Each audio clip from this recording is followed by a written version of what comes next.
Why the hell would Merlin come here? Dan narrowed his eyes against the blizzard of ash that swept across the cracked surface of the dead planet. The wind carried the powdered bones of a world long past its prime, its crust flaking into the void. "Give it 100 more years," he muttered, "and this place won't even exist." "Yeah, definitely not on any travel brochure," May quipped, floating beside him on the thrusters of her living symbiote. Her crimson hair flared behind her in the artificial wind. Ultron said to head for the South Pole. The crust's thicker there. Dan nodded and motioned for her to take the lead. Together, they descended through the storm, the ground below crumbling in places like dried parchment. What awaited them made them both stop midair. Suspended over a yawning planetary chasm was a city of jagged black stone. It hung impossibly, supported by delicate, blackened arches that defied both gravity and reason. "Either that stone is tougher than diamond," Dan murmured, "or something's holding it up." "There," he pointed. "The central structure.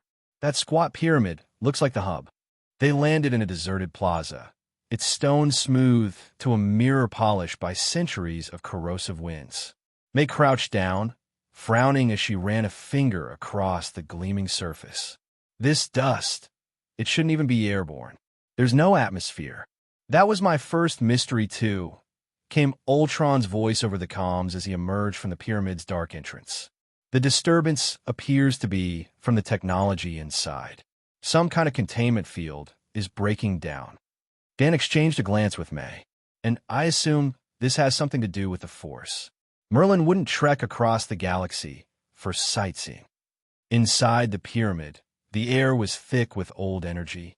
At its center, raised atop a stone platform, was an archway of dull silver metal. Dan's eyes lit up. "That's a Stargate, or close enough." Ultron scowled, tapping the metallic surface. "The wizard and the boy entered it 15 hours ago. I've tried everything, but I can't activate it again." Dan stepped forward, hand outstretched. As his fingers brushed the gateway's edge, the metal shimmered. A liquid light bloomed across its surface, silver and pulsing. He turned with a grin. "Well, looks like it likes me. Let's go." May nodded. Ultron followed without complaint. Together, they stepped through the portal. Elsewhere, light exploded into lines. Time fractured. Sound twisted into a melody only a god could understand. Then, silence. Dan landed first, feet splashing into shallow water. Darkness surrounded them, broken only by dim luminescence clinging to wet cavern walls. Tunnels yawned in every direction. "Ultron," Dan asked. The AI didn't respond immediately, his red eyes flickering. "Connected," Ultron finally said, voice dull. "We're far into the unknown regions. Communications are almost out of range. This place, it's moving. Sublight speeds, nearly relativistic." A scan pulsed from his palm. "Every day here equals 2 out there." "Lovely," Dan muttered, studying the nearest tunnel. A faint scratch, too deliberate to be natural, marked the stone. "This way. Stick close. This place feels wrong. I think it's cool." May grinned, skipping ahead. She lowered her symbiote's mask and sniffed the air. "It's breathable. Smells clean." Dan did the same, and blinked in surprise. Warm, damp, and alive. There was a hum underfoot, like the heartbeat of a sleeping beast. He knelt, placing a palm against the stone. "This place is alive," he whispered. "We need to find Merlin and Anakin. Fast. Quest available. Locate the lost summon and rescue the chosen one. Bonus reward for acquiring a unique pet for your wife." Dan grinned to himself. Finally, a quest he could enjoy. He kept the notification to himself, already plotting how to surprise May. "Let's move. I'm getting serious dungeon vibes." Coruscant Ultron Tower. "This commute will be the death of me." Doom sighed as he dismissed his symbiote armor with a shimmer of silver. His duties as Mandalore stretched his patience thinner than his cloak. He now resided in a high-tech spire constructed by Ultron, nestled in the smog-choked industrial zones of Coruscant. Status: Jor-El, Doom commanded. The blue-hued hologram of the famed Kryptonian intellect flickered to life before him. Calm, stately, subservient, just how Doom liked his AI. Ultron has completed the foundational work. The old industrial sectors are now under our control. Dormant factories and forgotten droid foundries, all waking up again. Still only a fraction of what we need. Doom joined Jor-El at the window, staring out over the sprawling, chaotic mess that was the galaxy's capital. To rule Coruscant, we must control the Senate. And the Senate bows to a monster. A chuckle echoed through the room. Then outmonster him. Ultron's voice sneered as a new hologram shimmered beside them. A cloaked, robed figure with a hidden face. I've studied him, Ultron continued, assuming Palpatine's likeness. He's deliberate, strategic, but by Dan's own words, ultimately weak. Doom sneered, waving his hand through the projection. He won't reach true power until he kills his master, who just so happens to be the most paranoid, powerful Sith in recorded history. Plagueis is a problem, Ultron admitted. I have a solution, Jor-El said, eyes gleaming with calculated malice. We wait. Support Palpatine's rise. Let him kill Plagueis and claim the mantle of Darth Sidious. Doom tilted his head, considering. And when he's fulfilled his purpose, we strike. Exactly, Jor-El nodded. Let the Sith do the heavy lifting. Then we bury the dagger. Ultron laughed, displaying a new schematic. Heavy-duty drones, each with the Islamary and stasis, feeding off life trees. I'll install these in every district we control. Each one nullifies the force for several meters. Perfect, Doom murmured, eyes narrowing. Prepare a dozen for this tower. I want every corner of my throne room cloaked in silence. Of course, Mandalore. Ultron and Jor-El answered in sync. And far beyond the core, Dan moved deeper into the belly of a living world, unaware of the schemes already forming in the galactic shadows. A brilliant flash tore through the void.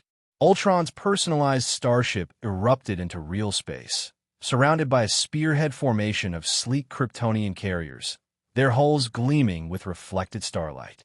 Within, Ultron sat motionless, focused, calculating every nanosecond of processing power dedicated to the complex maneuver ahead. He pushed his sunlight drives to the limit, and his fleet mirrored the motion, riding his precision like the notes of a symphony. They had one target: intercept the signal from his lost drone. Almost there, Ultron murmured, narrowing his glowing eyes as the data came into focus. His mechanical brow arched. Fascinating. His fleet pulled alongside the source, housed not in a structure or station, but within the colossal, pulsing body of a space-faring Leviathan. A worm, tan and coiled, 100 kilometers wide and stretching thousands long. It undulated through space atop a ripple of gravitational waves. Ultron's sensors strained, struggling to pierce the creature's flesh and determine its nature. I need a clear read on the interior. He sharpened his link to the drone at Danel's side. Signal boost required. Now, within the worm, Dan tapped the frozen drone, its lights flickering erratically. Ultron, you good? The droid stood stiff, mid-step, eyes flashing red and white like a broken alarm. Maybe he lost connection. May offered, steadying the drone as Dan tried to tip it over. Either way, we keep moving. But Ultron had other plans. Suddenly, arcs of lightning crackled from the drone's eyes, snaking down its limbs and into the floor.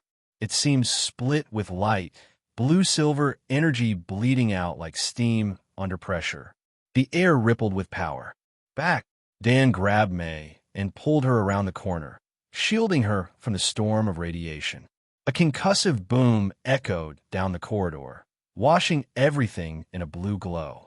Then stillness. Dan cautiously returned, nudging the scorched remains with his boot. The metal sizzled. A distorted voice burst from the comm. I've entered the creature, sending drones to guide you. A crackle of static followed. There are local life forms.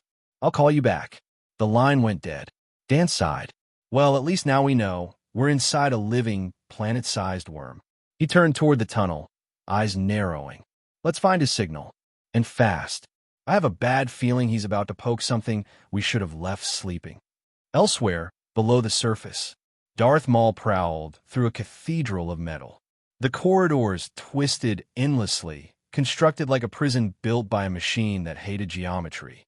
"You promised me destiny," Maul growled, tattoos twitching with restrained fury. "But all you've shown me are corridors." At last, the tunnel widened into a towering chamber. Pillars stretched into darkness above, supporting a ceiling far beyond mortal sight.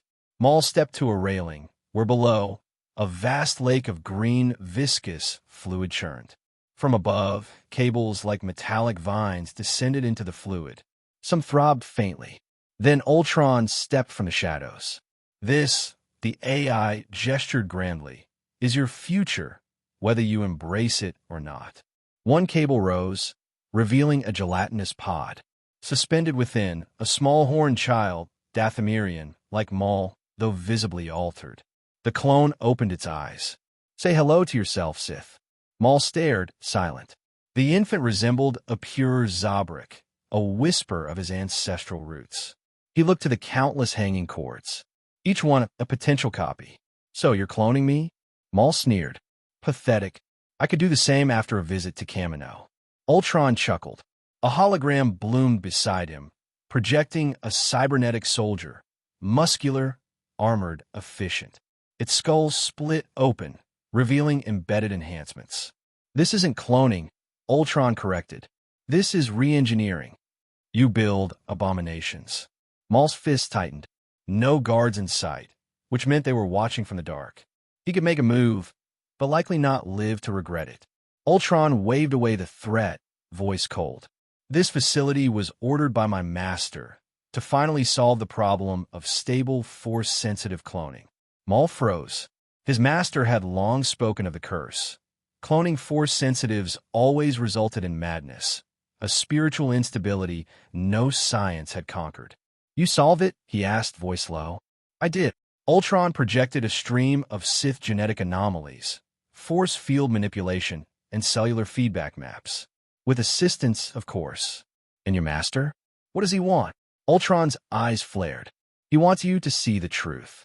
The AI snapped his fingers. New projections filled the air.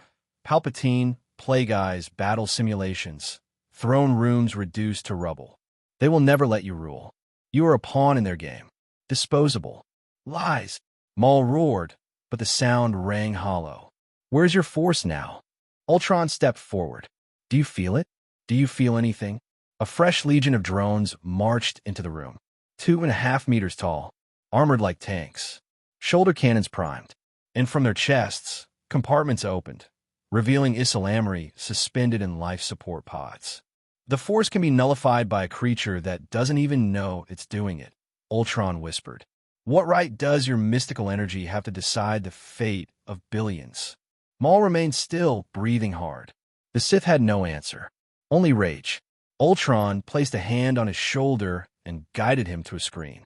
A display of dominion unfolded, worlds converted into factories, starships launched by the thousands, clones awakening from tubes. "This is power, real power." The final image froze, Zona Maseket, vanishing into the Phantom Zone. Ultron leaned close, voice like poison and prophecy combined. "Join us, or be trampled under our boots." Maul shrugged off the machine's grip, but his eyes stayed fixed on the clone child below. "What place is there for me in an empire beyond the Force?" "You, Maul," Ultron said softly, "are the first force-sensitive to break the mold. My master thinks of your future as a tragedy. He'd rather rewrite it." He snapped his fingers. A final image flared to life. Maul, standing atop a throne of obsidian, a crown of plasma on his head. "As for your place, it's yours to seize." Hey, everyone! If you enjoy my quantum audiobooks, you can support me by becoming a Patreon member. Your support helps me keep creating, and you'll get exclusive perks. You can also access my audiobooks directly through Google Drive. Check out the link in the description. Now, let's get started. What kind of animal is this? May poked at the rocky ground. The tunnels had given way to a vast cavern, illuminated by deep sheets of mossy fungus. Its insides are a series of caves. There's even life. A 10-legged spider scuttled away from their approach, its body an orb with a circular mouth. Dan shuddered. Spiders were abominations. If May didn't insist otherwise, he would crush every one that invaded his sight. These ones were small, but if they got to cat size, he would take no prisoners. They scanned as silicon-based, rock eaters. Dan pointed to a palm-sized craboid, its shell formed from a purple-toned crystal. Even the plants are digesting the stone. They had trekked through miles of tunnels, an impossible distance for the inside of a creature. The silicon nature of these species poked at a memory in his head, but it wasn't enough to pry it free. Things from after his birth could be seen in his mind, clear as a mountain lake. Memories from before his rebirth held the hazy quality of humanity. At least they're all docile. May smiled as she offered a small stone to a spider. The creature snatched up the morsel and scurried away. How much further until we reach Ultron? He's still about 2,000 miles away. Dan squinted at the display. They had traveled 7,000 miles already, a distance that showed some of the scale of this beast. It was a world all its own, a self-contained environment that called to be turned into a base.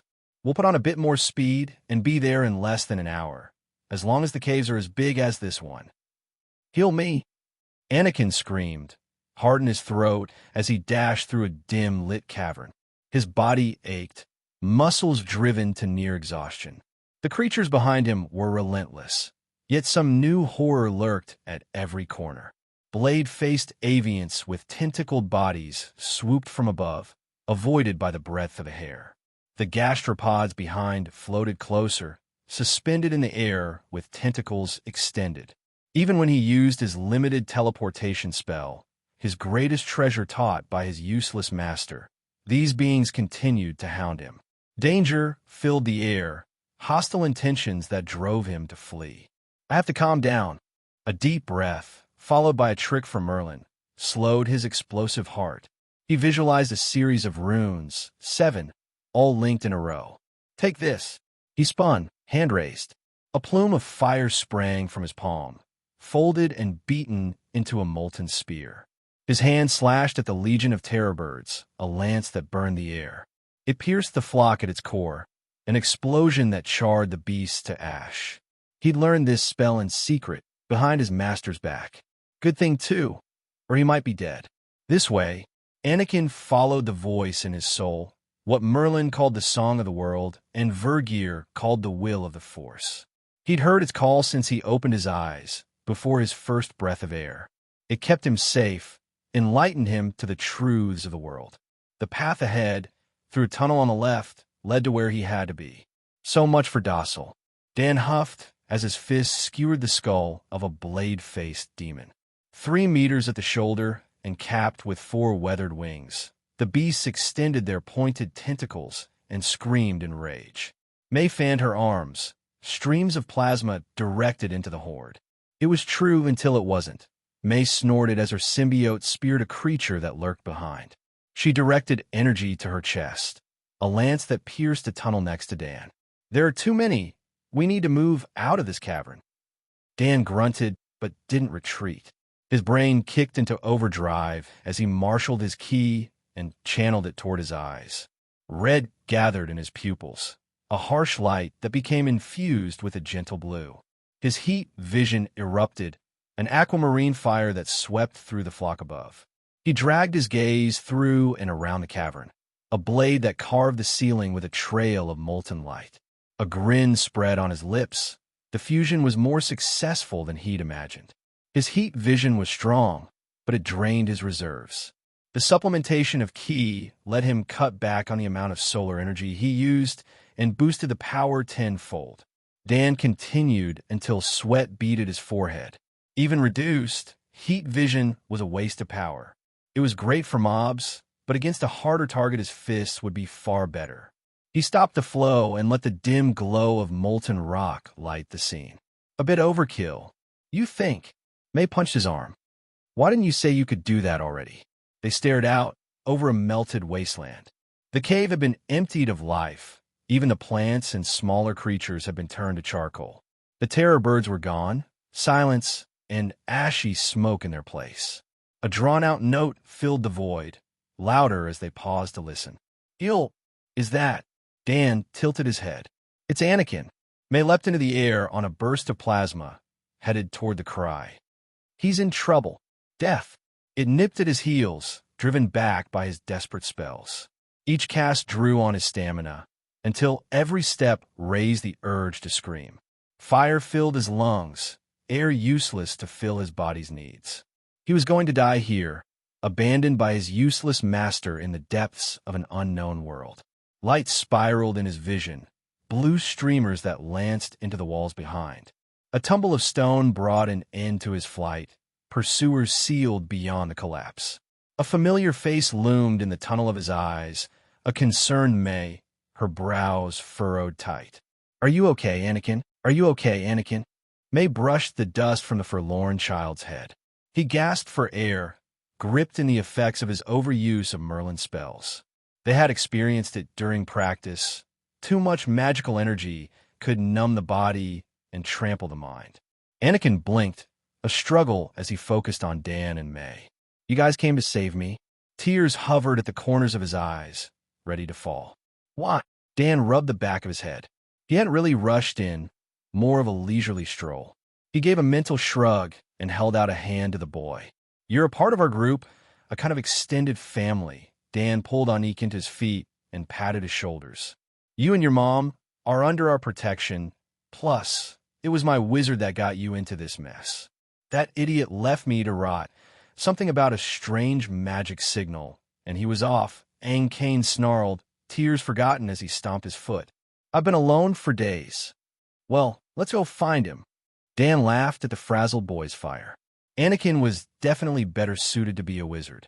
The life of a Jedi repressed his darkness until it burst, but Merlin gave him healthier channels. Ultron isn't far, but we'll have to carry you. A glance at May, and they hefted Anakin between them, one shoulder each. Close your mouth, or the air pressure will damage your lungs. What? Dan and May launched to the air, Anakin between them. They pushed the limits of May's flight speed, more than enough to steal the sound of the Chosen One's cries. A gradual shift in the land below marked an end to the frequent assaults from the blade-headed fodder. Rocks shifted to moss and lichen as the ceiling rose ever higher. Pale orange and vibrant greens gave way to grassy plains, framed under a golden sky. Pink-hued clouds drifted above, a final touch to capture the vibrant emerald of the forest in the distance. Dan and May ground to a halt just above the tree-line. Anakin trembled in their arms, mouth closed as tight as his eyes. They settled to the ground, faced toward the depths of the new world.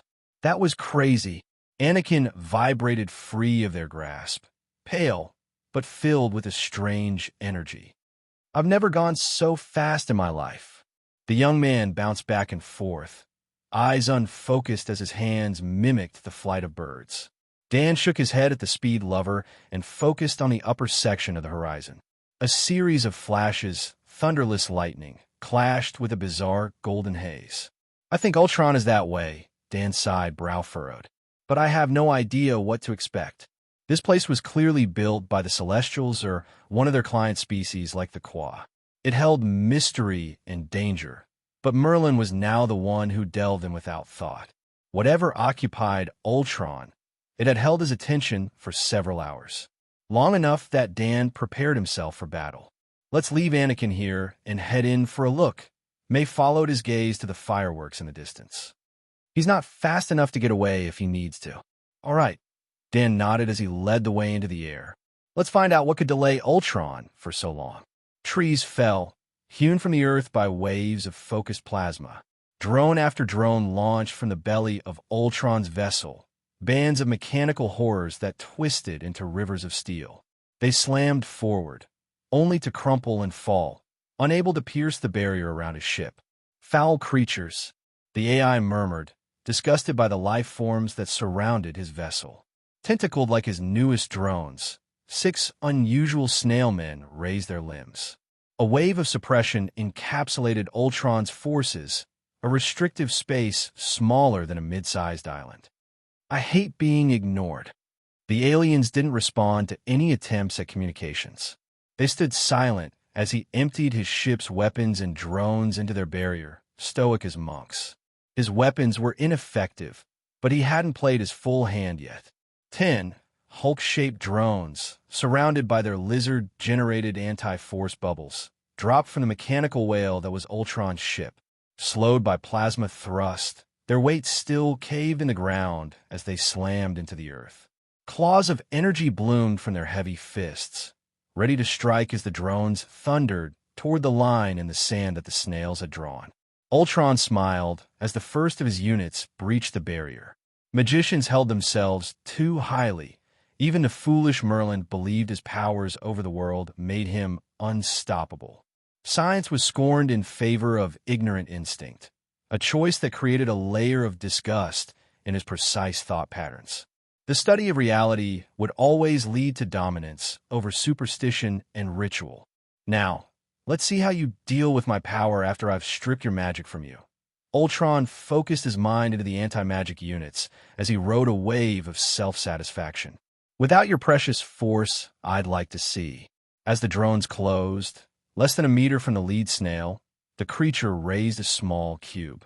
Pale gray, with a series of hieroglyphs on each side, it emitted a frequency that stormed Ultron's mind. A discordance of data pierced into the depths of his programming. A monster rose within him, a dragon of light and clockwork. It roared, fangs bared at the heart of Ultron's code. The AI faced the intruder to his realm, an ocean of rage within the spark of his mechanized soul. You want to challenge me? Here. Ultron snorted as his code form grew. Red light spilled into the data stream as the AI turned the dragon to a worm through scale alone. Your programming is interesting, a purge virus that wipes away all data in its path. A grin spread over his face.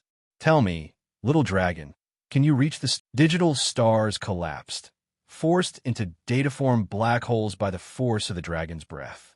Cold blue flame pulled at his coded defenses, redirected in an arc to return to the beast's face. Ultron barked his laughter to the heavens of his mind, a joyful song in his heart.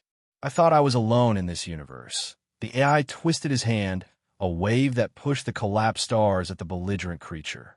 But it seems there are intelligent machines. After all, Ultron slipped back, ahead a snap of teeth.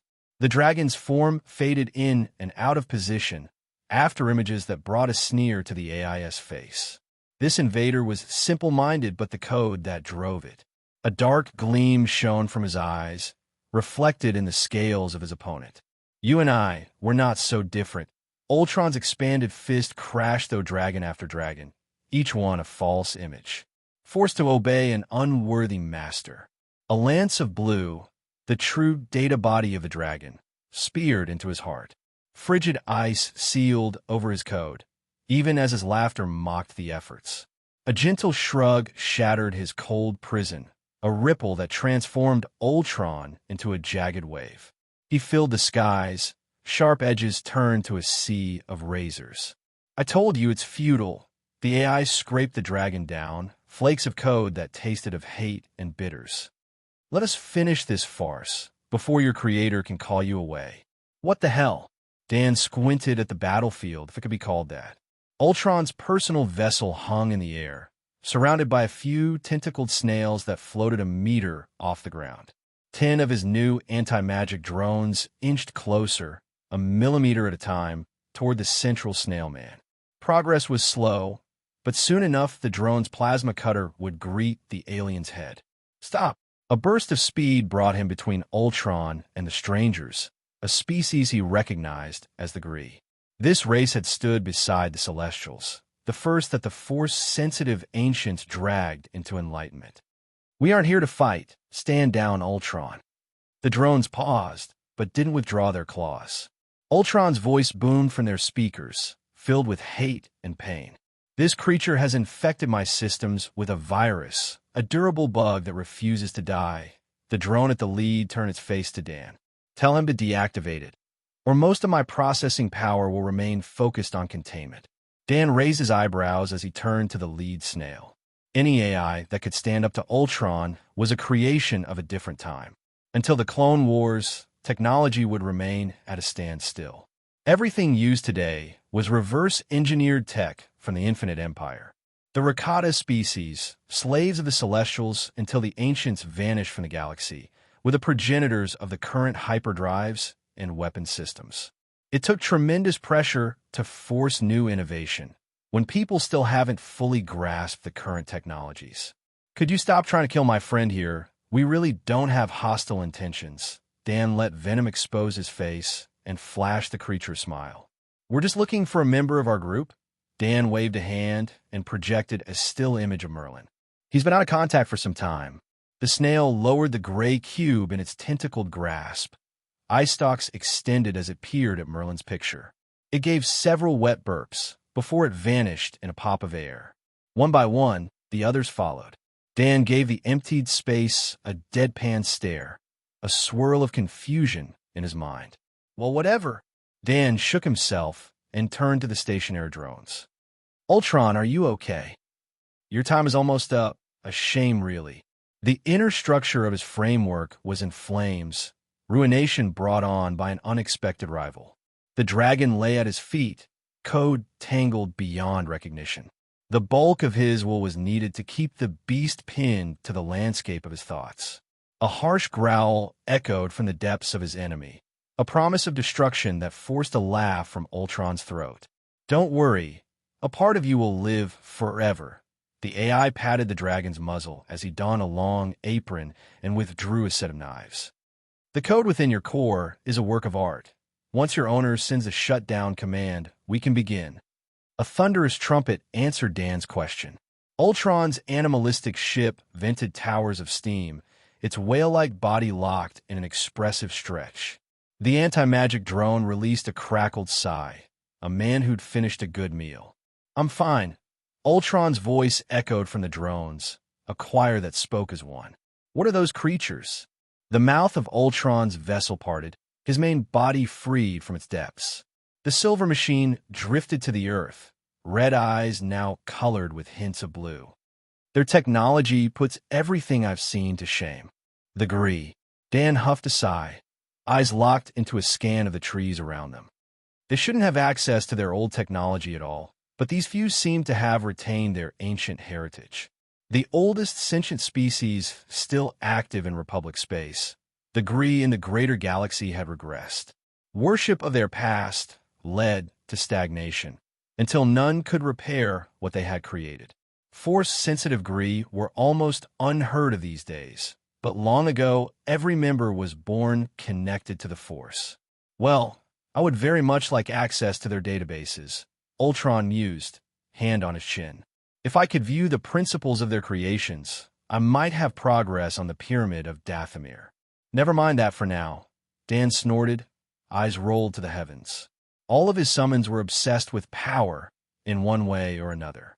"Let's pick up Anakin, then we'll find Merlin and give him a solid beating." "Can it be opened?"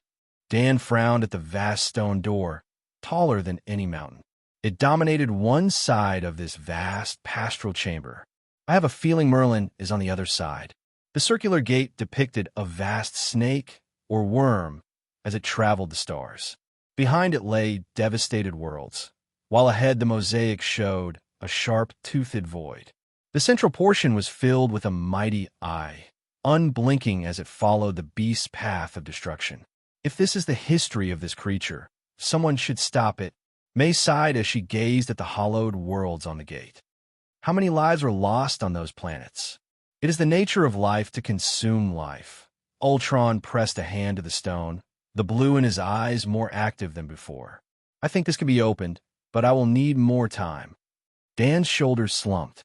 He didn't want to wait, or even poke around too much in this place. Quest or no, the Gree here held unknown technology. He shook his head and addressed the system. "Is there any way I can call Merlin back to me from here?" "Summons can be recalled once per day to your location." The system chirped. "Would you like to recall the summoned servant, Merlin, the once and future king?" Dan rubbed his eyes. He should have asked this at the beginning. He nodded his head, and a flash of light illuminated the grassy plains. "What the hell?" Merlin dropped to the ground, dazed confusion on his face. His robes were rumpled, hat bent out of shape. Where's the library? Hey. Dan loomed behind the wizard, a dark emotion in his heart as he tapped at Merlin's shoulder. What do you think you're doing? You left Anakin for dead and led us all on a goose chase. What have you been doing all this time? Don't sneak up on a man when he's at study. Merlin grasped his heart as he spun to face Dan. The boy was being monitored by the owners of this place. Those snails promised me he'd be protected. Protected? Anakin snarled, first bared at his uncensored master. Those freaks chased me for days, the sandy-haired boy moaned. I had to battle through hordes of monsters to keep away from them. All good training for a young wizard. Merlin waved his hand and turned to face the gate. Now, let me return to the library. These people have a wealth of knowledge from the ancient past. Hold it. Dan seized the back of Merlin's robes and pulled him back. You're not going anywhere until you explain everything you've learned. So, you're saying that the Gree just watched as you walked into their library and let you run rampant? Dan closed his eyes, a tingle that promised a headache under his temples. You don't even know why they're on this worm. I don't think they know why they're here. Merlin snorted in disdain. The ones you described are the caste responsible for defense. The wizard pulled his pipe from the folds of his robe and lit it with a spark of magic. They can use the devices you saw and have tremendous natural psychic potential, but they don't remember how they work. That fits with most of what I know about their species, Dan nodded, relieved. An intact colony of Gree could compete with Krypton for control of the galaxy, if they ever saw fit to leave home. Have you learned anything about this worm? They must have a way to control it, if they built a home here. Merlin nodded and waved a hand through the air. A portal opened behind him, smooth as glass and taller than a man. Beyond its calm surface, a red glow tinted the grass with bloody tones. This leads to the control station, but they have long forgotten its function. Merlin motioned for them to follow as he stepped through. I believe I could figure it out, given enough time. The chamber beyond the portal resembled an amphitheater, if the central area was replaced by a ridged mass of flesh. Green machinery meshed seamlessly into the exposed section of brain, tubes, and wires linked between the folds. Ultron walked forward, dreamlike as he trailed his hands over the ancient mechanisms.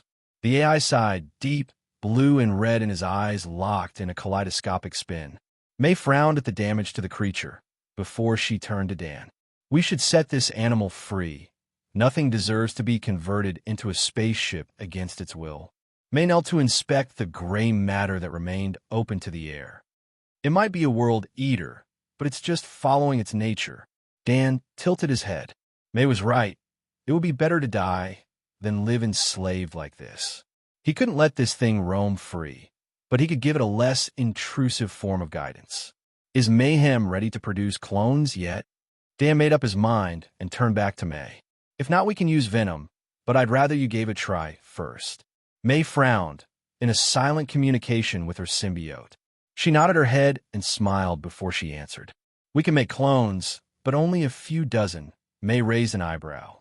Will that be enough? There's only one way to find out. Dan gestured at the brain below. Send them in and see if you can form a connection. If you can, the symbiotes can heal over this section and fuse with the technological components. If May could gain control of this creature, he was certain to fulfill the bonus requirement of a unique pet. Nothing fits the bill better than a space worm big enough to live inside. May extended her hand and released a wave of cloned symbiotes.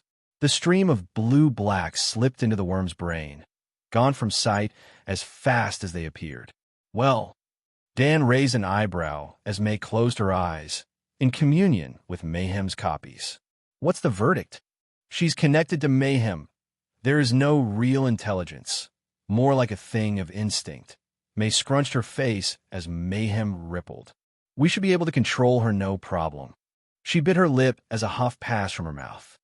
I don't think it even realized it was under something's control this whole time.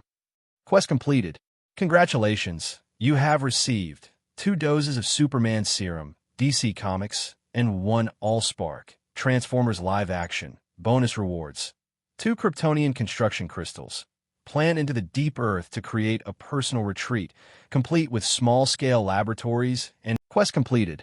Congratulations, you have received 2 doses of Superman serum, DC Comics, and 1 Allspark, Transformers live action, bonus rewards.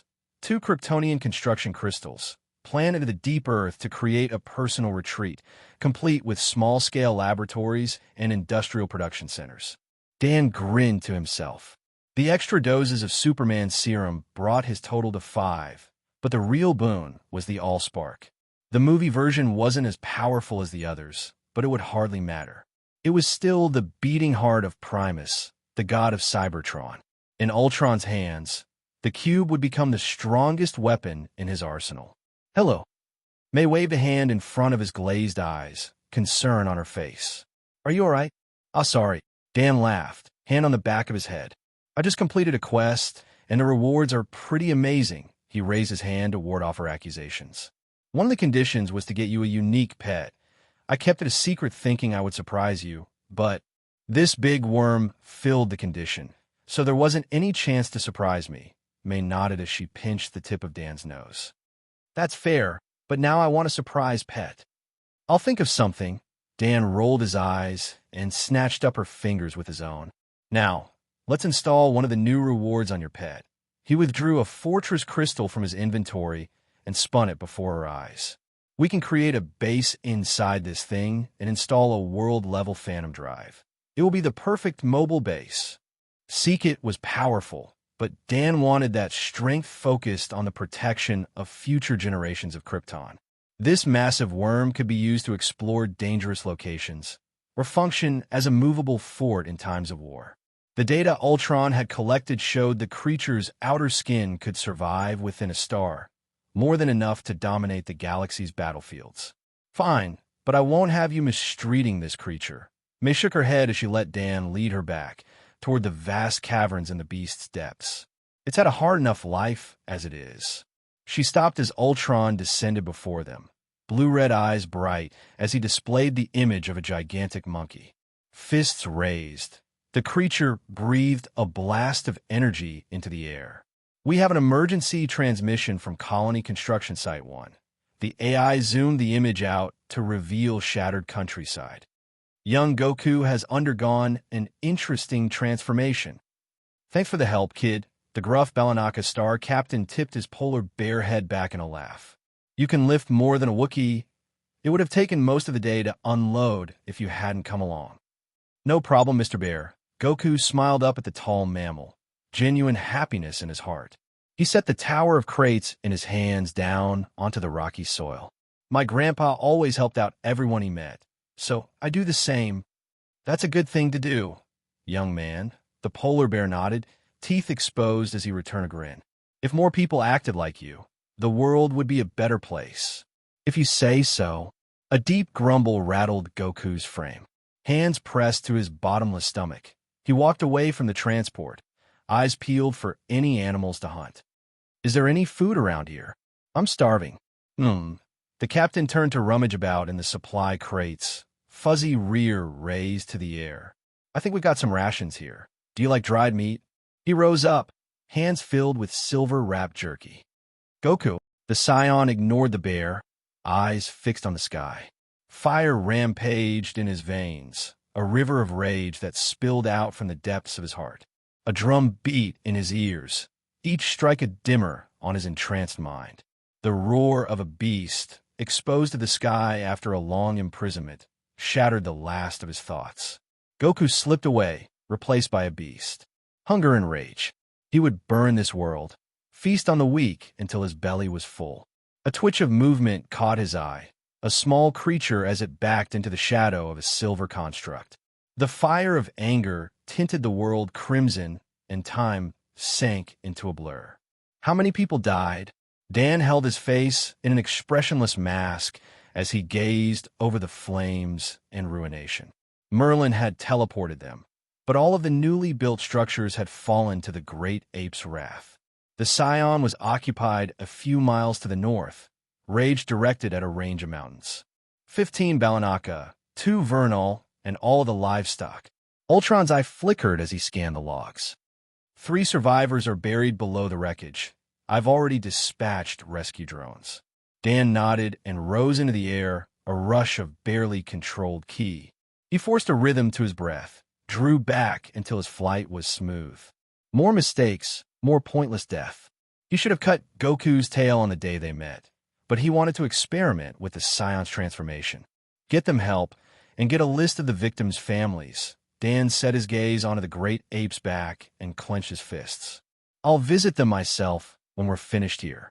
A burst of ki launched him toward his target, something he could channel his disappointment and rage against. Goku's power would be greater than Raditz, if the 10 times multiplier held true. A victory by force was impossible, but the ape was stupid. He would bet on his cold wrath over the monkey's animal ferocity. Dan, May rose to follow, but Ultron held her back. Let me go, you stupid AI.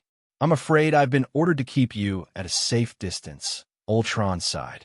Your husband is determined to suffer for his mistake. War where? Dan hovered above the great ape, silent as it stomped the barren land flat under the weight of its rage. Goku was innocent. The blame for this destruction lay on Dan's lap. He pulled air into his lungs, past his tight-set lips. His strategy was obvious. Sever the barrel-thick tail from a distance, and the great ape would fall, but he hesitated. Sorry, Goku, but I really need to punch something, and you won't remember this anyways. The ki in his body swirled, drawn into a reinforcement for his body. Eyes tinted blue, Dan covered his face in Venom's mask. The symbiote rallied its own ki, tuned to meld with its master's. The Superman symbol on his chest shone, joined by flecks of light within the black of his suit. Silver-white starlight, wrapped around his body like a midnight sky. Dan Dove, fists pointed at the ape's thick skull. To the beast's credit, it retained Goku's freakish instincts. A snap of the head brought its savage eyes in line with Dan, red with the madness that lurked in the hearts of every Scion. Mouth opened wide, it spat a line of pink-white that cast shadows over the earth. A flick of reflex engaged both ki and thrusters, a push that slipped past the breath attack. Heat washed his body, a glare of needled fire under his skin. Dan ignored the close call, full effort put into speed as he closed the gap. The ape reached out, thick-fingered hands aimed to squash the world flat between them. A dance of plasma brought Dan past the deadly grasp, a tight arc that ended with his fist at the base of the creature's ear. A crack, the sound of a tree felled by the wind, clipped the air like a stone. Gwar! The great ape reeled, staggered as its arms lashed out around it. Dan pushed off a hairy shoulder, free of the blind haymaker's range. He slipped downward and planted a fist behind the ape's knee, another explosive pop that tipped the furred mountain to the side. An eruption of broken stone filled the air as the great ape fell, bellows of complaint on its lips. Dan ignored the indignant cries, focused on the glow within the ape's mouth. A blast from this angle would strike the planet, a risk Dan couldn't take. He pulled at the wellspring of life force in his Kryptonian body and converted more into ki. Feet light, he darted up the Scion side. His path carried him within inches of the press of the ape's fists, his mind lost to the instincts of Venom's spider sense. No thought touched the surface of his mind, just a moment. An adjustment of speed, a tilt of the body that brought him flat against the great ape's fur. Dan slipped up the ape's chest, overdrawn ki focused to a single point. His knee drove forward, a blow that slammed the beast's mouth shut ahead of its destructive breath. A muffled thump echoed from within the great ape's sealed throat, followed by a dark plume of acrid smoke. A howl of pain beat Dan's ears to a point of misery, a volume that earned a curse from Venom. He extended his hands to the offensive wails and released a wave of webbing. The sticky rain covered the great ape's face, a blocker for both its mouth and eyes. Dan circled as he continued his barrage, until he gained sight of the massive tail above the Scion's rear. His body burned, cells pushed to his current limits as he channeled the flame of his ki into his eyes. Twin lances of blue carved free, a release valve that he put to good use. All the excess ki he'd stuffed within himself speared outward, unrestrained and tinted with blood. Dan's vision dragged over the ape's back, focused on the offending tail like the magnifying glass of a childish god. War.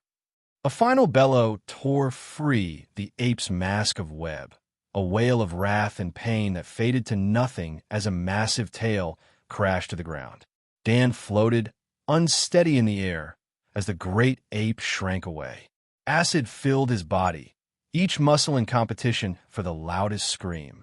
Venom rushed to help heal the damage, but new cells failed every second. I think I pushed a bit too far.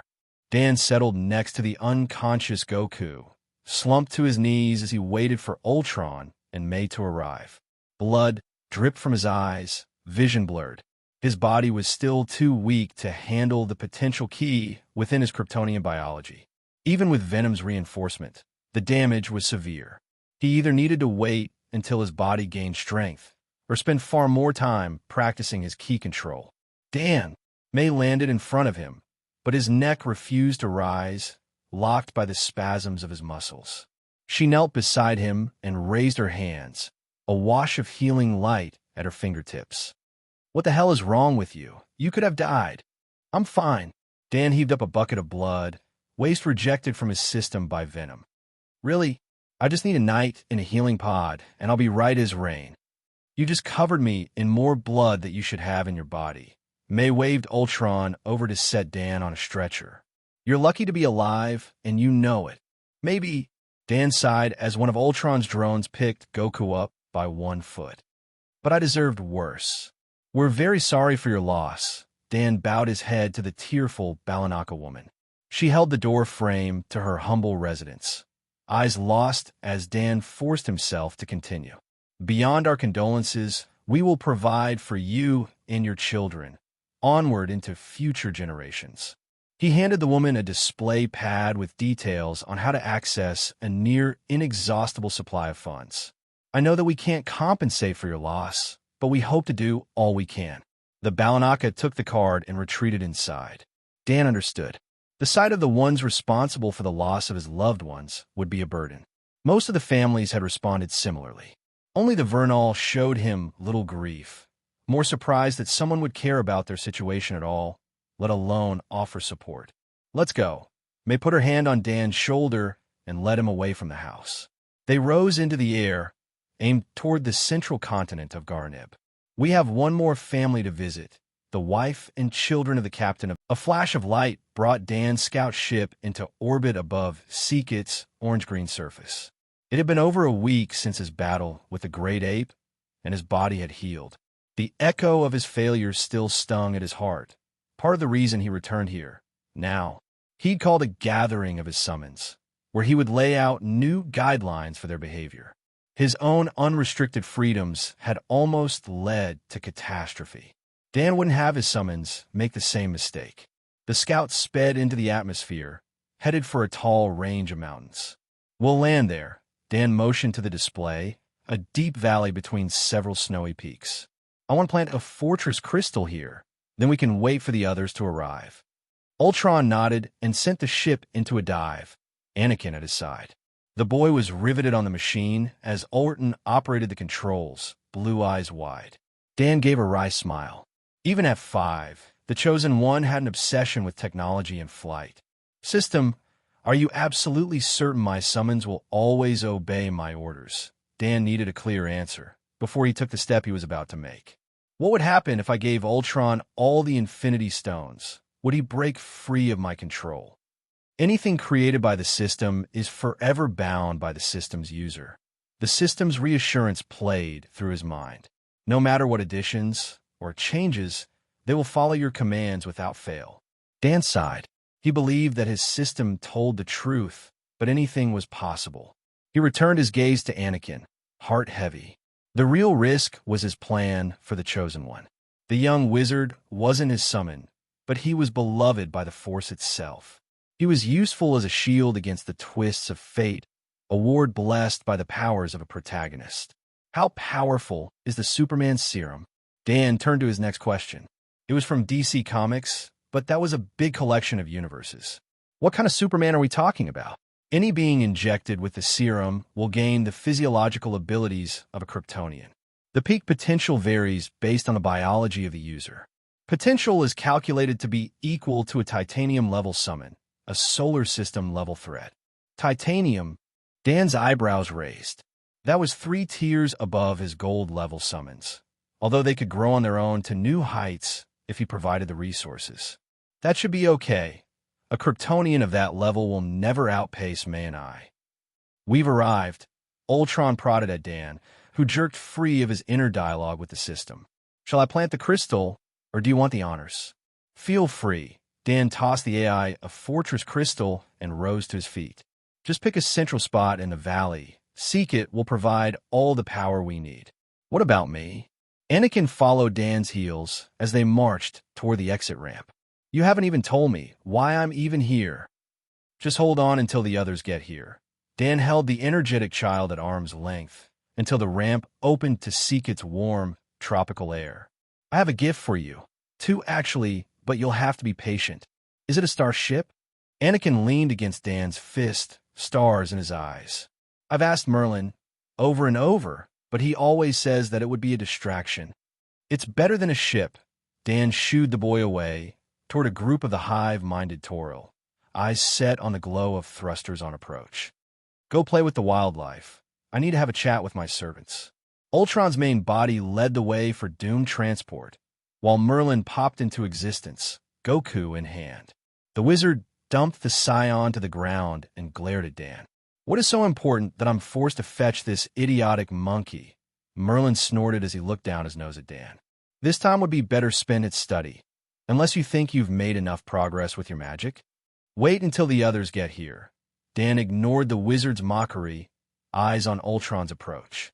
I've got something to say, and I only want to say it once. Ultron landed in a squelch of moist earth, distaste on his mechanical face. He strode toward Dan as Doom's shuttle landed, ramp already extended before it touched ground. With venom included, all of his summons had gathered. A wizard, the political advisor, a thick-headed Scion, and his maniacal guardian machine. Why is my main body needed? Ultron complained as Doom moved to join the circle, the last to arrive. I'm always by your side. This is redundant. We'll get to that, but first, Dan raised a finger to the skies, face hardened into a mask. I need to lay down a few ground rules for the future. His point shifted to Merlin, a hard glare in his eyes. Your random disappearance needs to be the last. Next time, send a message if you're not in trouble. The wizard's mouth opened, the beginning of a retort that Dan silenced with a wave. He turned to Ultron, the newest target to his finger. As for you, Dan poked the AI's silver chest, a harmonic chime of vibranium. I know you've still got your secret projects. The orders I gave left you enough freedom for some shenanigans. He looked into Ultron's blue-red eyes. Don't make me lock you behind a wall of restrictions that leave no room for you to express yourself. Dan looked past Goku, who had long lost his focus, and turned to examine the flowers at his feet. Doom was next, hands raised in his defense. I have performed my tasks with all my effort. Doom shrugged, half a smile on his face. No shenanigans exist for me. I know. Dan nodded, a smile on his face that failed to reach his eyes. But you're also the most suspicious because of it. He waved to Ultron and Merlin, Goku half forgotten. These two can't help but be themselves, but you're driven enough to bide your time. I can assure you, it doesn't matter either way. Dan cut Doom off and motioned to the group around him. I've brought you all here to make a deal, an agreement that will win you your freedom in the future. His summons fell in his stillness at this, even Merlin. The wizard's face turned solemn, while Ultron's eyes flashed. Dan looked at each in turn, except Goku, who now played among the Taural with Anakin. If you serve for 100 years without any major incidents, I'll order your freedom. Dan held Doom's forceful gaze, an honest smile on his face. We can set a contract in stone if you like. 100 years is a lifetime for a human. Doom snorted as his head shook back and forth. I'll be half in the grave by the time my debt is paid. He reached out and snagged the glass vial that Dan tossed through the air. What is this? A gene therapy, one that can turn someone into a member of my species. Dan held up another 3 vials. No risk. Take this and you'll live forever, as long as you get enough sunlight. Dan snapped his fingers to get Goku and Anakin's attention. This offer applies to the two of you as well. Take this and grow stronger. Help me build a better world. A better world? Goku tilted his head, arms filled with curious Taural primates. You said I get stronger. Will there be powerful people to fight? We'll search the universe for the strongest. And if they disappoint us, we'll look beyond. Dan laughed at Goku's one-track mind as he passed the Scion his dose. He turned to Anakin, an eyebrow raised. How about you, Anakin? I'd live forever. Anakin bit his lip, face twisted in concern. What about my mom? I don't want to leave her behind. Dan smiled and pulled his 5th dose of Superman serum from his inventory. The vial flashed in the light before he returned away. I plan on getting Ultron and Jor-El to work on replicating the formula. With the help of others, Dan glanced at Doom. The man was busy enough, but he was too talented for his own good. Your mother can have one in the future, alongside all you would call family.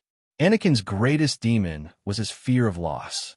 Dan would bury it under the heels of Kryptonian biology and power that came from the self. The status of Chosen One gave many benefits, but it also created a dependency on the Force.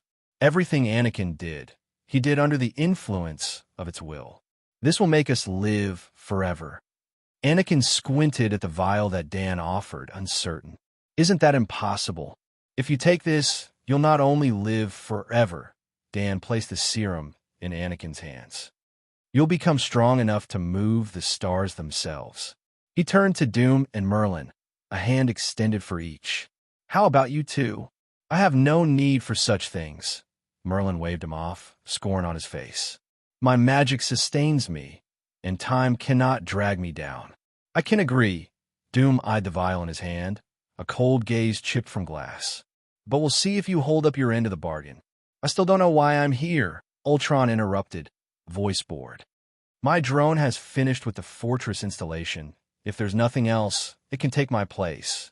I haven't forgotten about you, Ultron. Dan rolled his eyes and rose on a wave of ki.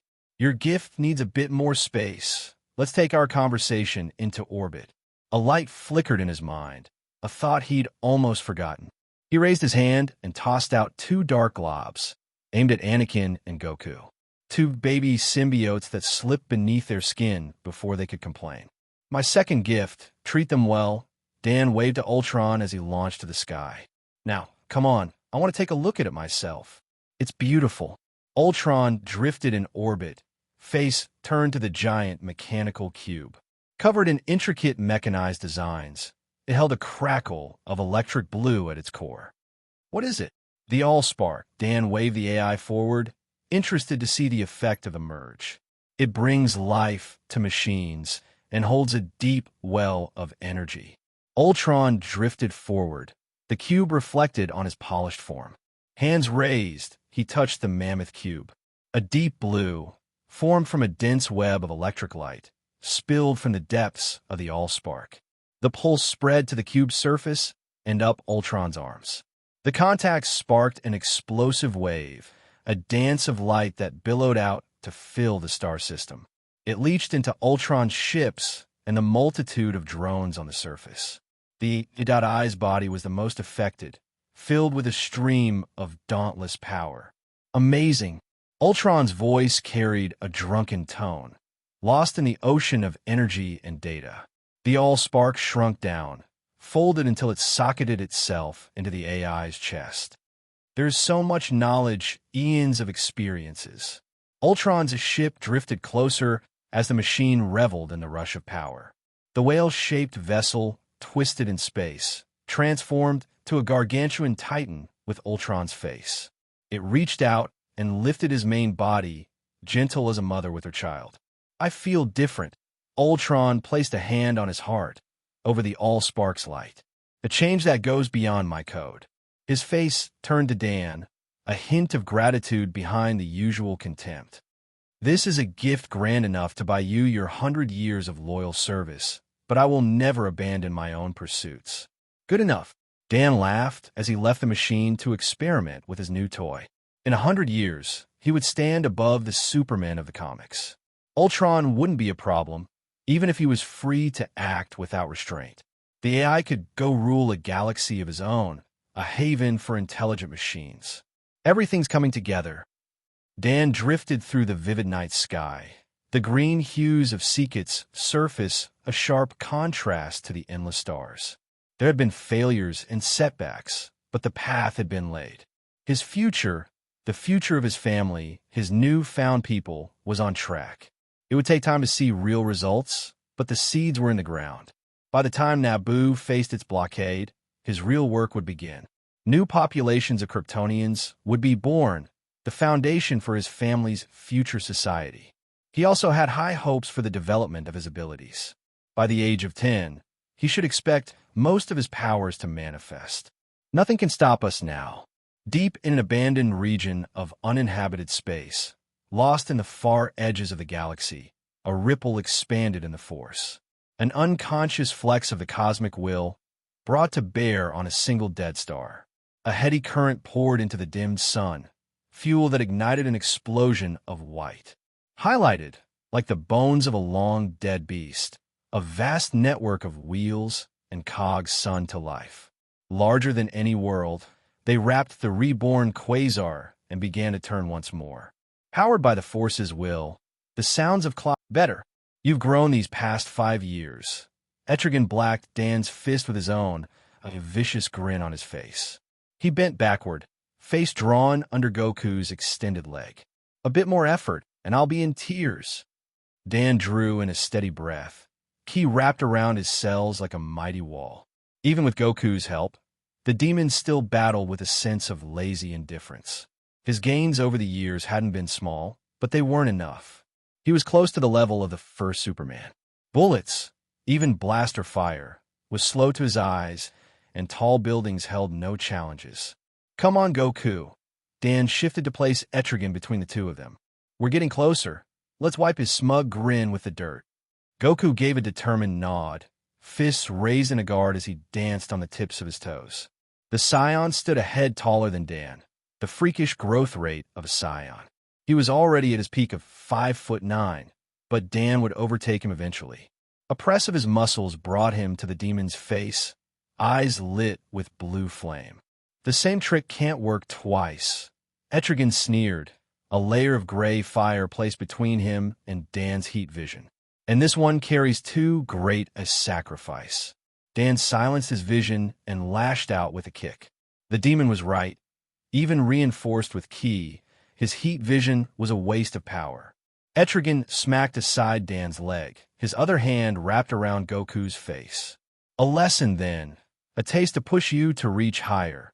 Etrigan vanished, and a roar flowed for Dan's spider sense, a warning that he should run. I'll fill your lazy heart with the taste of sulfur and wildfire. Blood thundered in his veins as Dan pushed his speed well beyond the sound barrier. He twisted, pressed against the resistant air as he tracked the demon with his eyes. Etrigan strolled, a casual blur that circled him like a shark. A tint of red filled Dan's vision, anger at his continued, frequent defeats at the demon's hands. Thump, thump, thump.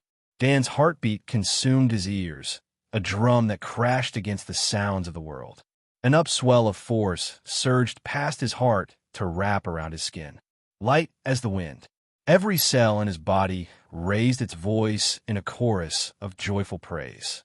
Dan trailed his fingers through the air, an energy field between him and the resistant atmosphere. Etrigan closed from the corner of his vision, slower than before.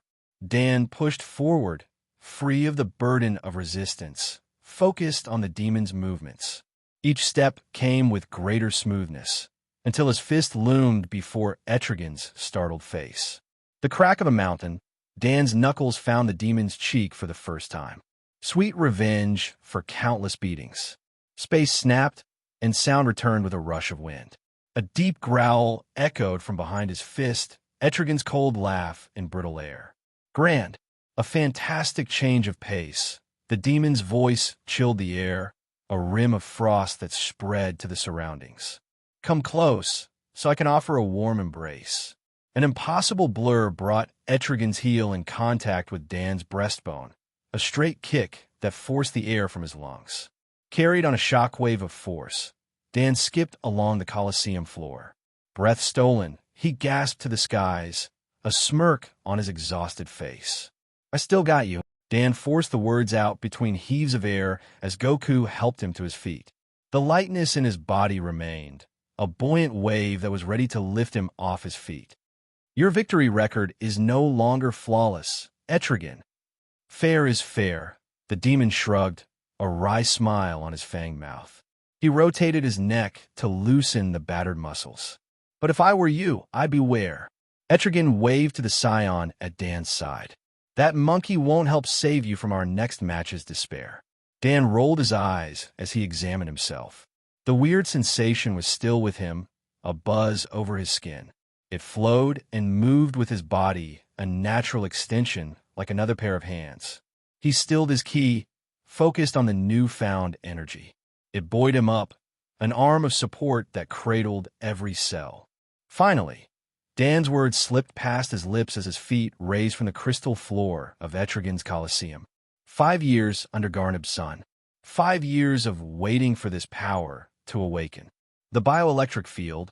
"It's time for lunch." Goku pulled at Dan's foot and sent him on a bob through the air. "Let's go, or we'll be late." "You're still too focused on food." Dan shooed the Scion's hand away with both feet. This Goku had grown up more intelligent than his anime counterpart. Dan planned to make study of it, but he was still obsessed with his daily meals. "I can tell you right now, you're already done growing. I just like a regular schedule, that's all." Goku sighed as he rubbed his belly. "You know that valor makes me twice as hungry." A shift of yellow-black rolled through the Scion's training clothes, the ripple of his symbiote. "All he thinks about is chocolate." Fine, fine." Dan laughed as he brought himself to the ground, still affected by the euphoria of his new breakthrough. The bioelectric field would magnify his strength by a wide margin. "Let's go pick up May and have a special feast, a celebration for our first blow against the demon." He let Goku lead the way, body on autopilot as he focused on the field that filled and surrounded him.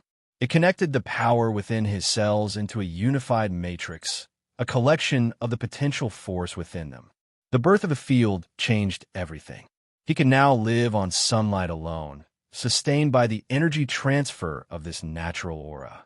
It supplemented his every action, magnified his attacks, and softened his movements.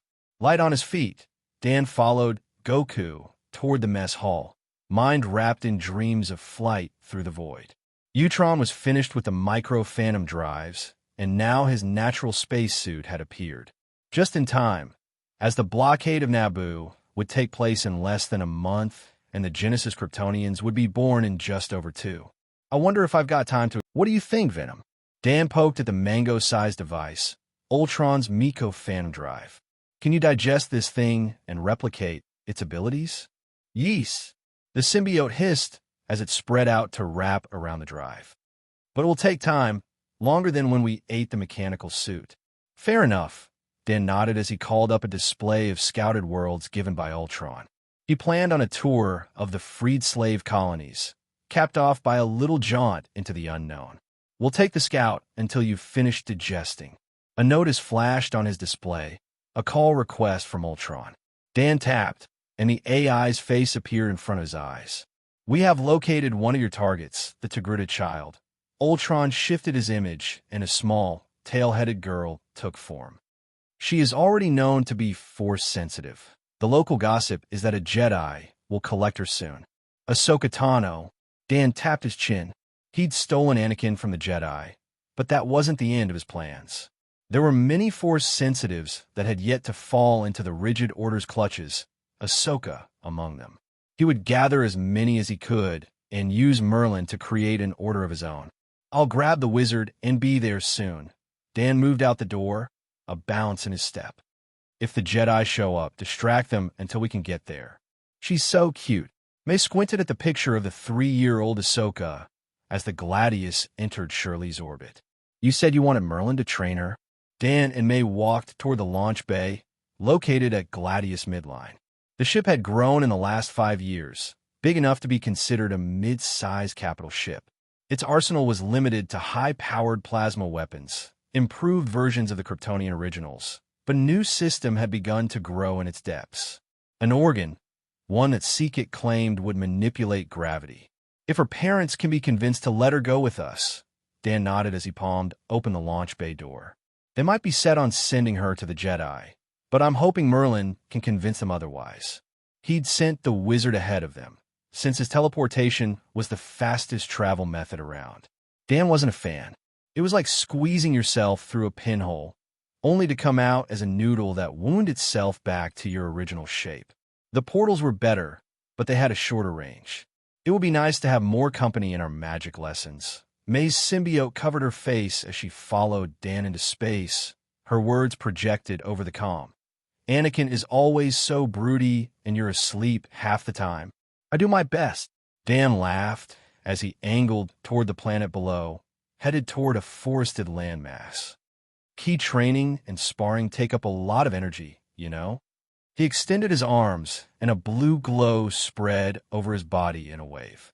I've made great progress on infusing my biofield with ki. Yeah. Rub it in that your powers have started to manifest first. May rolled her eyes and pulled ahead, aimed at Ultron's signal. You might have more superpowers than me, but I'll be a full-fledged sorceress soon. Dan grinned as he matched his wife's speed. It was true. She could already teleport between distant stars on her own. May would certainly be the first graduate from their new school of magic. His own time wasn't wasted, just focused in a different direction. You'd have as much as me or more if you spent more time in the sun. Dan poked at her nose and accelerated past her top speed. I'd follow the thing around the planet, if you let me. Wait up. May pushed her suit to the limits.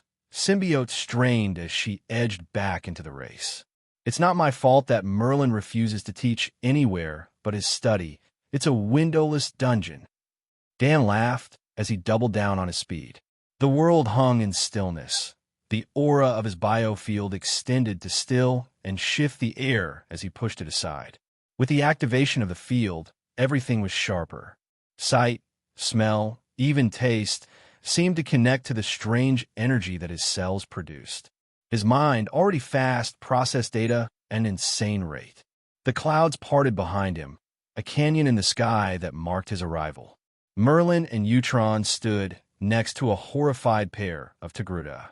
The mother and daughter held each other tight as May followed him in a rush of air. Cheater, you should limit yourself to thrusters, or it's not a fair game. Her words loosened the tension in the locals and forced a laugh from Dan's throat. If I use magic, I'd beat you no problem. Then use magic, no one's stopping you. Dan shrugged and turned to the young Ahsoka and her mother. Greetings. I'm Danielle, and this is Mayel. We're here to discuss your daughter's acceptance into our school for Force-sensitive youngsters. The Togruta woman held her daughter's shoulders, guarded against Dan and his group. It was understandable. For the most part, Force orders that weren't the Jedi leaned toward the darker side of the spectrum. The true neutral orders were rarely seen outside their local areas. Sorry about the aggressive arrival. We were just having a friendly race. May bowed her head to the woman and leaned in to smile at Ahsoka. It's very nice to meet you. I heard from Dan that you're a sorceress like me and Merlin. I'm a wizard, Merlin snorted. He snapped his finger and Anakin popped into existence, a deep confusion on his face. This is my current apprentice. You can question him about the nature of our order. He turned to Dan, fingers raised for another snap. Call me if you convince her. Family matters have never been my strong suit. The wizard vanished with a crack that stabbed at his Kryptonian ears. It was bad enough to filter out the background noises of this planet without Merlin's explosive backfires. May rubbed at the sides of her head, smile fixed as she squinted against the pain. Sorry about Merlin. He's a bit eccentric. May apologized for the wizard and cast a simple spell. An illusion that summoned a unicorn of petals to dance through the air. But he's a good teacher, and he cares for his students in his own way. My ass! Anakin snorted from behind her, face set in a look of horrid remembrance. He's full of knowledge, but he's more interested in his own research than teaching. He clapped his hands, and a sphere of water formed in orbit around him. A twitch of his fingers, and it was joined by a ball of fire, then a twisted orb of wind. A frown of concentration touched Anakin's lips as the 10-year-old shook his wrists. 3 more orbs completed the circle, lightning, metal, and a mix of shadow and light. I've taught myself more than he ever taught me. Anakin sighed, and his magic dissipated on the wind. But he still knows a million things I don't. How did you make all those lights? Ahsoka poked her head from behind her mother's leg and met Anakin's eyes.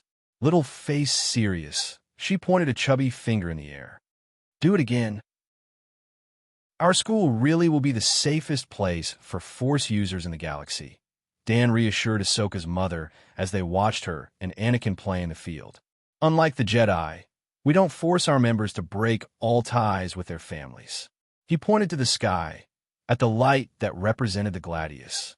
Our vessels are fast. Shuttle services will exist to fill the needs of both the students and parents. Not only that, but Merlin isn't our only teacher, May chimed in, an easy smile on her face.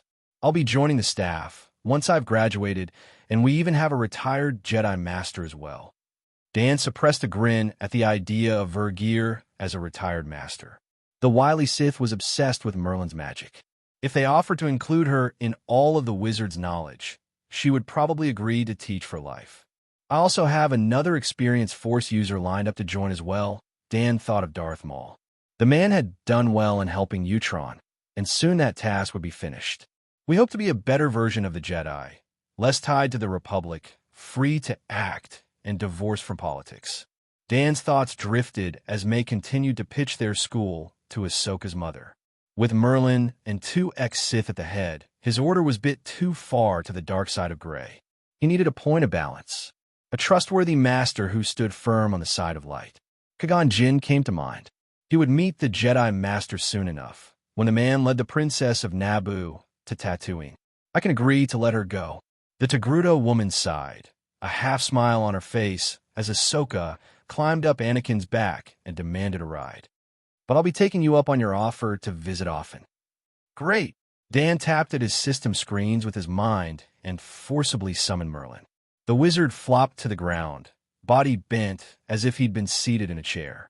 Merlin here will take care of the travel. Dan pulled the aggrieved magic user from the dirt and dusted him off. Won't you, Merlin? Your wish is my command. Merlin rolled his eyes and stomped over to Anakin and Ahsoka. One each, hefted by the back of the neck, followed by a sharp pop, and they were gone. It was great to meet you. Dan smiled as he shook the startled Togruta woman's hand and passed her a Kryptonian comlink. Use this when you'd like to visit. A ship will pick you up within an hour. Dan grabbed May's hand and flew into the sky, away from the woman's questions. He pulled them into orbit, headed for the Gladius. What was that about? May raised an eyebrow at Dan's rapid retreat. Won't running away make her suspicious?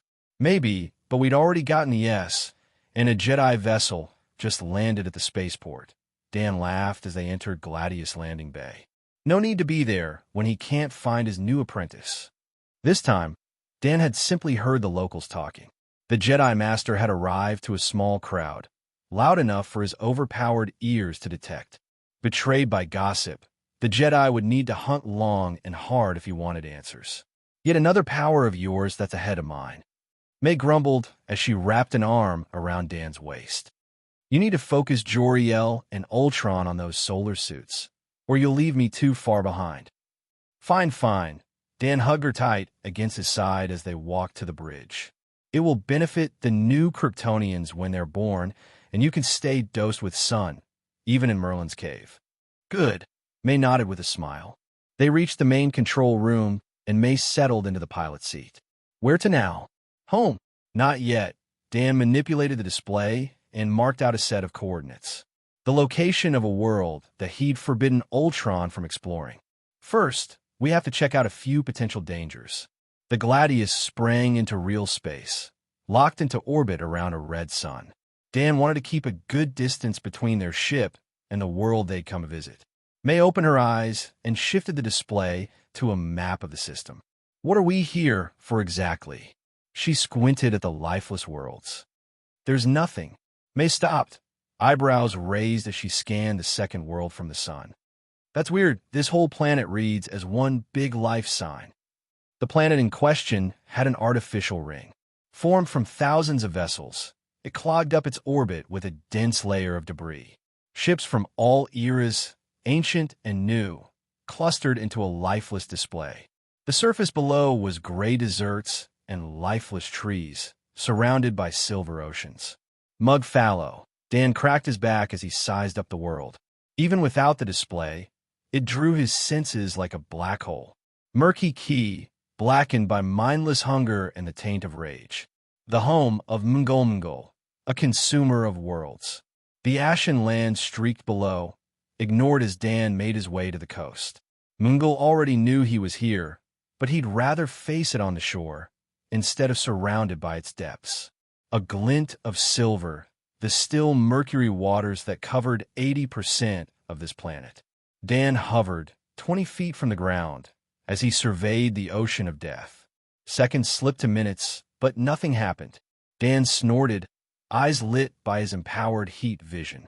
If Mungol wanted to ignore him, he would have to make some noise. Twin lines of sapphire flame lanced into the tranquil water. The liquid ignited and the ocean squirmed, a rumble that shook the atmosphere of the world. Lines of silver raised to the skies, mercury tentacles that cut the air as they reached for Dan and his impatient assault. The blue fire widened, needles that became a diffused lamp of terrible heat. Dan rose higher as his vision melted the space in front of him. The overall power was less when he spread out the effect, but it was perfect to keep the invasive waters at bay. Come on, Mungol. Dan reached a spot above the creature's grasp and halted his attack. I'm here to talk, not fight. You are not welcome here, outsider. The vast mercury ocean trembled. Words formed from the groans of the earth. You dare to think you can stand before us and win. A titan of metallic silver formed from the waters, a bitter face filled with countless mouths. It gnashed its teeth as more and more mercury flowed into its body, a slime that uncovered the world. Dan laughed and slipped higher into the sky as Mungol took a more cohesive shape. We've never met, so I'm not sure why you'd think so. He shrugged and motioned to the ring of broken-down ships visible in orbit. Why the display? Or better yet, why haven't you used these to travel to other worlds?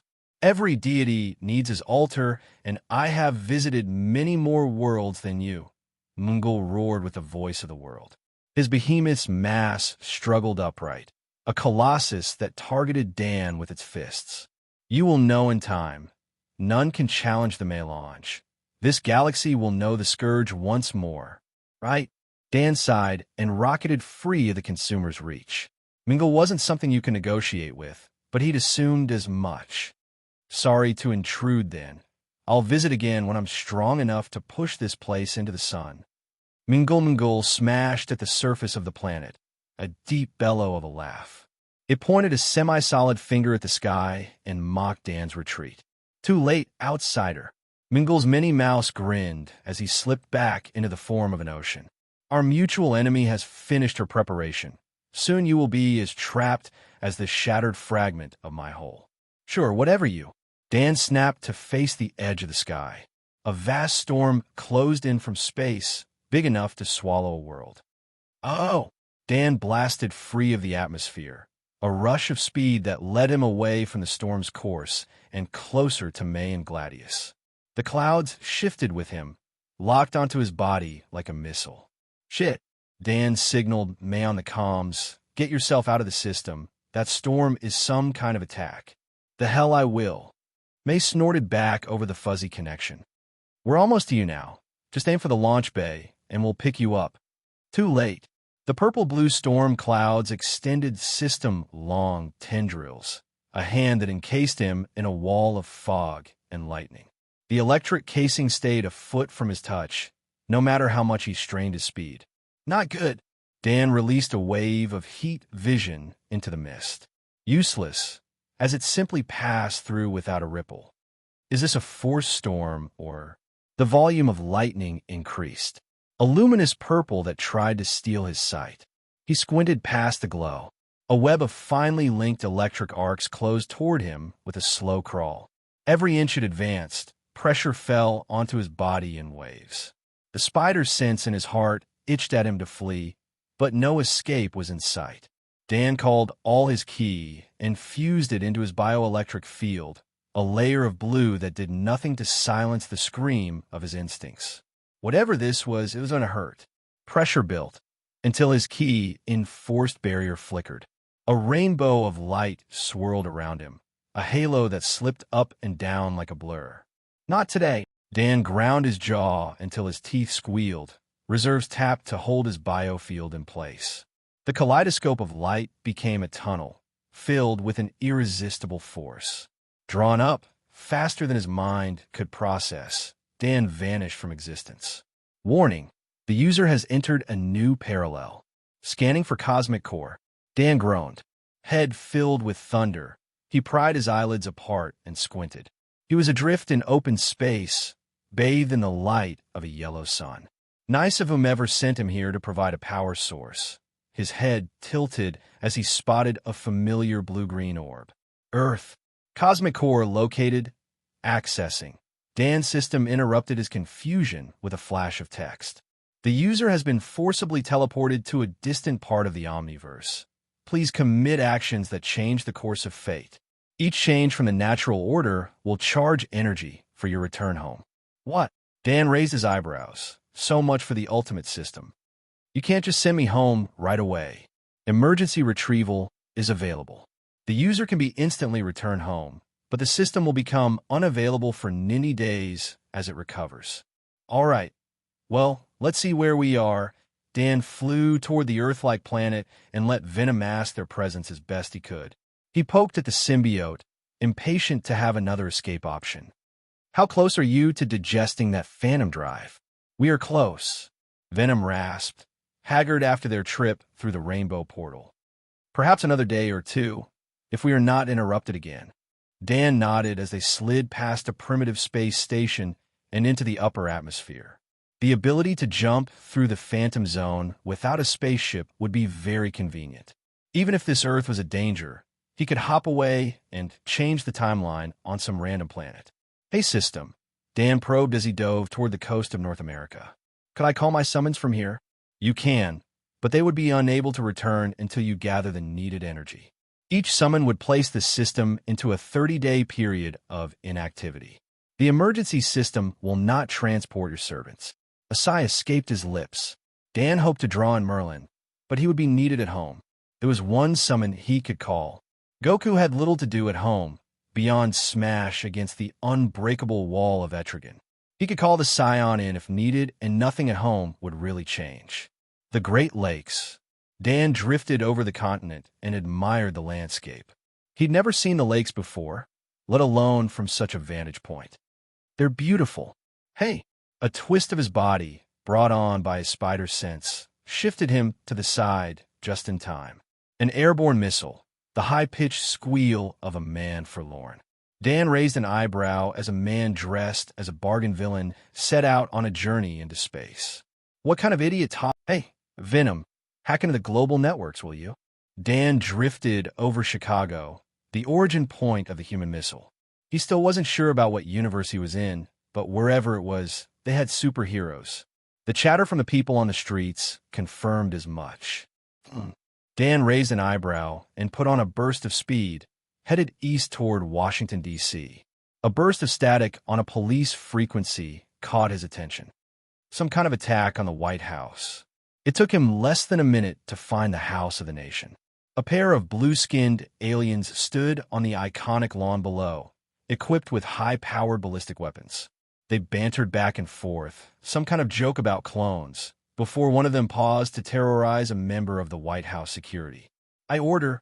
The middle-aged human pointed an unsteady pistol at one of the blue men, locked in a loop as the Hulk squatted down to leer in his face. I order you. You order what?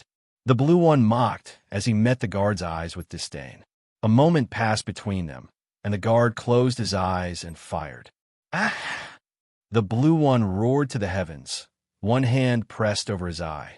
Dan snorted under his breath. That's what you got when you look down the barrel of a gun and monologued like a fool. Your eye is as replaceable as you are.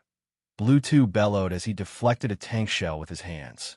Now kill that one and move on. Dan sighed. and pushed himself to action. He didn't have much practice as a standard superhero, but he wouldn't let an old man get smashed right in front of his eyes. A blur of the surroundings, and he was between the guard and Blue One's raised fists. "Hello!" A war cry interrupted Dan's words and drew both his and the alien's attention to the skies. A woman with a rounded mace fell from the backdrop of the sun, followed by what could only be described as a C-Team Justice League. A buff Abraham Lincoln, a fishman, even an off-note Batman analogy, and a red streak that resolved into a knockoff of the Flash. The last was a woman in a green leotard, perhaps a version of the Green Lantern. "Red Rush, get those guys out of there." Lincoln barked orders to the rest as he swept towards Blue 2 with a punch. "Focus on evac. We can deal with these two when the area is clear." Dan squinted as a false flash accelerated toward him and the guard at his back. He was fast, but not as fast as Etrigan. Red Rush snatched up the guard and returned, but Dan shrugged him off and turned his attention to Blue 1. The brute had taken a cautious step back, fists raised in a simple stance. "Hey, let's go." Red Rush tugged at Dan's arm. "Clear the area so we won't have to protect you." "I don't need your protection." Dan shrugged the hero off and walked to meet the oversized villain. He rolled his shoulders and thumped his fists together. "Let's see how tough you are, Blue Man." A light press of his feet brought Dan in front of the alien for a second time. He leaned in, fist directed in a straight line to the big fellow's left knee. A wet pop, punctuated by a terrible scream. The leg sheared off at the joint, a fountain of blood that Dan danced to avoid. "Sorry about that." A flash of red connected the injured man in Dan's eyes, a sear of heat that cauterized the wound. "You weigh squishier than I expected." "My leg!" Blue One screamed, a delayed response from the shock. He wrapped his hands around the stump and tipped backward to the earth. "Who the hell are you?" "See you later, brother." Blue 2 forced his way free of Lincoln and rushed to escape. A Hulk jump carried him free of the White House grounds as he bellowed a laugh. "I can always make another one." Dan stood between the man's arc and the ground, fist raised as he tightened his focus. He needed to hit with just enough force, practice for his own universe. He couldn't be seen chopping limbs left and right, or he'd have the same reputation as the Jedi. "Wait, Dan speared forward, Blue 2's plea ignored. His fist found the man's left shoulder, a blow that twisted flesh from bone. Launched like a bullet, the blue-skinned alien smashed into the earth and didn't move. "Much better," Dan nodded at his fist. He'd shattered the fellow a little, but he was still in a single piece. "Who the hell are you?" An annoyed growl sounded from above, a chiseled middle-aged man in a white and red supersuit. Dan glanced at the stylized on his chest and the long red cape at his back. "Just a helpful tourist." Dan drifted closer to the man in the sky and extended a hand. "I'm sorry, but your voice is super familiar. Have you ever run newspaper?" "What?" "Omniman." The Lincoln look-alike flew to join them in the skies. He gave both Dan and Omniman a pair of sour looks. "Is this guy a friend of yours?" "We just met." Omniman shook his hand free of Dan's and gave Lincoln a guarded look. "I assumed he was a new member of your team, Immortal." "The name's Danielle, but my hero name would be Superman, I suppose." Dan took Lincoln's hand and shared an overbearing shake. The hero leader applied tremendous force that Dan matched beat for beat. "I'm a tourist of a sort, far from home and looking for a rest stop on my journey. Don't stay too long. This world has enough heroes." Omni-Man flashed away, headed for the horizon. Dan snorted as his eyes followed the man's flight. The Immortal sighed. "Sorry about that. He's all business all the time." The big man slapped Dan on the back and guided him to the ground, toward his gathered team. "Plus, he's not big on working together, but we appreciate your help here today." "No problem." Dan followed Immortal's lead and landed among the other heroes. All but the Batman look-alike showed him welcome smiles. "I'm happy to help. This base is a bit low-tech." Dan frowned as he followed Green Ghost through the halls. He'd grown accustomed to the advanced technology of Krypton and the Star Wars galaxy. Maybe I should give them a bit of an upgrade. He had Venom to help, plus a perfect memory of every schematic and technical document he'd ever read. He could bump this unknown Earth ahead by 1,000 years.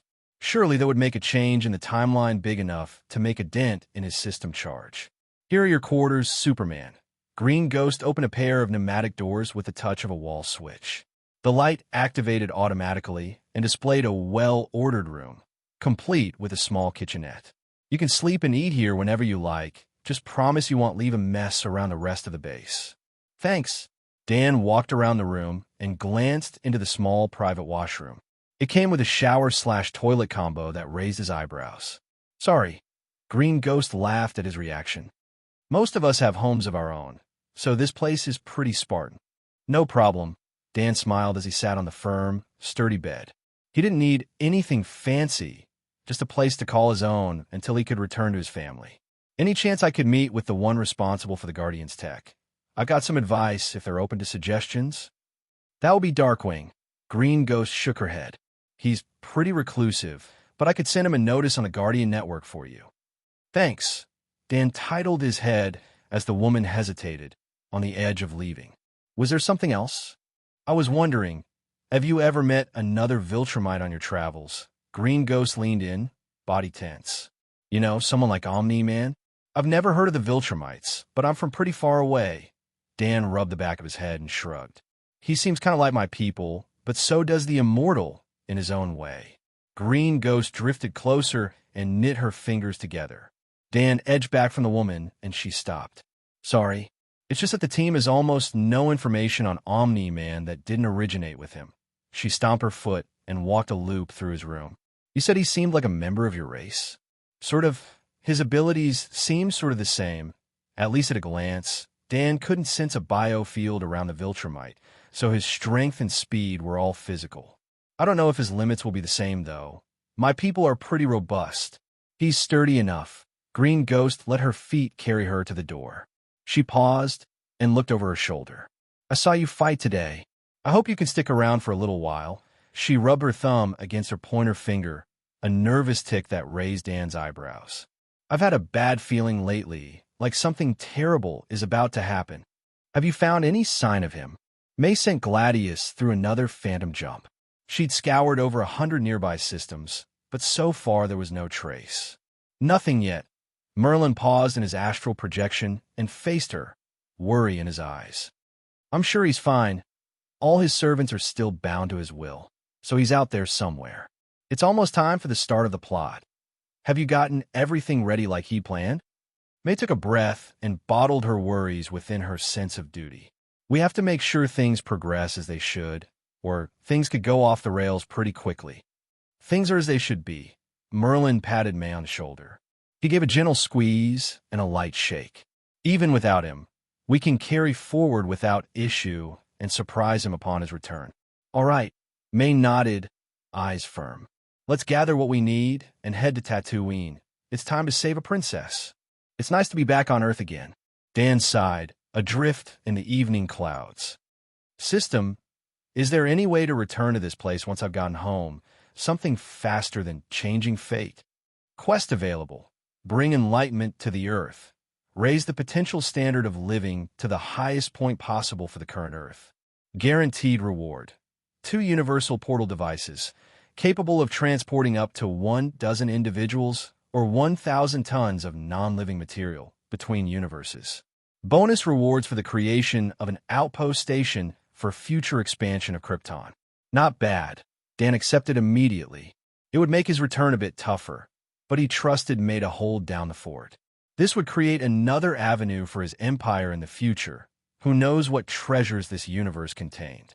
The bonus is also an easy one. He had one last fortress crystal.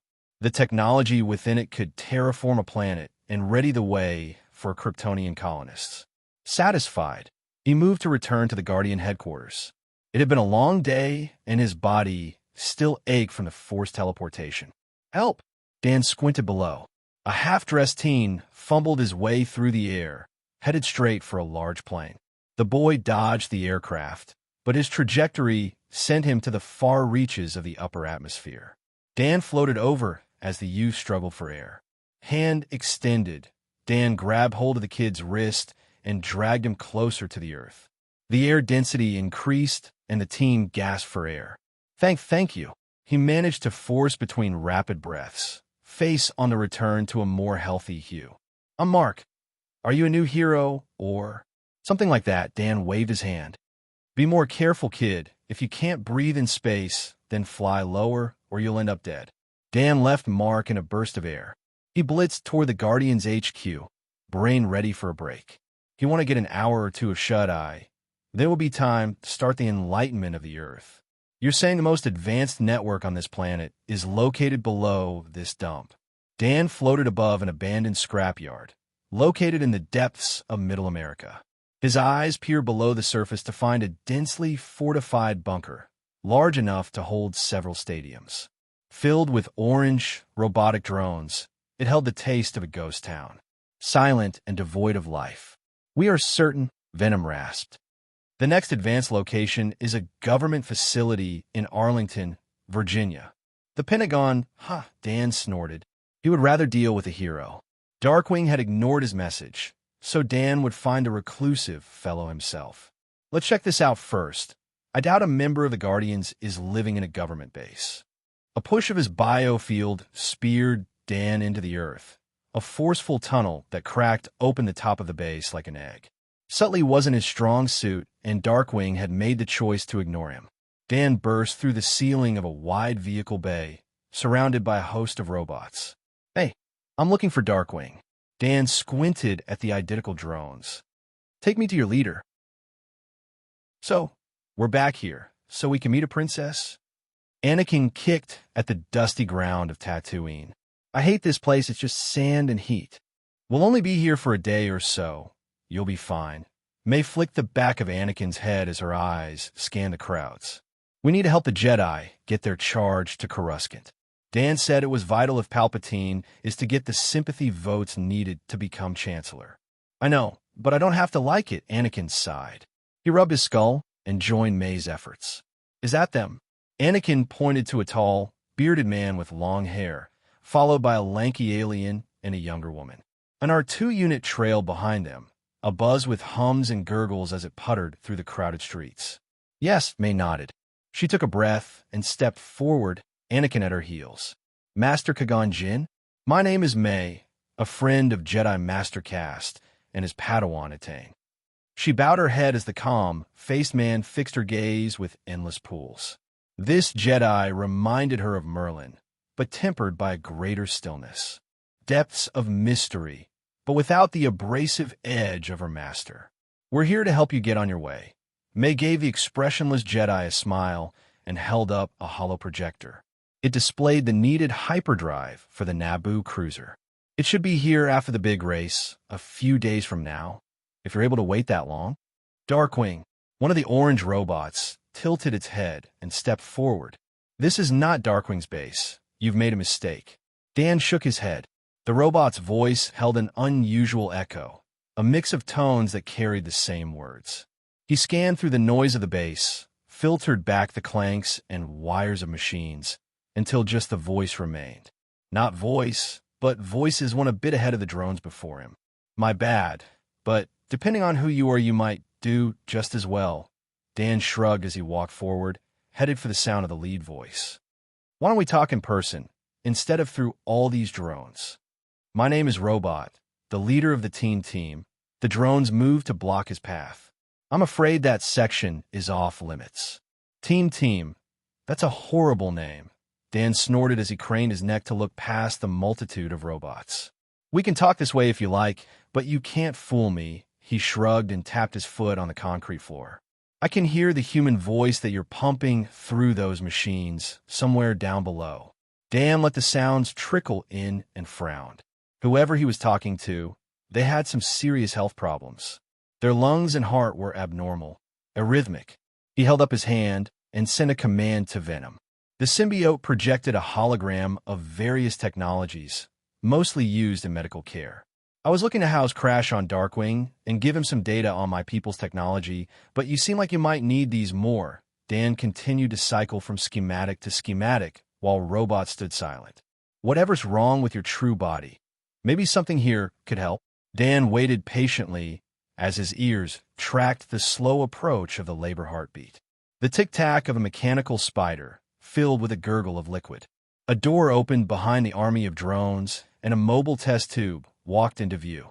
The man within was deformed, twisted around himself, and connected to his container by a dozen tubes. "Who are you?"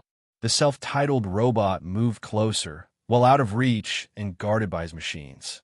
His questions were in a different vein, but his eyes stayed glued to Dan's projections. "How could you know about this place, about me?" "I didn't know anything," Dan laughed and pointed to his ears. "I followed a data trail to this base, and I could hear your heart beat the second I tunneled in here."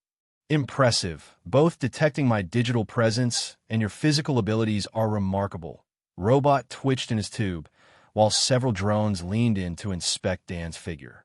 He waved an arm at Dan's holographic schematics. "Are you and this technology alien some other super race like the Viltrumites?" "Something like that." Dan ignored the mechanical eyes and met the gaze of the man in the pod. "But unlike Omniman, I'm not interested in running around. He's reactive instead of active." An instruction to Venom transmitted a large data package to the glass entombed man. Information on Kryptonian medical research and development, as well as the schematics for a clean energy reactor. "This is just the beginning of what I can give you." Dan tapped the side of his head and smiled. "The only condition is you move to make these innovations available to all you can, as cheaply as you can." "Why?" Robot tilted his head and bobbed within his jar. His spider carrier tattered forward, ungainly but somehow well-balanced. "What motivates you to help the people of Earth like this? What could possibly convince me this wasn't some kind of alien trap?" "A trap?" Dan raised an eyebrow and snorted. He shook his head and floated into the air. "If I wanted to destroy this planet, I wouldn't need to take such a roundabout path." He glanced upward to judge his path and sent a final transition to the robot. "Call me on that frequency, anytime you like. I'm going to poke harder for Darkwing's lair." A rush of air and Dan pierced through the ceiling, a rapid advance until he reached open sky. The only potential threat on this planet seemed to be Omniman. That guy gave Dan an uncomfortable itch. A spider at the base of his spine that he couldn't catch. "Venom, what information can you find on the When the cat's away?" Doom smiled to himself as he descended into the bowls of Coruscant.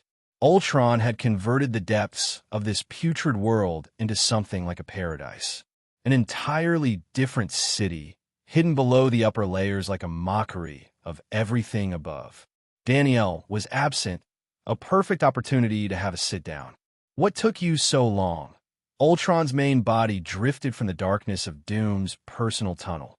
Ever since he'd received the Allspark, the AI had spent most of his time below the streets of the Republic's capital. "We'll need to leave soon and complete our part of the Naboo mission." "I'm well aware." Doom smirked at the change machine. The Allspark had boosted his abilities in every way, but it had tempered the AI's spirit. "I want to go over our plan for Palpatine. You will become Chancellor in less than 2 weeks, after all." "What is there to discuss?" Ultron rolled his shoulders and faked a yawn. "He will die, and I'll strip him for genetic materials. Nice and easy." "That fake soul has dulled your mind." Doom tapped the AI's chest plate. "I've met with the man in person. He won't lay down without a fight." Doom had spent the last 5 years in a fencing match with the cursed Sith.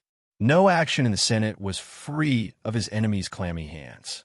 It was a miracle that he'd been able to rally support to Garnab's cause, when every other moment was spent on routing Palpatine's meddling. "His power comes from the Force." Ultron scoffed and pointed to the depths of the planet under their feet. "I've got enough lizards on this world to storm the Jedi Temple, let alone deal with a single man." Doom sighed. Even Danielle treated Palpatine like an afterthought, a bump in the road before the real dangers showed themselves. It was a mistake. Doom was skilled in the magical arts, enough that he could see past the Sith's facade. Underneath the wrinkled flesh of his aged body, Darth Sidious was something more. "Regardless, I will be taking extra steps." Doom pushed on, past the AI's lackadaisical attitude. "Help me, or you can forget about our deal." "Fine." Ultron rolled his eyes and made a short bow. "What does the esteemed representative of Garnib want from me today?" "I can't believe we couldn't find Darkwing's base." Dan frowned as he drifted above the Pentagon. "The next most advanced network on the Earth." I wonder how I should get inside this time. His brute force effort was fine for the heroes, but the government would make all kinds of noise if he smashed his way into their hidden lairs. Perhaps he could walk in the front door. It would attract attention, but that was a good thing at this point. Every action he took created a small charge for his system, so stirring up the pot was only to his benefit. I hope you don't plan on busting your way inside. A wry voice sounded in his ear. Dan cocked his head. The sound was transmitted by a directional high-frequency microphone no normal person would be able to hear. There are better ways to say hello, you know. I suppose, Dan snorted. He traced the source to a small utility shed behind the building proper. I take it you want me to go through that shack down there. You got it, the gruff man laughed. I'll meet you when you get inside. The call ended, but the tone still led to the hidden entrance. What do you think, Venom? Is it a trap? Dan flew down without concern and knocked on the door. There is much communication activity, the symbiote grumbled. They are afraid of us. Dan shrugged as the door creaked open. In a reverse situation, he would be very concerned about an overpowered alien loose on his world. He stepped into the darkened space and smiled. He was surrounded by men in some kind of cloaked armor, each with a bulky weapon in hand. Good to finally meet you. A scar-faced man walked forward and held out his hand. Dressed in a well-pressed suit, he carried the look of a wolf that presented itself as a sheep. The name is Cecil Stedman. I run the Global Defense Agency. Daniel, the two shook, with Dan careful to keep his grip tolerable for the human. He flicked his eyes to the men around them, then back to Cecil. These soldiers aren't really necessary. I'm here to offer an alliance of sorts between my people and the Earth. Old habits. Cecil laughed and waved to the invisible troops. All but two filtered away, while the remainder flanked Cecil on either side. If what you're saying is true, it would be a historic day for mankind.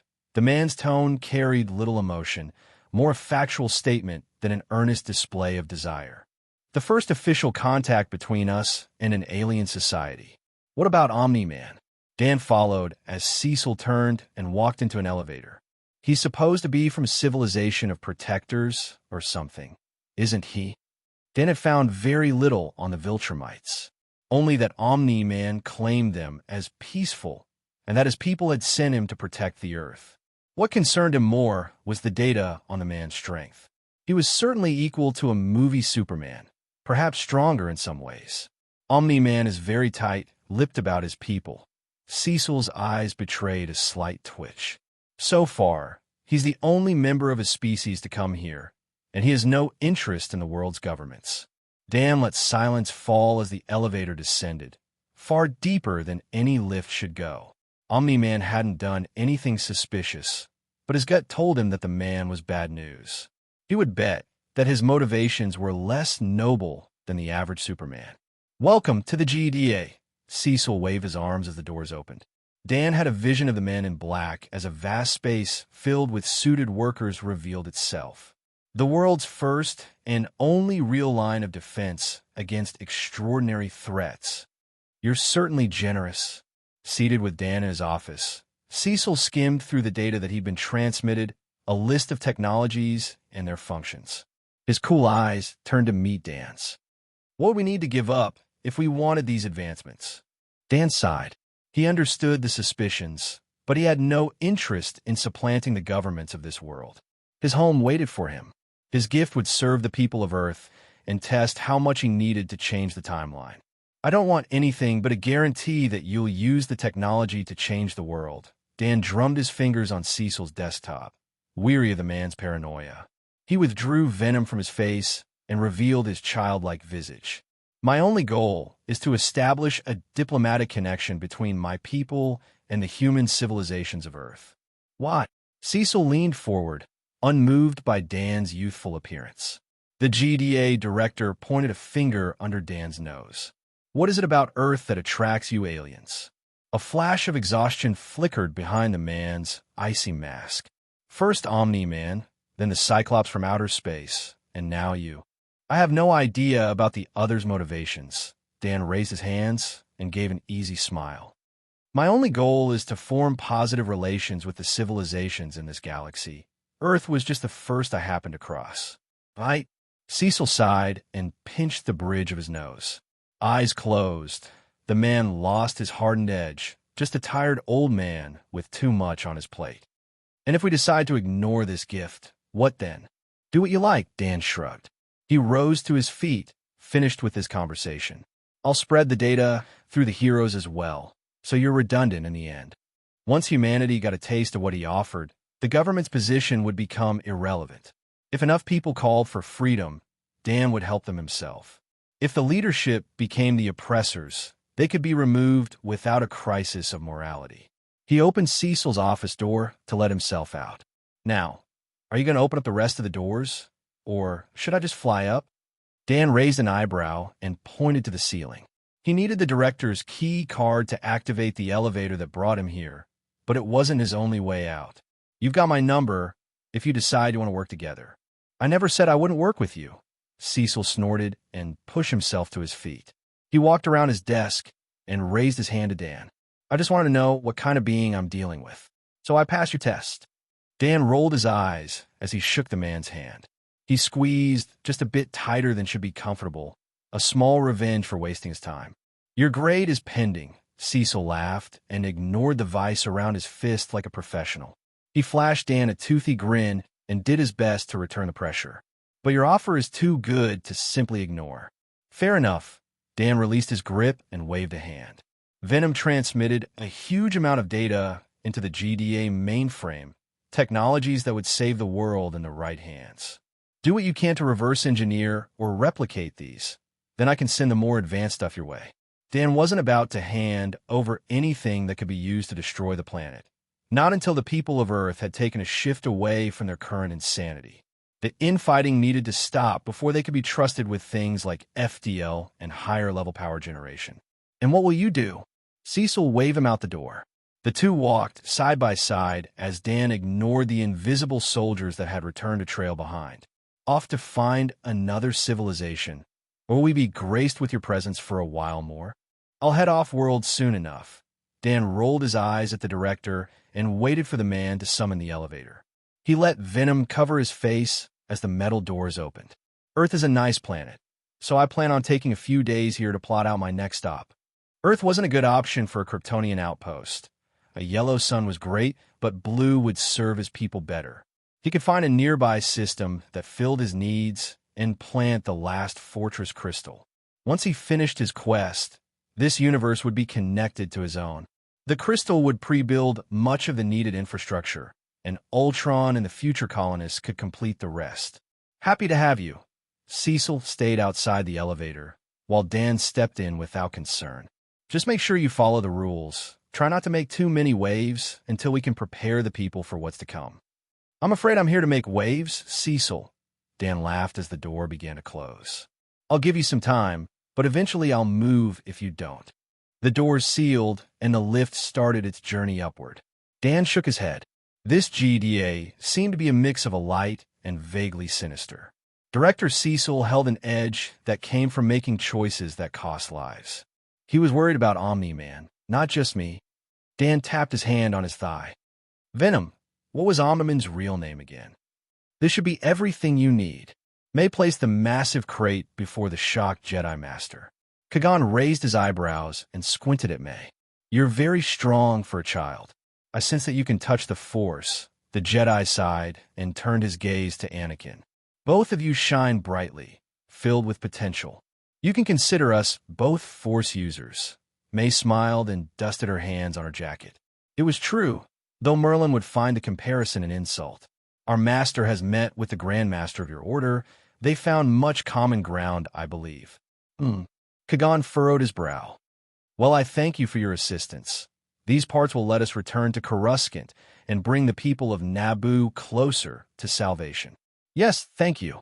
Padme, still disguised as a handmaiden, stepped forward and gave May a hug. The faster we return, the more of our people we can save. May returned the hug with a smile. The 14-year-old queen was a delight. She held a great weight on her shoulders, but she remained open to new ideas and unburdened by the traditional dogma May expected from a royal. Don't worry. I'm sure everything will work out. May squeezed Padme's shoulders. If you run into trouble, Just use that comm link I gave you. I will. The young queen nodded as she raised the communication device to her chest. I hope that we can meet again. May nodded in affirmation and let the woman move back to her ship. Soon it would be time for the Battle of Naboo, but changed according to their plans. She flicked her fingers and sucked Anakin to her side with a burst of magic. It's time to go. Gladius is already in position. May cast a teleportation spell and dragged Anakin along for the ride. They had to make sure everything was in place before Padme set off on her. The point. Chancellor Valorum halted, head turned to the man who whispered at his side. His face cramped, but he nodded and turned back to the floor. The point is conceded. Will you defer your motion to allow a commission to explore the validity of your accusations? Doom snorted. The two beside the Chancellor were agents of Plague Eyes, planted through the influence of the Galactic Banks. They hampered Valorum's every move to bring stability with the power of bureaucracy. His eyes moved to the young queen, her expression set with firm resolve. I will not defer. Padme stood firm against the murmurs that rushed through the chamber, voice filled with passion. I have come before you to resolve this attack on our sovereignty now. I was not elected to watch my people suffer and die. She pleaded her case to the Senate floor, a speech that drew shouts of both agreement and dissent from the many representatives. Doom glanced at the mob. The division was almost equal, but the calls for her support rang slightly higher. I move for a vote of no confidence in Chancellor Valorum's leadership. The juvenile queen's face fell at her own words, as if she wished they were not necessary. Palpatine leaned into her ear as Valorum's assistant called for order. Doom smiled and placed his hand on the podium before him, an answer to the call for a motion to second. The representative from Garnib's seconds. Doom bowed to Padme and the wretched Palpatine. We would not have such injustices stand, just to please the bureaucracy. Beep, beep, beep. Dan rolled over in his cot and covered his head with a pillow.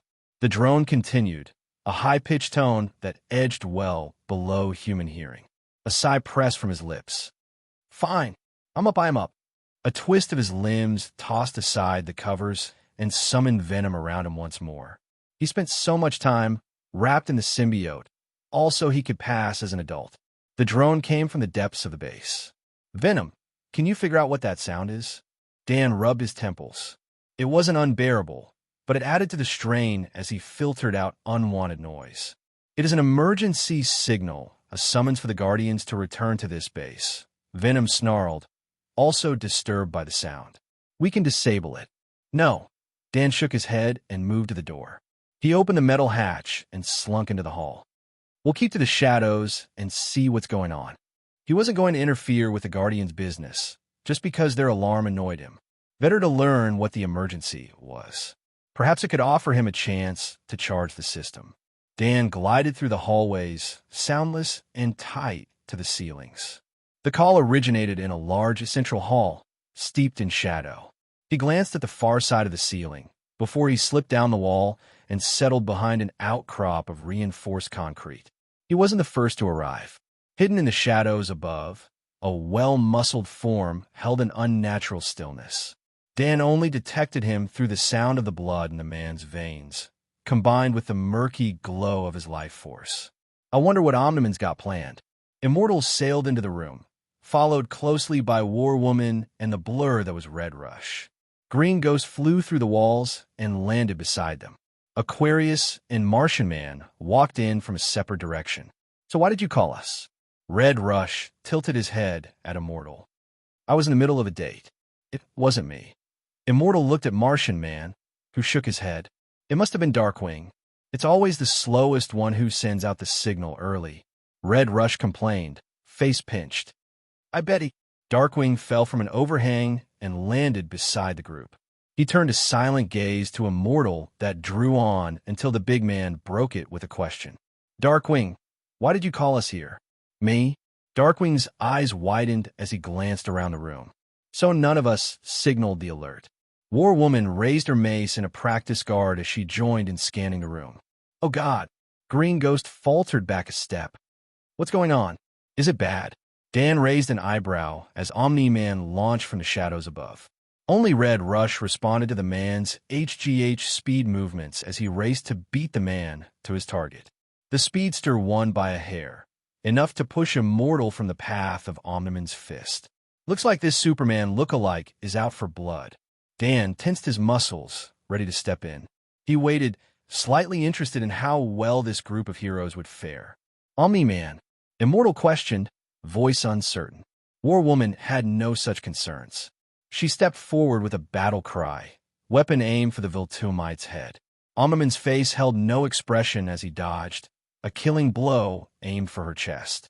Red Rush deflected the blow, while Darkwing tossed some Cooney into the fray as distractions. He's playing with them. Dan frowned as Aquarius aimed a high-pressure stream of water into the man's face. The Viltrumt had moved faster the first time they'd met. It's like he wants to get hurt. Red Rush saved the day once more and pulled Aquarius from the path of a deadly blow. Omniman's fist slipped past the Rush's back and cleaved a crater into the floor. Red Rush dropped off his teammate and began an assault of his own. Omni-Man took one punch, then another, before he caught the speedster's wrist on the rebound. He gripped the man's face and began to squeeze, even as Rush layered hundreds of blows to his chest. Time to go.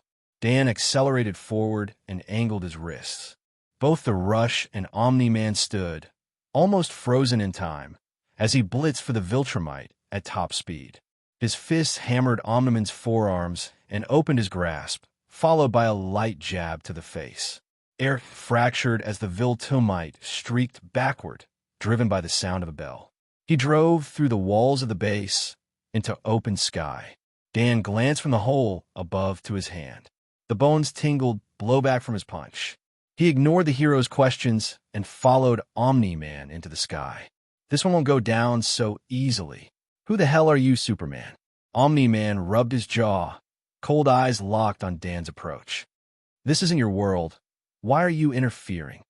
Dan rose to match the Viltrumite's height, hands raised in an easy guard. He didn't answer immediately, focused on the unusual energy that tingled under his opponent's skin. Different from his own powers, but strong and steady. I'm just being a good guest, Dan shrugged. He would start slow, then ramp it up as he got a better sense of Omniman's durability. I can't let you slaughter my hosts while I'm still under their roof. Now, can I? His body speared forward, driven by his biofield. The Viltrumite slipped back, faster than before. Their fists met with a crack of thunder and a jolt that brought a smile to Dan's face. Omni-Man had held back against the Guardians. This punch could have collapsed their mountain base with a single blow. Then leave now. The red-caped hero ground his knuckles against Dan's. This world doesn't need you, and you're standing in my way. Dan laughed and returned the pressure. He doubted the world was in good hands with this homicidal fellow at the top of its pyramid. The attempted assassination of the other heroes was an obvious red flag. Nolan, Immortal flew up from the base, followed by the other Guardians who could fly. What's wrong with you? He glanced at War Woman, a question in his eyes. Could he be under someone's control? It doesn't matter. War Woman raised her mace and squared against Omni-Man. He has to be stopped. His power endangers the world. The Viltrumite snorted and blitzed in her direction. Dan shook his head and intercepted with a series of high-speed punches. A combo of blows that tumbled the man toward the mountains below. These idiots would turn to vapor if Omni-Man hit them for real. He had to keep the man well away from this B-Team league. Stop interfering. Nolan roared as he accelerated out of his spin. The air ignited around him, burnt by the raw speed of his body. This world doesn't belong to you. Dan shifted to the side and lashed out with a kick caught on Omniman's elbow. The shockwave drove the Guardians from the skies and brought a snarl from Venom. Even after 5 years of work, the symbiote was still disturbed by loud, high-frequency sound.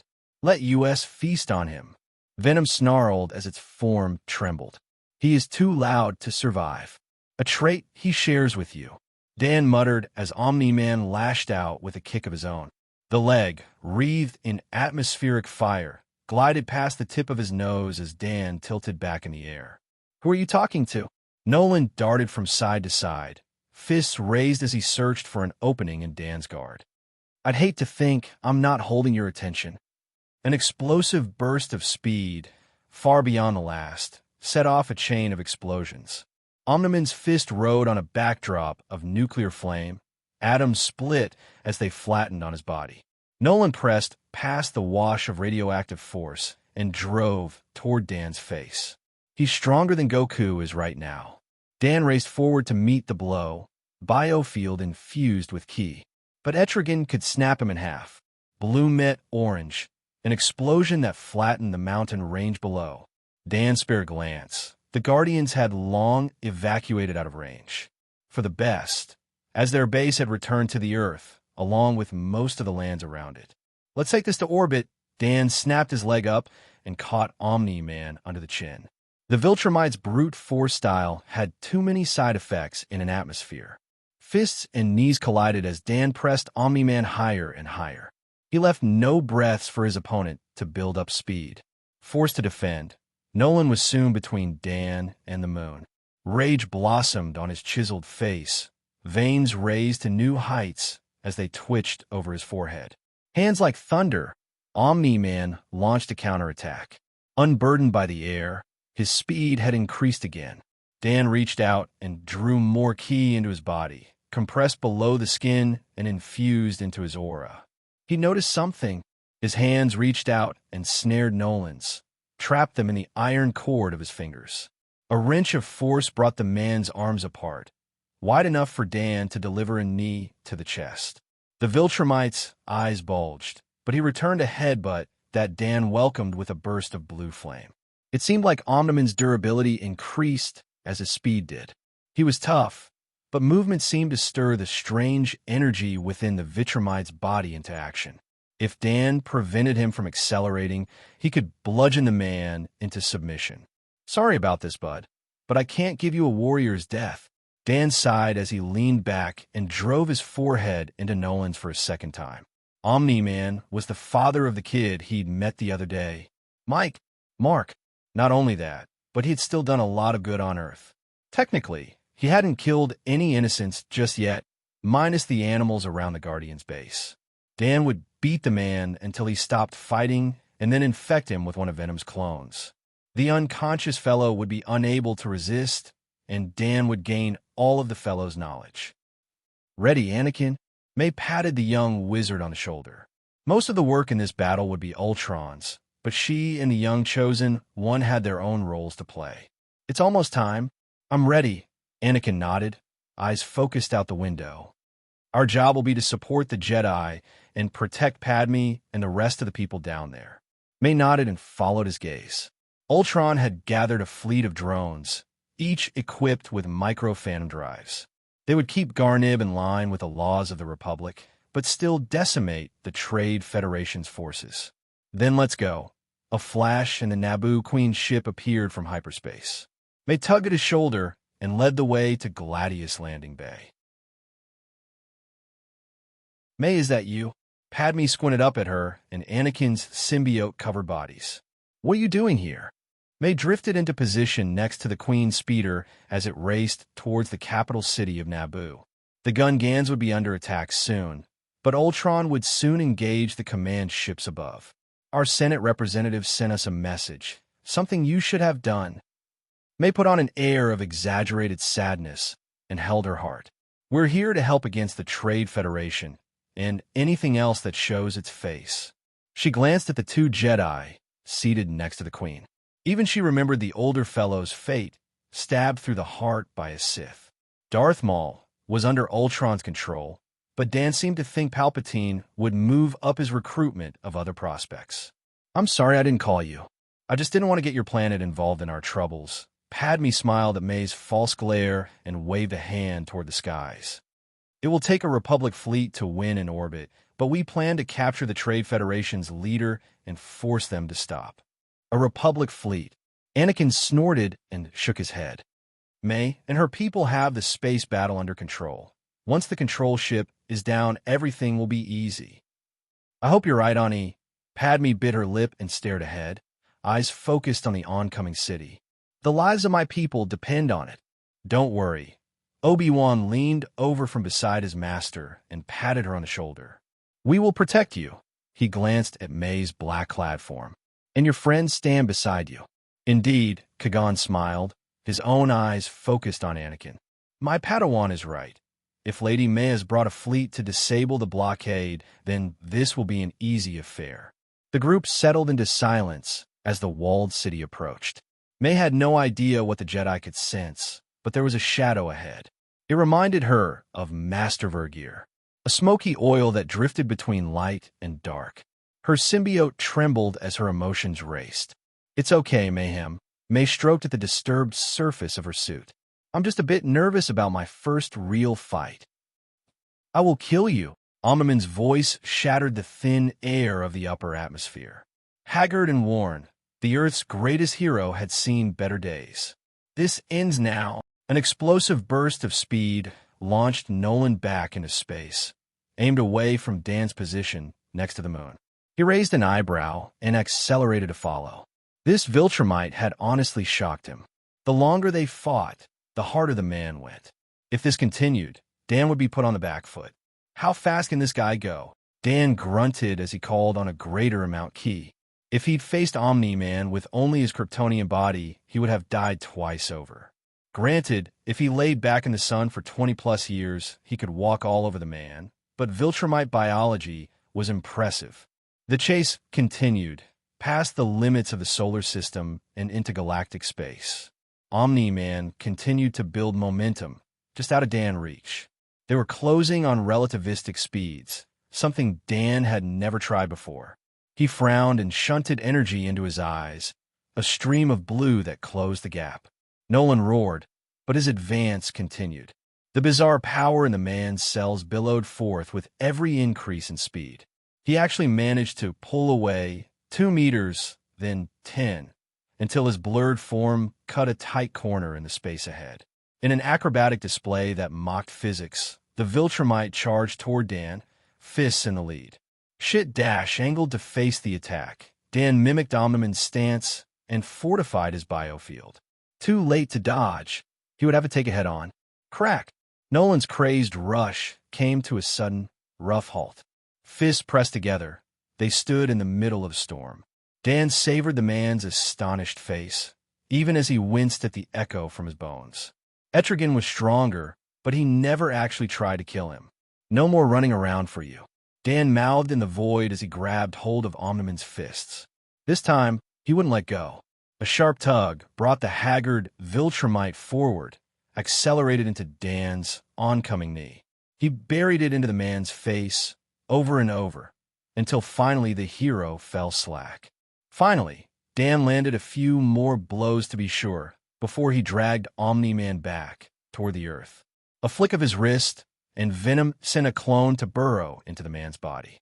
"I definitely need to bring some of his DNA for Ultron and Jor-El to mess around with." Depending on how easy they were to clone, the Viltrumites might be a perfect addition to his empire. They had much in common with Kryptonians, but would likely be immune to things like red sunlight and kryptonite. I wonder if Django will accept my offer for another 10-year alliance.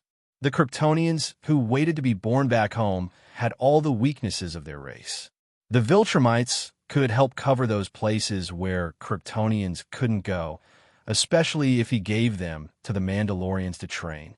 Dan dipped back into the atmosphere and headed toward the ruination that was the Guardians' mountain base. Thankfully, most of the radiation had spilled into space, but the place was still a wasteland. "What should I do with you?" Dan held Omniman upside down by the foot and tilted his head to take in the sounds on the wind.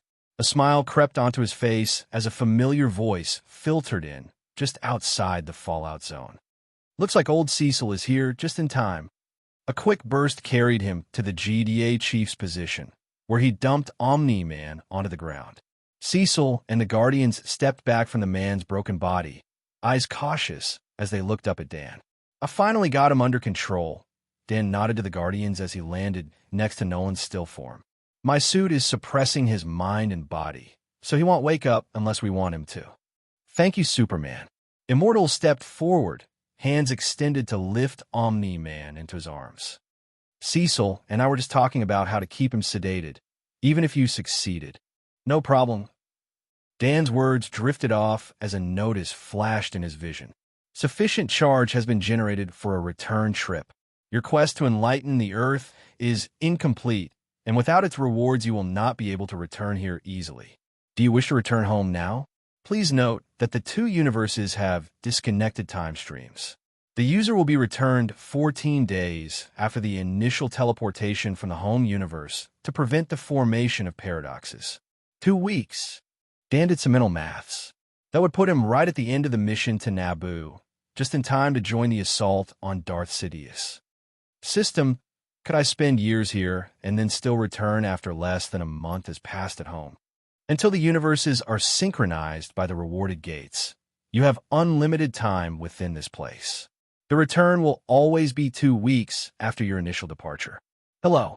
Green Ghost waved her hand in front of Dan's glazed eyes, a hint of concern in her voice. Finger raised, she poked at the side of his head. Are you all right in there? Have you accessed Omniman's memories yet? Dan kicked back on an unknown beach, far from civilization. Venom's clone had plenty of time as it locked down the Viltrumite's body, and Dan was eager for the knowledge in the man's head. He would have information on the galaxy at large, as well as on his own rather aggressive species. We have them. He has lived long, a life of blood and terror. Venom let the images drift into Dan's mind's eye. Genocides and the chaos of battle dominated the majority. Do you wish to experience them? Not particularly, but it's the fastest way to find what I'm looking for, Dan sighed. Who knew if Nolan was the strongest of his kind? Or an anomaly? Maybe he was a madman on the run from his own people. Let's get this over with. A rush of foreign sensation filled his world.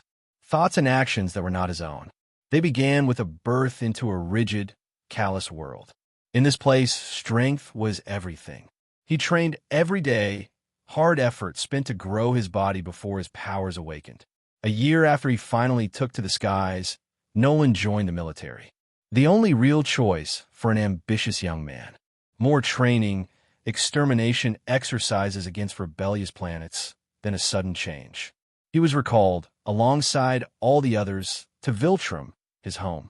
The Great Purge, a civil war that ended with the forced cleanse of his race and the death of the Emperor. Nolan came under the tutelage of Grand Regent Thrag, the newfound leader of the Viltrumite Empire. After that, everything blurred together, a kaleidoscope of murder and death as he advanced the cause of Viltrum. It ended with the only color that had ever pierced his rigid life.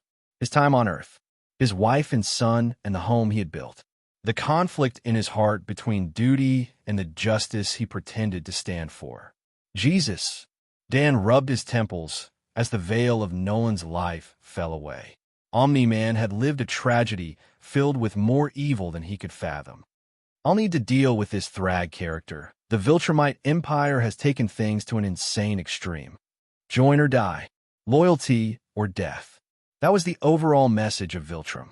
If he wanted to expand his own empire into this universe, Dan would need to bring an end to their reign of terror. Thrag was far stronger than Nolan, a world killer.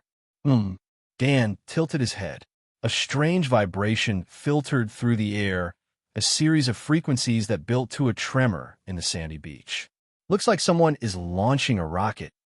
We'll take the lead. May accelerated beyond the speed of Padme's speeder and waved to Anakin. They raced toward the capital. A straight line pointed at the darkness that waited for them. We'll work together to deal with whatever's in there, but let me make the first move, okay? All right. Anakin shrugged and scratched at his neck. I don't think it should be a problem. We're pretty much unstoppable. May rolled her eyes. The boy had become too arrogant ever since Dan gave him the Superman serum. He was behind her as far as powers went, but his overbearing talent in the Force put them side by side in overall strength. She would need to take him down a peg in the future, or he would become even more broody and reckless. Just keep your guard up. May moved faster. A longer lead on the Jedi would help protect them from whatever remained of the plot. We're strong, not immortal, and Merlin has met Force users that he claimed as his match. Yeah, Anakin waved his hands as they stormed a landing bay in a rush of wind. That old goat keeps saying so, but I haven't been impressed so far. He raised his palms and launched a rain of magic arrows. White lances, tinted with a blush of purple, pin-cushioned the bodies of all the droids around them. Famine, Anakin's symbiote, let out a satisfied roar. A small face extended to snarl at the fallen robots. "Give us your lives, vermin." Famine gnashed his teeth, a tint of madness in his miniaturized eyes. "Give us your everything." A long clap interrupted the symbiote and drew their eyes to a halt, off to the side. A white-haired, well-groomed, bearded man stepped from the shadows. He wore a black cape, well-pressed expensive material, and carried an unlit lightsaber on his belt. Most impressive indeed. Count Dooku finished his applause and stared at May and Anakin with passionate eyes. "I sense that the two of you have amazing potential." He turned to Anakin with a smile. "You in particular, young man. You've got a spark that should be nurtured." "Looks like Mark is off on an adventure." Dan kept his distance as the young half-Viltrumite chased after a rocket. Venom had hacked the Thing's system and determined it was a manned mission to Mars. "I should get going as well." Venom was now ready to jump into the Phantom Zone. They could only travel within a galactic range, but it was enough to find a new base and make some new friends. The Viltrumites had a wealth of enemies, and he would reach out and seek an exchange of information. "I know a lot from Nolan's memories, but I want more before I make a move." "Let's go, Venom. Target the closest blue star to Earth, and we'll work outward from there." Dan put the planet at his back and faced the depths of space. He would scout all the nearby locations for Kryptonian colonies and place the Fortress Crystal on the best of them. "If we hurry, we'll be done in a couple of months." The symbiote grunted in response, and Dan fell outside of reality. Horror, empty, hellish black, as far as his Kryptonian eyes could see. He had eternity to search the empty void, time almost meaningless. For the briefest second before real space crashed against his senses in all its wondrous glory, he glimpsed a dim and distant light. Thwack thump, thwack thump, thwack thump. 1,000 soldiers stood before him, locked in high-intensity combat. Each one was identical, save for a stylized number hidden amongst their tribal tattoos. Darth Maul let the slightest trace of a smile drift onto his lips. Despite his continued confinement in this cursed, forceless world, he had been given a great gift. "Happy are we?" Ultron's voice grated away his good mood and left behind a sour taste. Maul turned and gave the droid a foul look. "Never in your presence, insipid machine." He moved to walk from the chamber, but Ultron stopped him. "Don't be so cranky." The AIS face twisted in a grin as he offered Maul a metallic box. "It's time to finally give you your wish. Your master has decided to recycle you." Maul snorted as he shrugged free of the drone's grip. "It is a great day indeed." A burst of static-filled laughter erupted from Ultron's throat. The AI waved a hand and displayed a hologram of the Republic Senate's central chamber. A vote was underway to decide the next chancellor. "Your old friend Palpatine is about to get a promotion." Ultron zoomed in on the face of the stately fellow and locked it in place. "Soon, he will kill Plagueis and assume control of the one Sith's legacy." "Wonderful for him," Maul frowned. No love existed between him and his old master. The harsh upbringing he'd received from Sidious had made certain of that. Years of isolation, with only the callous Sith to call company, endless hours spent with combat droids to hone his skills. "Indeed, but more wonderful for you." Ultron walked forward and motioned for Maul to follow into the maze of hallways. "A friend of mine has come up with a plan, unnecessary but clever if you ask me." The AI shook his head and sighed. "He wants you to land the finishing blow, to see if you can harvest the power of the one Sith for yourself. You want me to kill Master Sidious." Maul's face shifted with his emotions. Greed and longing mixed with equal parts of fear and uncertainty. "I don't think you understand what he is." "Perhaps you're right. Your magic has always held little interest to me." Ultron shrugged and opened a hidden door. The seamless wall slid into the floor and revealed an elevator. "Come discuss it with my friend.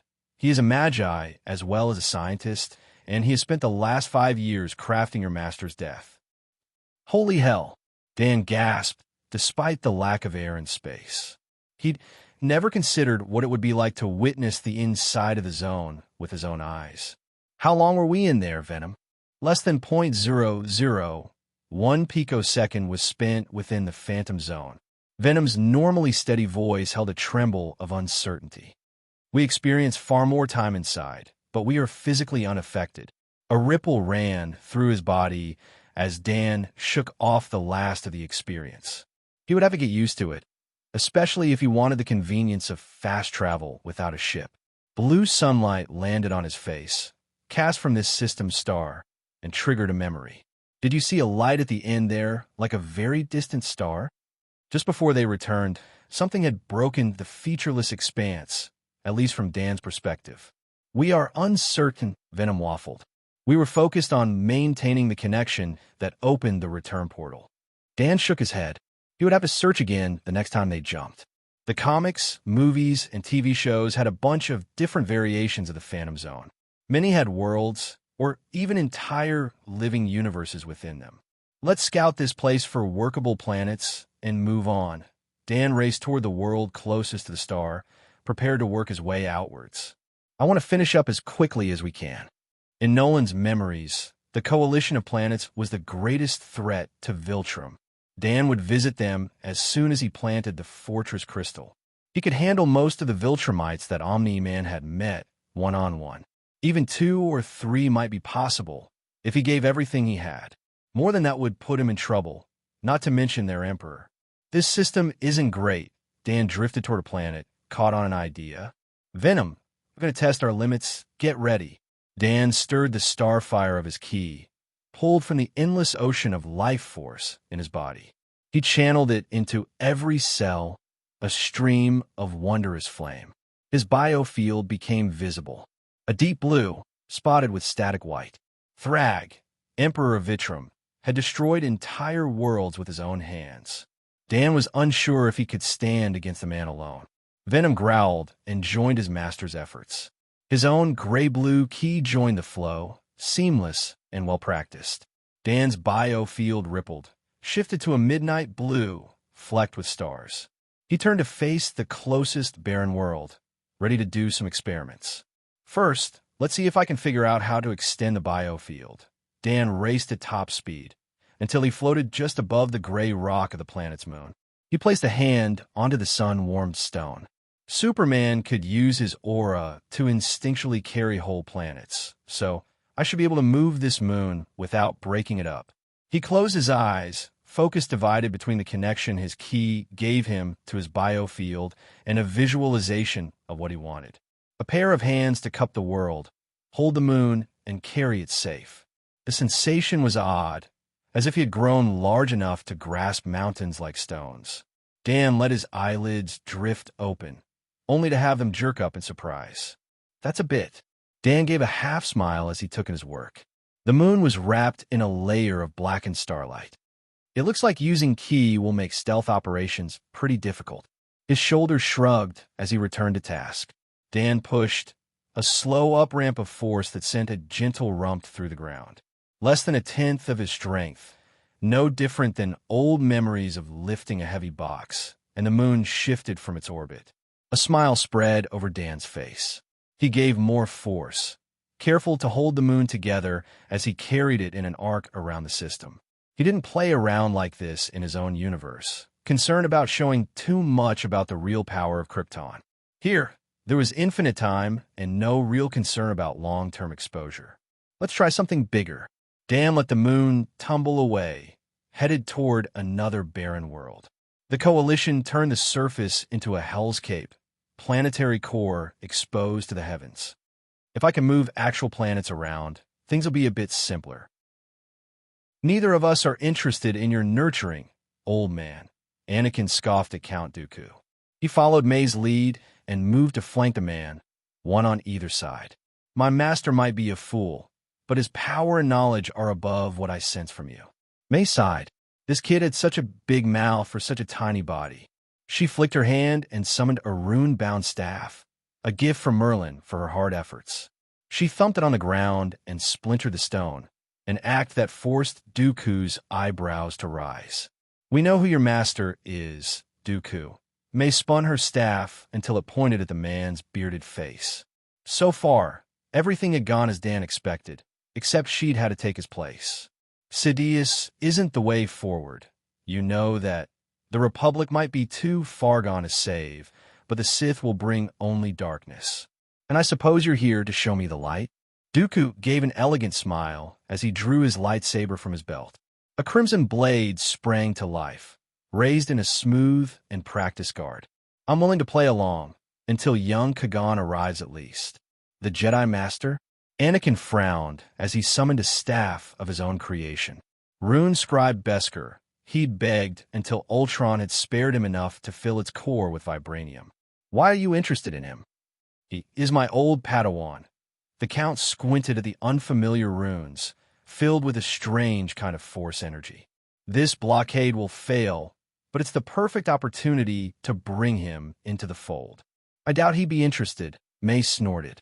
She wasn't a fan of Star Wars like Dan, but she trusted his words. His description of Kagan Jinn left no room for evil. The fact that you could train someone like Kagan shows that you're not the same as Palpatine. She had seen the man from afar when she visited Doom, a black hole of pure darkness. That man is a void. He's gone beyond black magic and stepped onto the path of demonhood. Dooku frowned, saber pointed at May, while his other hand held guard against Anakin. She could see a flicker of doubt behind his eyes. According to Dan, he'd only joined with Sidious as a result of seeing no other path. The Jedi had failed to fill their role, and the galaxy was lost in chaos. Only a firm hand could guide the future, and Dooku had only the Sith. Let's see if you can back your words with power. The Count launched a volley of lightning at Anakin's face, body pressed in a rush to close with May. I'll judge your arrogance by your strength. Moving planets is really convenient. Dan strained to shift a massive, rocky world closer to the sun. None of the systems had held habitable planets, but this one had something he'd yet to encounter. A solid world with a passable atmosphere, situated far from its star. He'd already buried the crystal deep within. Now all he had to do was place it into a stable orbit that gave it a ton of sunlight. Have you figured out the coordinates of the Coalition of Planets headquarters yet? A final shove, and Dan was satisfied. This place would be a great outpost world. Located far from any inhabited systems, it also held no resource that would draw others to visit. We have integrated Nolan's memories into a star map, Venom rasped as a galaxy displayed before Dan's eyes. A single star glowed red amongst the blue. This is the system, a world with a red sun. Figures, Dan laughed. It wouldn't do him any harm, but his growth would slow to a crawl while under its light. Let's head out. Hopefully we can. Beep, beep, beep. Beep, beep, beep. Beep, beep, beep. Dan withdrew his comlink. He'd only given out 2 of these, one to Cecil and the other.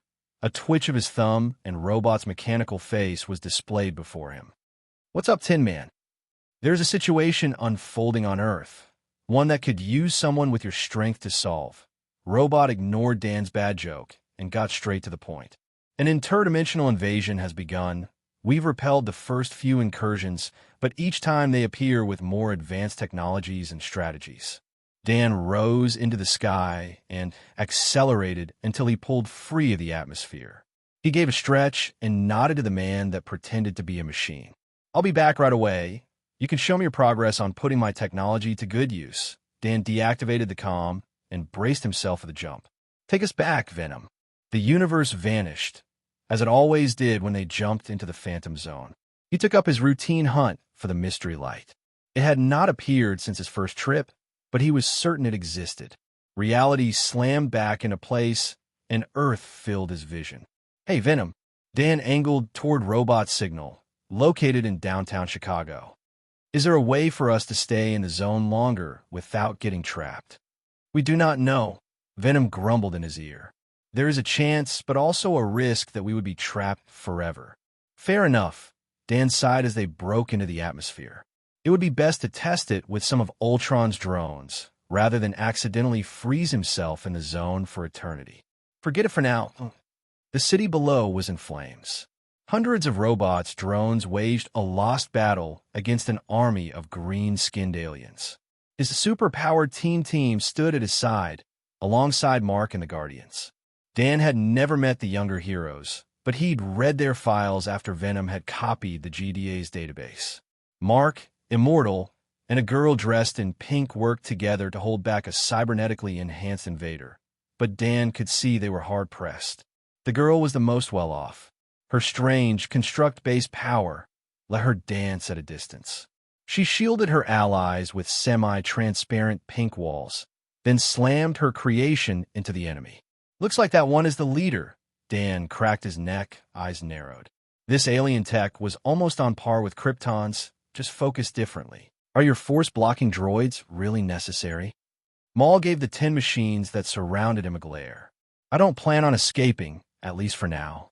Ultron had dragged him onto an advanced ship while they were still underground. He never got to see the skies of this cursed planet, a wise choice from the droid. Maul's top priority was the extinction of the force-repelling lizards that lived on this world. They are a shield, a veil to block your old master's sight. Ultron jumped the scout and began his descent into Coruscant's atmosphere. A swift course docked the ship with Doom's tower, where he stood, ready to receive them. "You'll be free of them soon enough. Now, let's go meet my friend." Maul shook his head and followed the AI to the loading ramp. He doubted this machine's friend and their abilities. Sidious was a force of nature. Even these cursed lizards might not be enough to separate him from the Force. The friend in question was at the foot of the ramp. "Greetings, you can call me Victor." Doom stepped forward, hand extended. His face held an arrogance that brought visions of Palpatine into Maul's head.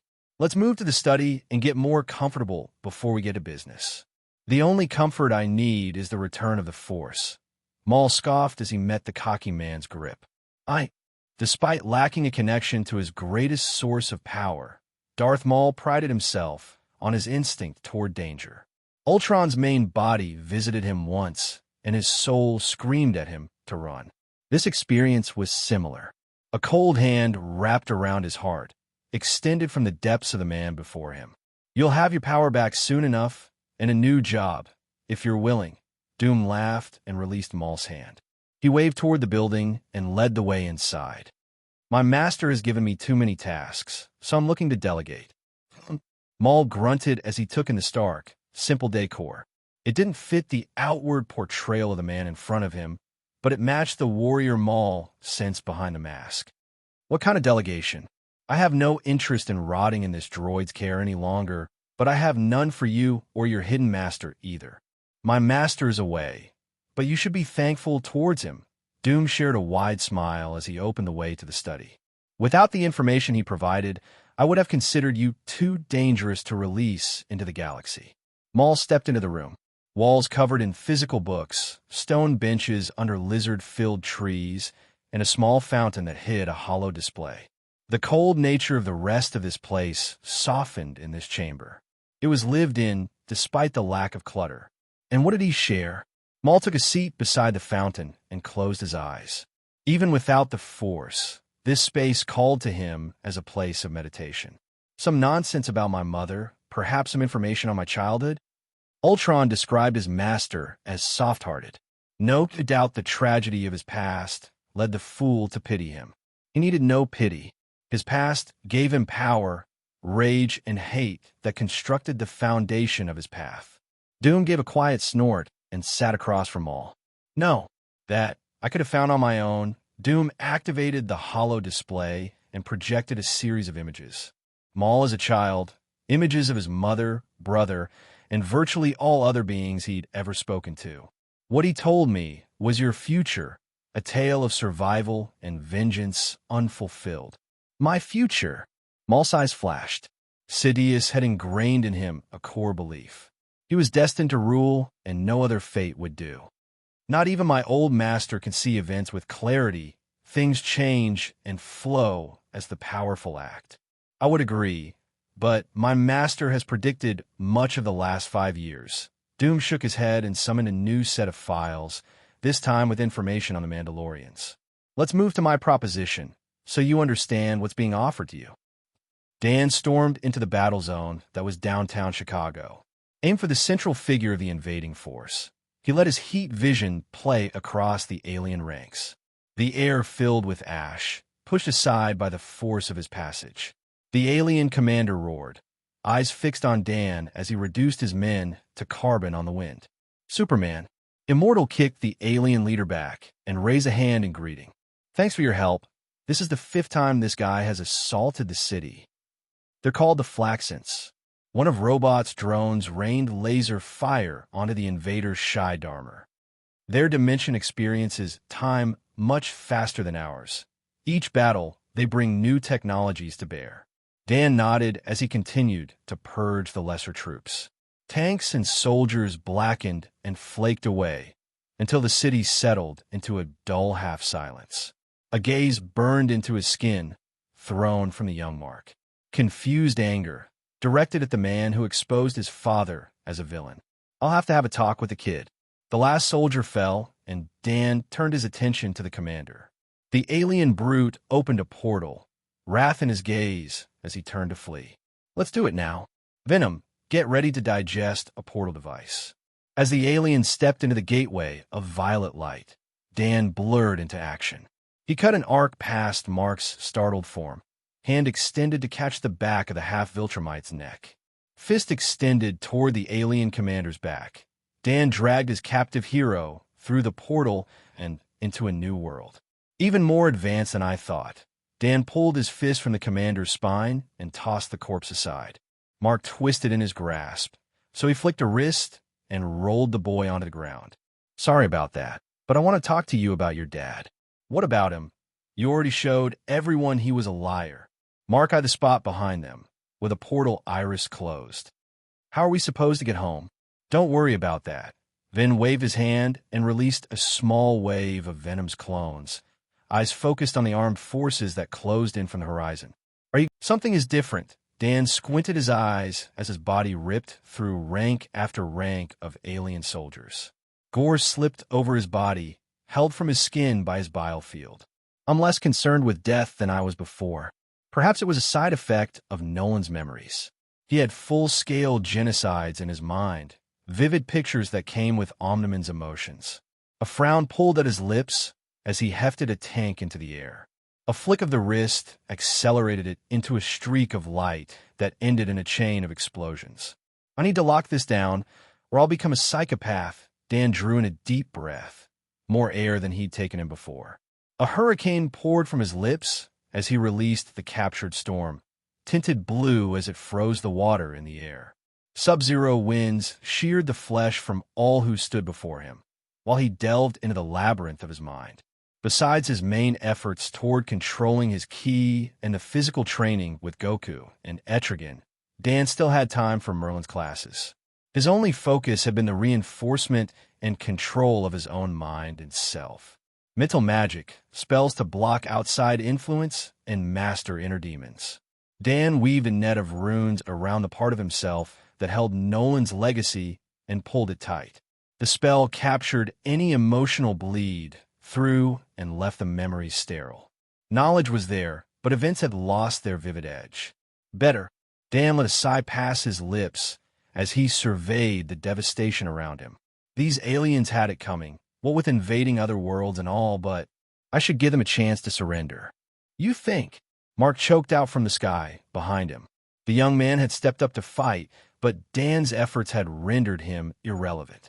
I think you've slaughtered their entire army by now. These people have made their intentions clear. Dan turned a critical eye to Mark.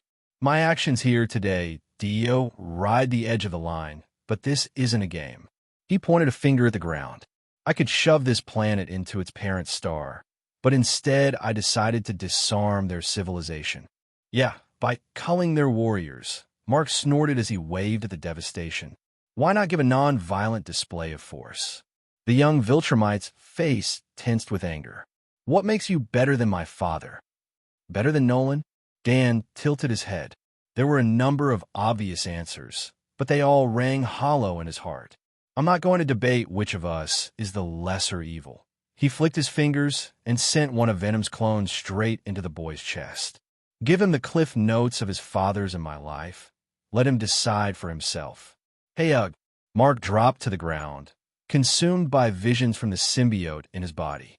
Dan would leave the boy here to digest and find whatever was left of this planet's leadership. Keep his body safe, and make sure you leave out the bulk of the emotion. Dan gave Venom an idle command. He didn't want to change Mark's personality, just fill him in on the truth about his father, as well as himself. We will guard him, Venom groused. But nothing remains to fight in this world. Yeah, Dan rolled his eyes. I got carried away, just drop it. It's not arrogance. May tapped her staff on the ground. A buried rune, planted when she first displayed her strength, blossomed into an invisible wall of power. Your methods enslave you to the Force, while mine free me from its shackles. Her studies with Merlin had taught her much about the natural order, the source of magic. The wizard's way directs one to place themselves apart from the greater source, subverting their own connection to it, to forge a permanent access to its power. Both the Jedi and the Sith access the source directly, without any protection from its influence. Dooku let a laugh fall from his mouth as he cartwheeled back, clear of the pulse of force. He came before Anakin, lightsaber thrust toward the boy's eye. Then enlighten me, young one. What is the correct path? Anakin's staff battered aside the Sith's blade, much to Dooku's shock. The boy wasted no time with words and summoned a serpent of fire from the tip of his staff. Dooku slipped past, hand extended as he suppressed the flame. His blade reached out to touch the side of Anakin's knee, a surprise for them both. The lightsaber failed to sever the limb, but a deep wound caved itself into Anakin's flesh. His bone held the red-hot plasma, helped by the rush of his symbiote. A bellow forced itself from his lips as famine revealed his face to the world. Hands extended toward Dooku. The symbiote filled the air with webbing. The Count retracted his blade and weaved a box of light around his body, breath enough for famine to heal their wounded leg. May suppressed a grin of satisfaction at Anakin's discomfort. Maybe now he would be more serious. I'll take it from here, Famine. You just keep poor Anakin safe. May rose into the air, a light behind her eyes. Staff held across her body. She began to manifest an aura of runes. We've come to give you an offer, as well as a display of the truth behind it. Tension touched at her face, the start of a throb behind her temples. She drew runic scripts on the air with her mind alone, eyes locked with Dooku's heavy gaze. You want a test of our power, so I'll give it my all. A sweep of her staff cast the formation to the ground, an eruption of green light that rivaled the sun. A groan echoed from the depths, a twisted crack followed by a deep rumble.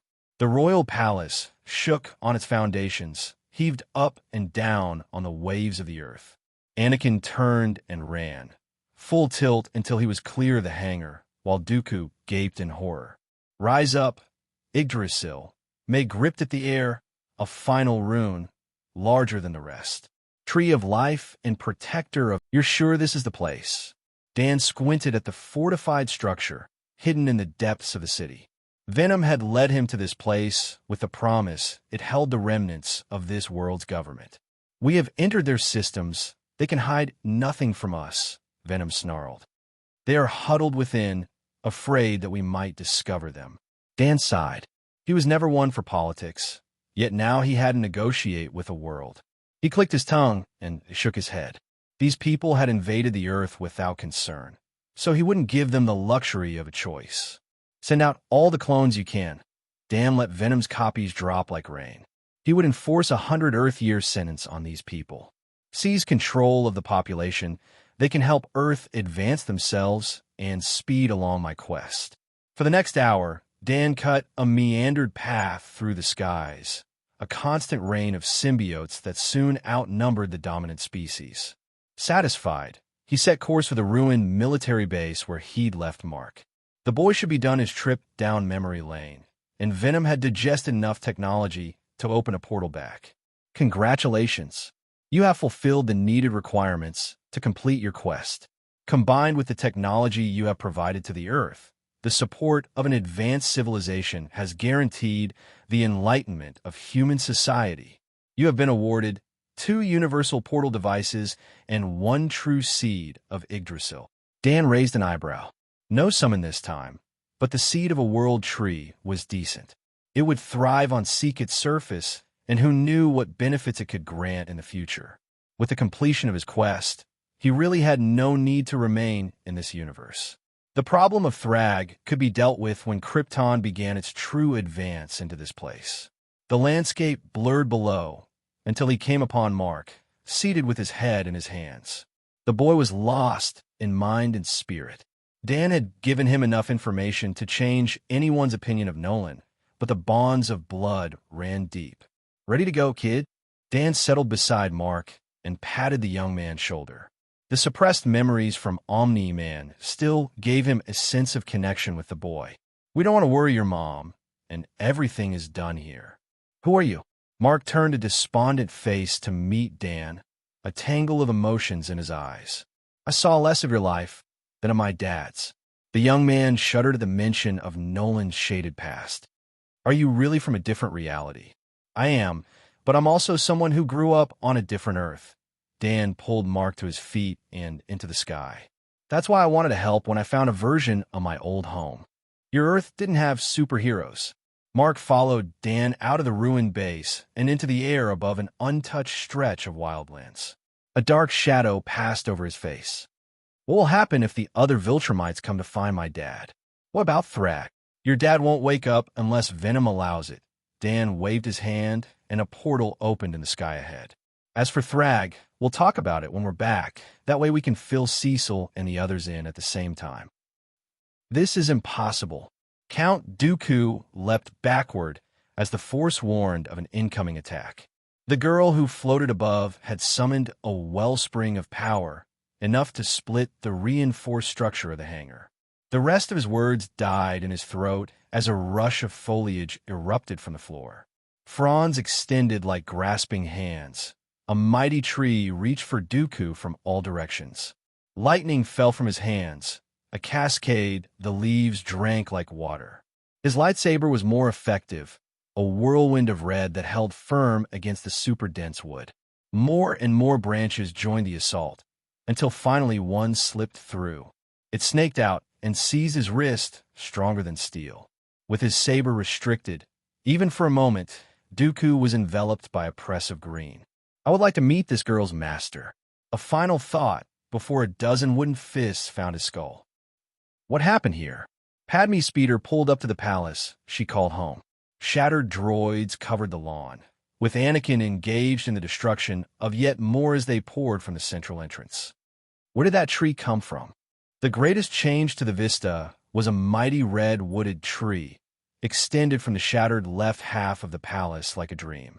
May floated at the plant's summit, wreathed in green like a nature goddess. That tree was created from the living force.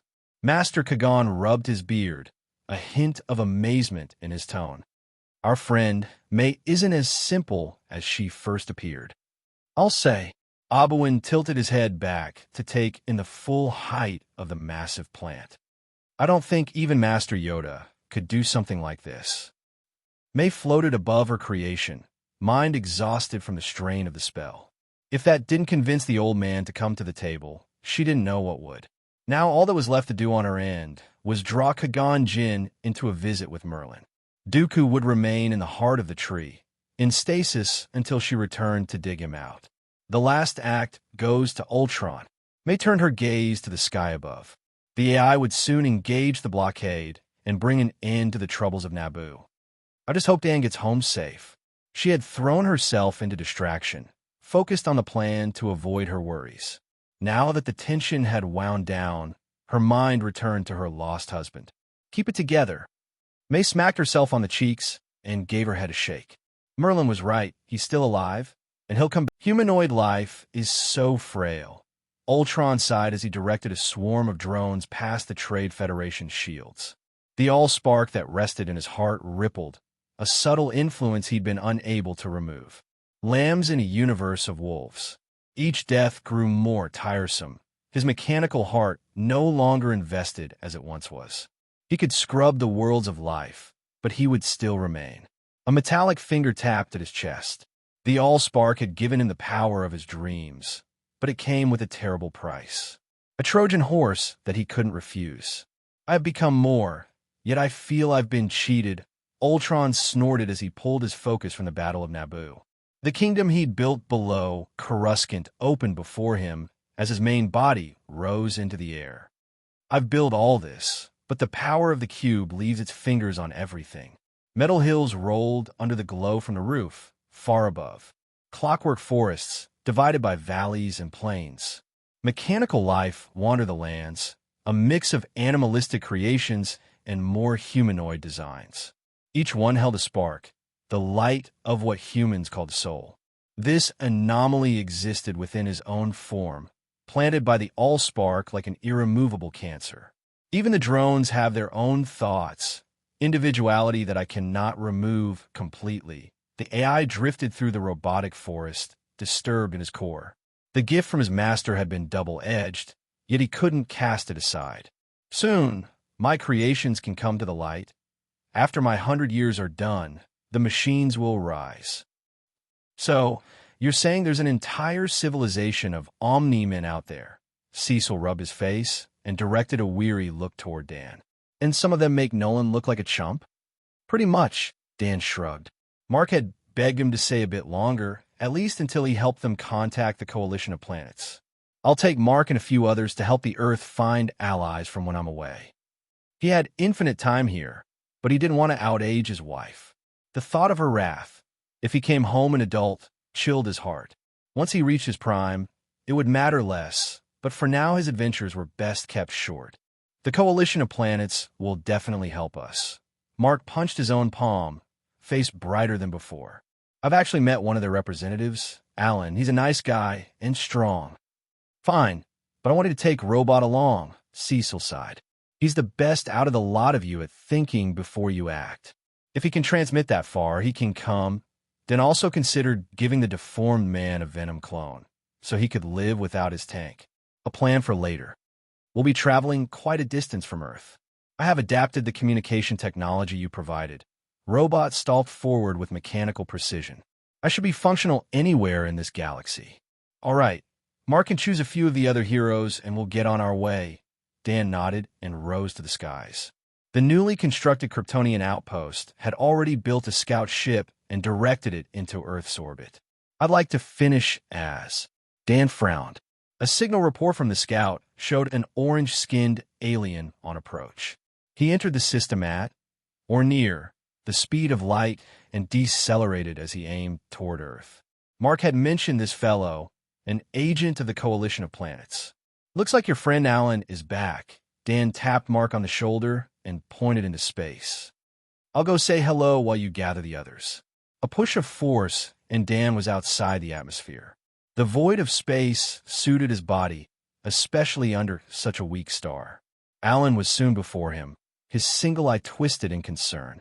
The bulky alien shifted to the side, an apology on his lips as he tried to press on to the planet below. Sorry, friend, but I'm looking for a little blue and yellow guy, hey. Alan jerked to a halt, and Dan appeared directly in his path. He clenched his fists and took a guarded stance. I don't want to fight you, but I need to find Invincible. Hold up there, Alan. Dan raised his hands to placate the frustrated alien. He didn't want to start his first contact with the coalition by breaking their agent. Invincible will be up here soon. What's the problem? Alan gave Dan a critical eye. You don't look like a Viltrumite, so I'll trust you for now, but I really do have important information for the people of this world. I assume it's about the Viltrumites. Since you brought them up, Dan shrugged. We've subdued the undercover agent from Viltrum, but Earth is looking for allies. The coalition of planets is always welcoming to enemies of Viltrum. Alan did a double take, face pressed close to Dan's in disbelief. You said you subdued a Viltrumite.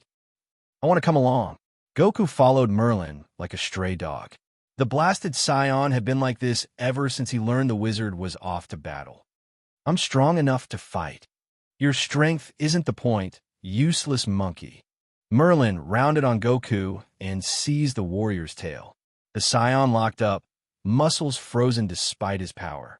Coruscant has a moon, and you've not yet fully mastered your transformation. Merlin's staff thudded onto Goku's head and raised a lump. Not to mention our opponent is a master of the mental arts. He would open you up and turn you against us in a heartbeat. The wizard released the Scion and returned to his preparations. One more day remained before it was time to confront Sidious. May and Anakin would be kept far from the conflict, lest the Sith worm his way into their bodies after death. Stay here and wait for May to arrive with the Jedi. Merlin sifted through a dusty leather pouch and seized upon a fist-sized crystal filled with the hum of old-world magic. Tell them that Etrigan and I are off hunting demons. What kind of ship is this? Alan peered around the scout ship's bridge, his single eye wide.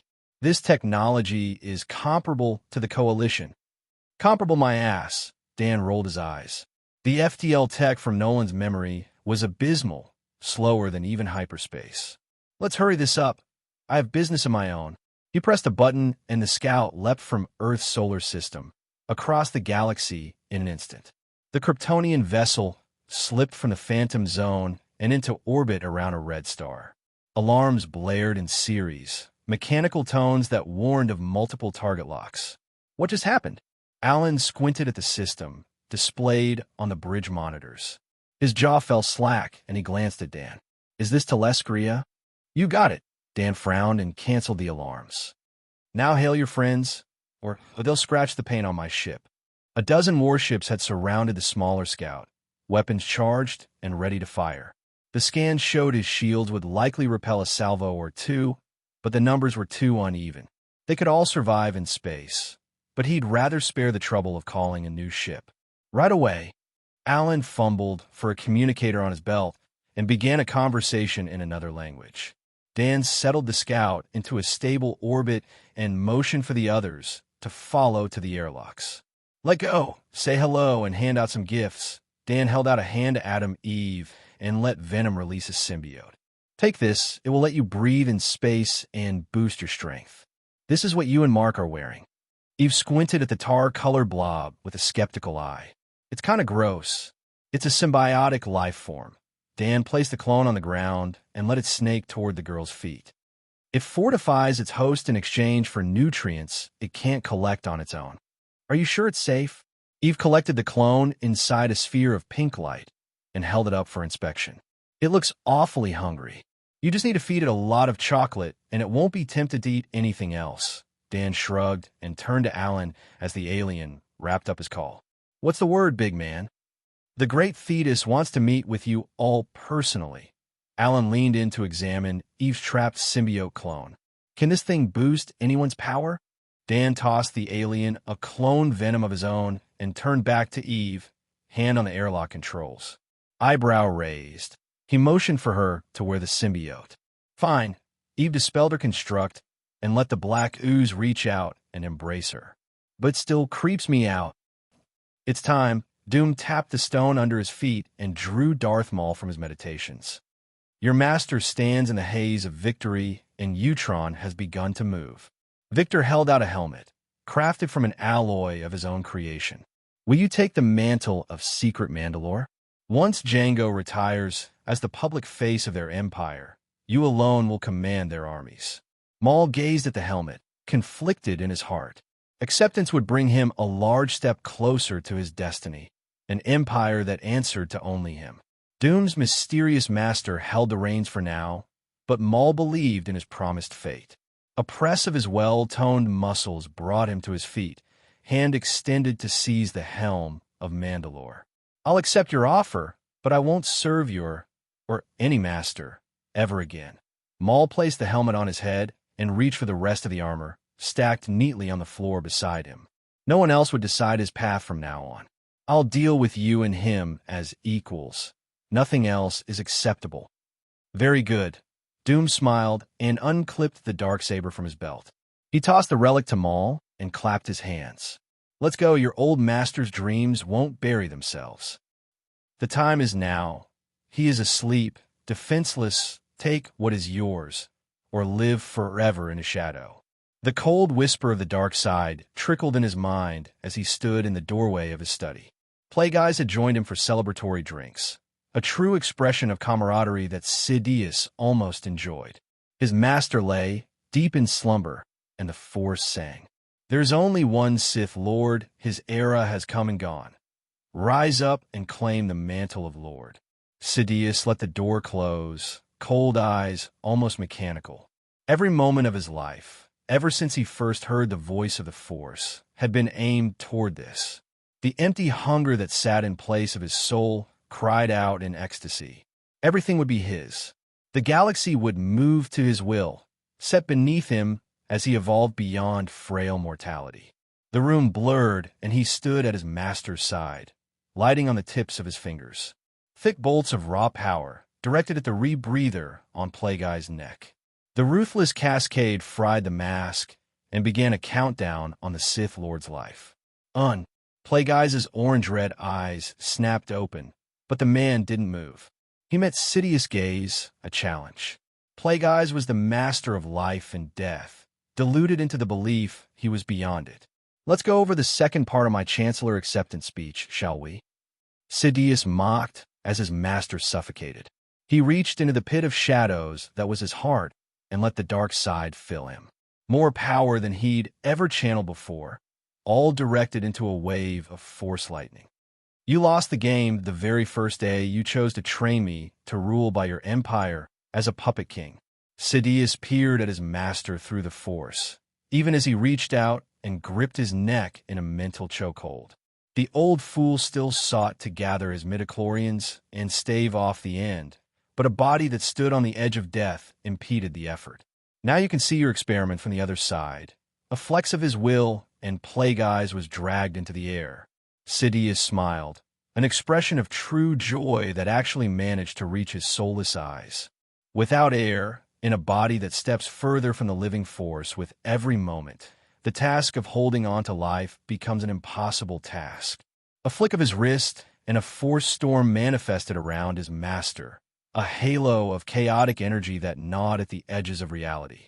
Hands of unrestrained electricity swarmed Plagueye's, each one a push closer to the end. An end for one, but a beginning for the other. Sidious shook his head as the captured Sith's eyes bulged. If you're wondering, when did he change, I'm afraid I'll have to disappoint. Sidious chuckled as the light began to dim in his old master's gaze. The truth is, I haven't changed as we blocked the vision of the Jedi. I granted you the same privilege and fed you an illusion of the future you desired. A clench of Sidious' fist and a final gasp flowed from Plagueye's lungs, a death rattle that echoed into the Force. The legacy of the rule of two, the might of Bane, and every true Sith after, roared in satisfaction and rampaged into Lord Sidious like a welcome storm. I will be crowned Emperor, and the revenge of the Sith shall be complete. Sidious opened new eyes to the world, black holes that choked life from the air. Power, infinite power. A glance of disgust for his fallen master as he reveled in the changes within his body and soul. It was wasted on you, so I'll take it for myself. His mind expanded beyond the shackles of his flesh. The hole at the core of his being collapsed, reborn as an ink-black singularity. A Cheshire grin forced its way on his Sidious face. The stars themselves trembled as he completed his true coronation, remade as the new Lord of the Sith. Welcome all. A kindly old man with a long white beard graced Dan and his group with a warm smile. His eyes touched them all, but settled on Mark.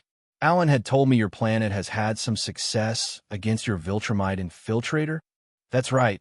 I managed to beat him into unconsciousness and seal him with one of these. Dan called the man's attention by projecting one of Venom's clones in a tendril. This Thetis existed in Nolan's memories, a traitor to Viltrum and the original cause of the Great Purge in the man's memories. But a feat like that would be easy for you as well, no? Me? Thetis raised an eyebrow and turned back to Dan. His smile remained, joined by a hint of caution. I'm just an old man, hardly up for such adventures. Nonsense. Dan held up a hand to silence Mark. The young Viltrumite had witnessed a lesser version of his father's memories, but his eyes held recognition as he squinted at the coalition leader. You killed Argall easily enough, and Viltrumites only get stronger with age. Right, great betrayer? Dan expected surprise from Thetis, or shock. Instead, the old man's countenance shifted, kindness slipped away, replaced by a pressure that caused Eve and Robot to sink to one knee. Alan looked from Dan to Thetis, confusion in his eye. What are you talking about? Great Thetis? The orange alien and the coalition leader held each other's gaze, until Thetis deflated back to a tired old man. I planned on telling you of my past eventually, Alan. Thetis gave a weary sigh and turned a critical eye toward Venerable. Who are you? Why do you have knowledge of events from over 2,000 years ago? I copied Nolan's memories. Our Viltrumite infiltrator, Mark's father, Dan shrugged as he sized the man up. A rebel to his own people. Killer of the Emperor of Viltrum and the first domino that led to the Great Purge. You founded the Coalition of Planets. Indeed, an attempt to curb my people's insanity. Thetis shook his head in disgust and settled back behind his desk. If you've seen the memories of that time, then you understand why I made the choices that I did. Dan nodded. Viltrum had one core belief that stood above all others. They were destined to rule, and no opposition was accepted. If Krypton ever fell into such a state, he would tear it down himself. Thetis' decision may have led to the deaths of many of his people, but he probably saved countless others. What the hell are you guys talking about? Eve wiped a sheen of sweat from her forehead and gave Thetis a wary look. I feel like I'm the only one who doesn't know what's going on. I'm also uncertain. Robot examined his magnetic interlocks. The coalition leader's pressure had tested the limits of his current model. This man is of the same race as Mark, but an enemy of his species as a whole. The drone turned to Thetis with its deadpan stare. Are you a true ally, or is this coalition of planets just a place to hide yourself away? I only seek to stop my people. The coalition helps guard the galaxy until I've accomplished that goal. Thetis looked into Dan's eyes, curiosity clear for all to see. I still can't believe you stood against a Viltrumite, and won. What species are you? You can learn more about my people later. Dan tapped his foot. The itch to return home had only grown, a pressure that he decided to solve. For now, take this. He tossed a symbiote to Thetis. I've given one to Alan already, and Marks can create more clones to outfit your soldiers. System, do we have enough extra charge to summon Goku? Dan was ready to connect these universes. The battle-hungry Scion would be the only summon who had no tasks in the 2 weeks that would pass before his return home.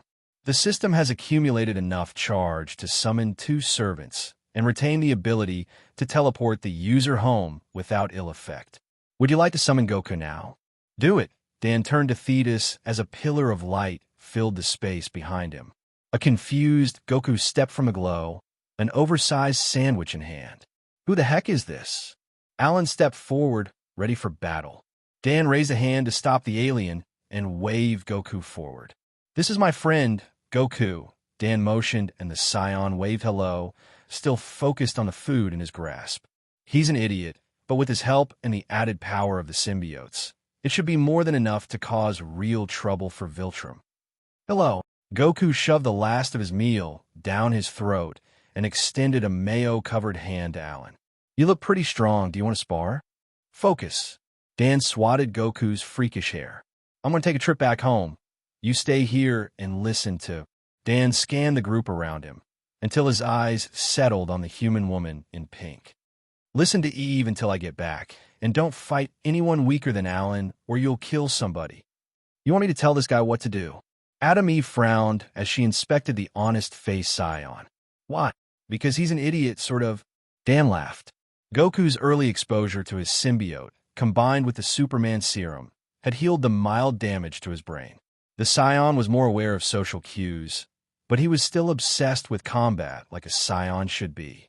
Just make sure he never visits a friendly planet with a moon, or he'll turn into a humongous monkey and kill everyone. Dan signaled venom and vanished into the Phantom Zone. Yet another benefit to phantom travel, it could be done regardless of the surroundings. He returned to real space above the Kryptonian outpost, eyes already on his system rewards. Time to install the first gate and then have the system send me home. Dan streaked toward the hidden base, eager in his heart. He missed his family. The cold separation of a universal barrier was different than a normal trip away. I hope May and the others are all right. Clap, clap, clap, clap. A singular round of applause echoed around the study and cut through Lord Sidious's self-realization. The Sith spun, lightning already on his fingertips as he zeroed in on the intruder. The room was empty, save for the dead body of his former master, door sealed tight. A merciless victory, Lord Sidus. A mechanical laugh chimed from all around him, a vibration that sourced from the walls themselves. Brutal and efficient, worthy of a machine. A mechanical face formed on the floor, as if a humanoid pushed their features through from below. But I'm afraid celebrations will have to wait. A sheet of force lightning shattered the robotic creation, flung from Sidious's hands without comment. His connection to the Force had reached near unity, a vortex of the dark side that wrapped around the singularity of his soul. It screamed, ragged at him to flee. Never before had the shadowed voice in his heart asked this of him. Yet now the words thundered through him in a tide. Run and survive, live and seek the Sun King's heart. Only then can you rule as destiny demands. Never. An ocean of rage exploded from Sidious's core. He had infinite power, limitless as the depth of space. His strength came from malice and rage, not fear. Fear was for the mindless and weak. I'm afraid that sort of thing won't work against me. The machine face was remade from the wall, door converted into a smug grin. And soon you'll be unable to do even that much. The mouth opened, and 24 thick-bodied droids stomped into the room. They brought with them a terrible nausea, a wrench that twisted at the source of his power. The black hole inside him irised open, a vicious maw that expanded beyond his body. Shadowed teeth clamped onto the metal men and vanished within. Interesting. The mechanical face raised an eyebrow. You still retain some of your magic, enough to kill some of my poor lizards. The Force returned in full as Sidious ripped the contents of the droids apart. A deep frown touched his craggy lips. In the brief moments when his power was disrupted, the entire room had somehow moved. They were almost 100 kilometers down and fell deeper still. Too bad for you.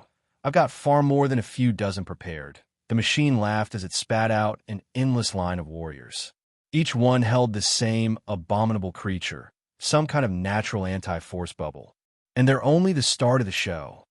He ignored the droid and extended his senses as best he could, hand on his lightsaber.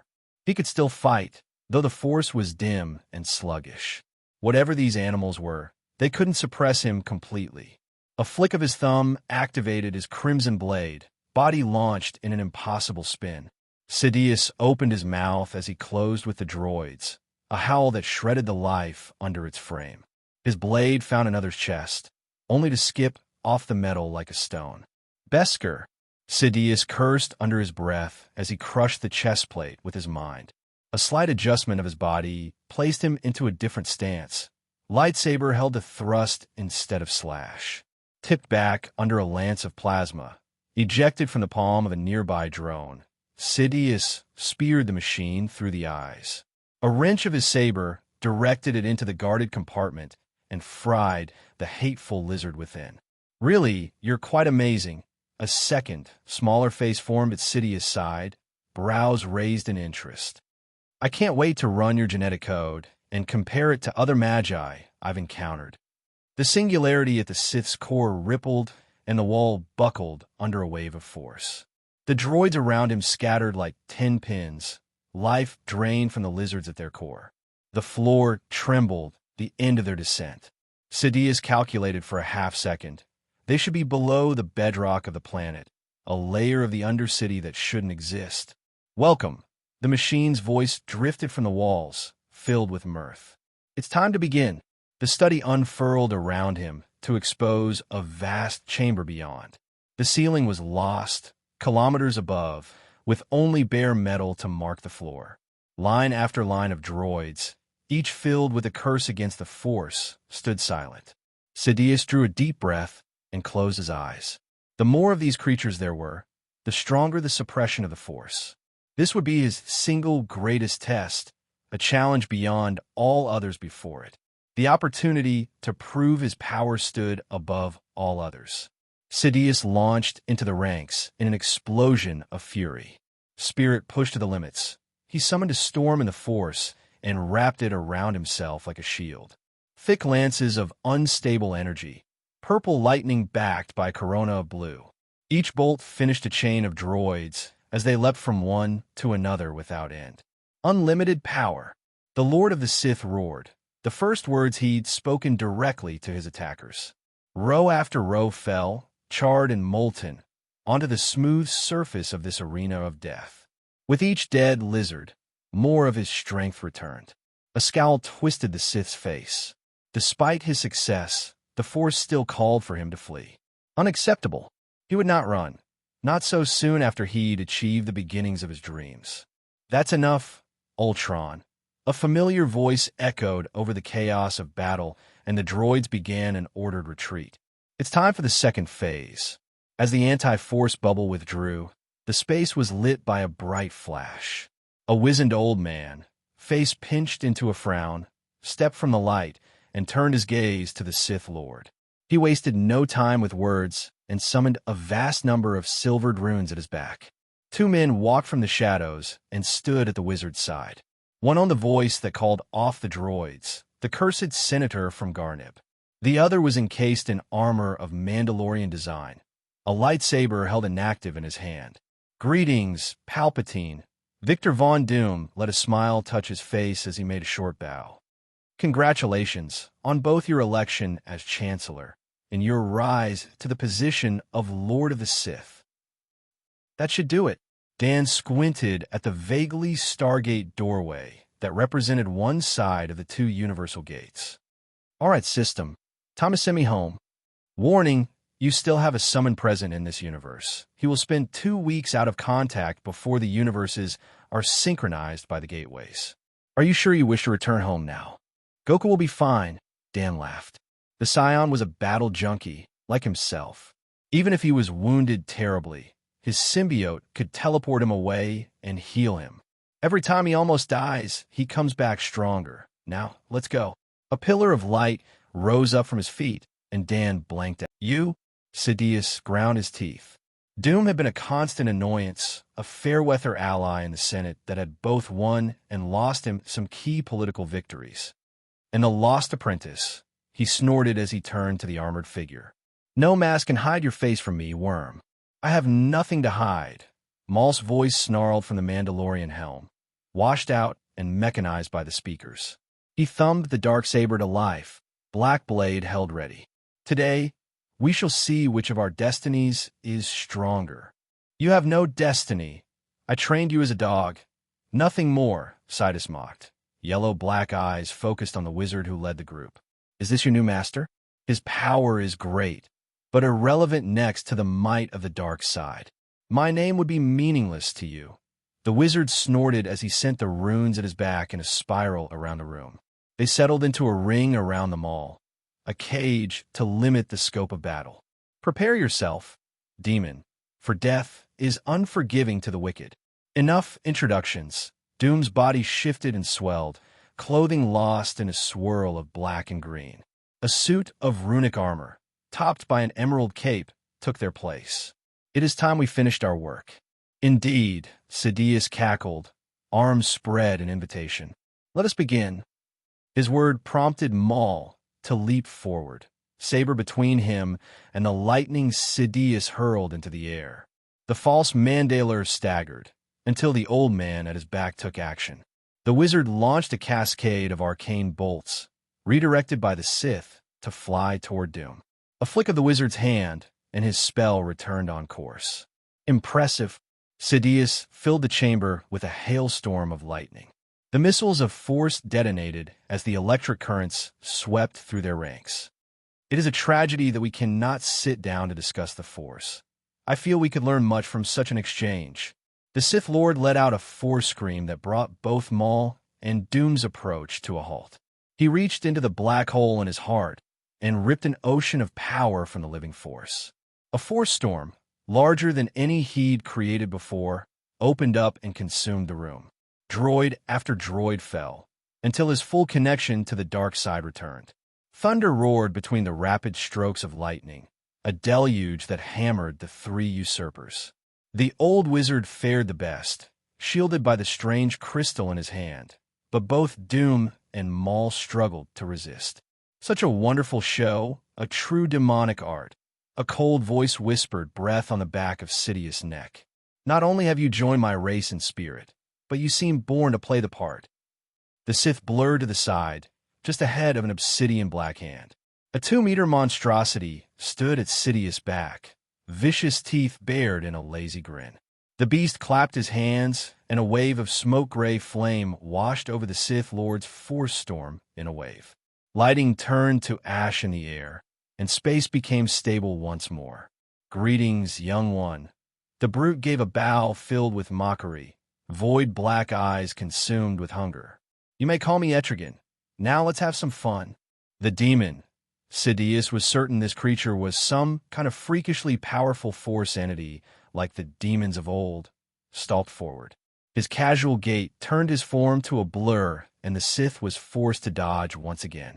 Pressed to the edge of the wizard's formation, Sidious scowled, eyes black with rage. He drove a spear of mental chaos toward Etrigan's mind. There was a weakness in this freakish beast, a thin line between him and the frail wizard at his back. Sidious had many talents, but psychic domination was at the top. The three mortals had wrapped their minds with protection, layers of the wizard's runes, but the demon went undefended. Arrogance. Such attacks can't harm me, but your raw power has potential. Etrigan shook his head, a brief pause before he continued his advance. For a demon, mind magic is indeed essential. Sidious ignored the creature and directed his will toward the passage into the wizard's mind. Narrow, but strong, it made a timely bridge for the wicked black of his soul. Merlin, that was this old man's name. A tutor of heroes. Begone. A runic giant rose up from the depths of Merlin's consciousness, a titan that sent a fist toward the mental projection of a Sith. No darkness can take root in this place, demon of gluttony. Oh, Sidious' lips twisted in a cruel smile. His mental body swelled, supported by the singularity of darkness that replaced his heart. I can see much darkness here. Failures, regrets. All you touch turns to ash. Wizard of the Woods. The Sith caught the Titan's fist on his palm and grasped it tight. A thick bundle of lightning channeled from Sidious into Merlin's avatar. Bolt after bolt that eroded the walls of the wizard's mental fortress. A crack opened in the foundations, enough for a sliver of shadow to slip inside. Stop, Sidious bellowed as he opened his eyes to see Etrigan's fist frozen in place before his nose. Just in time, a rush of adrenaline that he'd not experienced in years. Bow down, demon Etrigan, and give face to your new master. Warning, your summoned servant, Merlin, the once and future king, is in a battle for his life. If summons are killed, they are lost forever. Please act soon if you wish for him to survive. Dan blinked at the system's notification. He had just reappeared, in orbit around Garnib's massive blue star. The light of transport had yet to fade, and action was already needed. He connected to the base communications and called Joriel. Where is Merlin right now? Dan pressed the AI. No time for hellos. Merlin was one of his most valued summons. His death would set back countless plans and weigh on his heart. I need his location. Wake up and control your hound, you useless wizard. Doom stood between Merlin and Etrigan, wreathed in emerald flame. Merlin sat in a meditative pose behind him, frozen in a mental struggle, while Maul lay half broken on the ground. I can only hold him for so long. Etrigan inched forward, wrapped in magical chains created by Doom's spellwork. Rage filled the demon's eyes, but it wasn't directed at his allies. Muscles bulged under his obsidian black skin, willpower locked in a battle with the lesser demon at his back. You may command me. With the wizard's shackles it can be done. Etrigan snarled between his teeth. but your mind already falters, melted wax under my midnight sun. The demon took another step toward doom, a creak as several chains exploded into stardust. Sidious snorted, sweat on his brow as he loomed behind the demon. How did that weak old fool control you at all? The Sith tightened his eyes and scowled at Etrigan's back. His mind is formidable enough, but your power, my power is, and always was, my own. Etrigan raised a foot, hesitated, then returned it to the same position on the floor. A line of blood trickled down Sidious' lips, forced from within by his struggle with the demon. Merlin's prison gave me freedom, escape from something you'll one day bemoan. Etrigan turned his head, wide cracks along the skin of his neck as he refused the compulsion within. Green-black blood slid down the demon's chest, even as his grin opened wide. A vibration built around them, steady and swift in its growth. You're connected to the wizard, but for how long? I wonder. Etrigan barked out a laugh filled with gore, fragments of bone and lung as his resistance carved apart his body. You've only just been born, little demon. Do you know what happens when your body is torn asunder? What is this? What are you doing? Sidious ground his teeth and redoubled his efforts. The vibration built to a tremor, strong enough to fragment the metal floor. Stop. I've done nothing. I'm afraid. Etrigan laughed as he forced his shoulders to turn until he faced the Sith Lord. But you might want to act, or you'll never evade. Sidious howled, body in step with a warning from the Force that came almost too late. He rolled to the side, in time to avoid a pillar of blue light. It speared from the ceiling and continued into the depths of the planet. Superheated air howled, a hurricane that swept the Sith's robes into chaos. The Force screamed, so loud that Sidious was frozen as its words hammered into his mind. Run. Flee. Fear. Wrath and hate rose from his core and pushed aside the warning. He would decide his own fate. The Lord of the Sith did not answer to the Force. He held it in his hand and shaped it to his will. The blue heat faded, narrowed down into two distinct lines, and vanished. Sidious kept his gaze locked on the hole in the ceiling, mind still determined to consume Merlin and claim true ownership of the arrogant demon. He was mid-step, headed toward Etrigan's back, when another premonition forced his feet to the side in a blur. Twin fists tore a hole through the metal where he'd stood an instant before, too fast for him to gain more than a glimpse. A shadow-skinned being with a stylized S on his chest rocketed from the floor and through the ceiling above. Sidious dodged again as the blurred figure lanced through the wall behind him. This time the edge of an elbow grazed the Sith Lord's shoulder. A sickening pop, followed by a mist of blood. Sidious and one of his arms spun in different directions. HMF. Merlin snorted and his body sagged, while Etrigan rushed to support his exhausted frame. Doom sank to his knees and canceled his spells, drained. Where have you been? Doom withdrew his unusual helm and glanced about the chamber for the elusive figure. You seem to have overestimated the Isalamery and underestimated Sidious' power. No response was forthcoming. Silence reigned as Sidious forced himself to his feet, a corona of black lightning around his body. Blood held inside the stump of his arm through sheer will. The Sith opened his mouth and released a thunderous howl. A Force scream filled with all his pain and rage. It curled the metal floor back, a maelstrom with him at its center. A net that deflected another charge from the man in black. This new foe was fast, almost too fast for him to react. Sidious cursed in his mind, senses focused on the chamber and beyond. The attacker was very cautious. He vanished into the distance after each strike, only to return from a new angle. The pain of his body was irrelevant, but another blow would render this flesh useless. Let's see if your mind is as powerful as your freakish body. Sidious kept a part of his focus on the wizards and their demon. The rest expanded out like a miserable fog, wrapped around the planet like a web. Where are you? Failure. Dan sighed, positioned between Coruscant and its son. Merlin was half dead. The system warned he needed immediate attention, and he'd failed to finish Sidious with a single blow. Now, The Sith's power coated the world. Another surprise attack would be almost impossible, and if he entered the man's psychic field. Time for Plan B. Dan activated his comm and hailed Ultron. Pull everyone from the section of the planet where you've got Sidious locked down.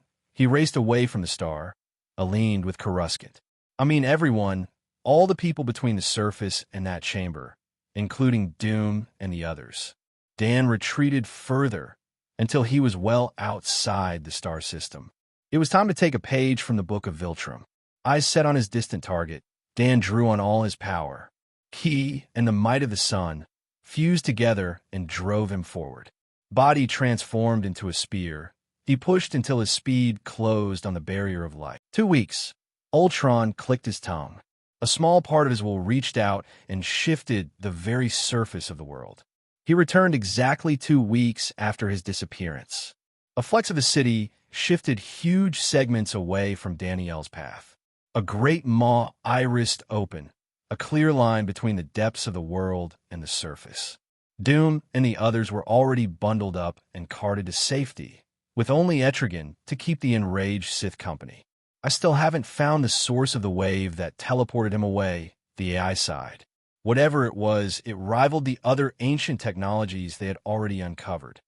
It followed an irregular path, impossible to track before it entered the galaxy. The last of the population was delivered to safety. Ultron turned his attention to the skies. His master's abilities were a surprise. The data he'd obtained from Jor-El showed Danielle was far above the curve. A speck of light, matter that pushed at the edge of the FTL barrier, streaked toward the planet like an errant comet. His travels have spurred his growth. Ultron snorted and shook his head. No matter. All life has a weakness. The incoming flare pulsed, pushed past the speed of light in a blur that brought it to the atmosphere in a blink. Raw power is useless without intelligent direction. Faster. Dan pulled his biofield tight in preparation for his reentry. He wanted to limit the destruction to the area closest to his body, as well as avoid shattering any atoms, at least not until he closed on his target. I can still go faster. Space bent around him, a twist of physics that shifted him beyond the speed limit of the universe. Color vanished. Even his Kryptonian vision was reduced to black and white. Only the vague sense of ki in his mind's eye retained its blue glow. The knuckles of his fists touched the atmosphere. A huge pressure, he let his biofield push to the side. Dan slipped through the air, then buildings, a knife aimed at Sidious' heart. He entered the chamber, almost too quickly for his mind to follow. The old Sith had already shifted more than 500 meters, body still in motion. Dan raised his eyebrows as he altered his course. The fact Sidious wasn't frozen in time sent chills down his spine. The old man pressed his elderly frame to near light speeds, with only the power of the Force. Sorry, but it doesn't matter. Dan released his fine control and let his biofield impact against the air between him and Sidious. Countless atoms shattered open, unfolded into a brilliant flash that vaporized a square mile of abandoned city. A blue-toned spike pointed into orbit. Fire flared out, even as he ground to a halt. The area around him was emptied of matter, replaced by radiation so dense it itched at his eyes. Nothing remained of Sidious, not even a whisper of despoiled ki. He is not dead. His flesh is no longer the source of his life. Etrigan's voice sounded from his back, a shadow that moved in time with his own speed. Until his soul has been returned to the black, he will find a host and spread yet more strife. You're pretty messed up. Dan squinted at the demon's fractured skin. Dozens of deep cracks wept foul blood, open to the air. We need to get Merlin into a healing pod.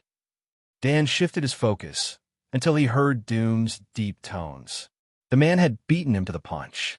Ultron had shifted Doom's entire office across the planet, and Merlin was currently a few meters from one of Doom's recovery chambers.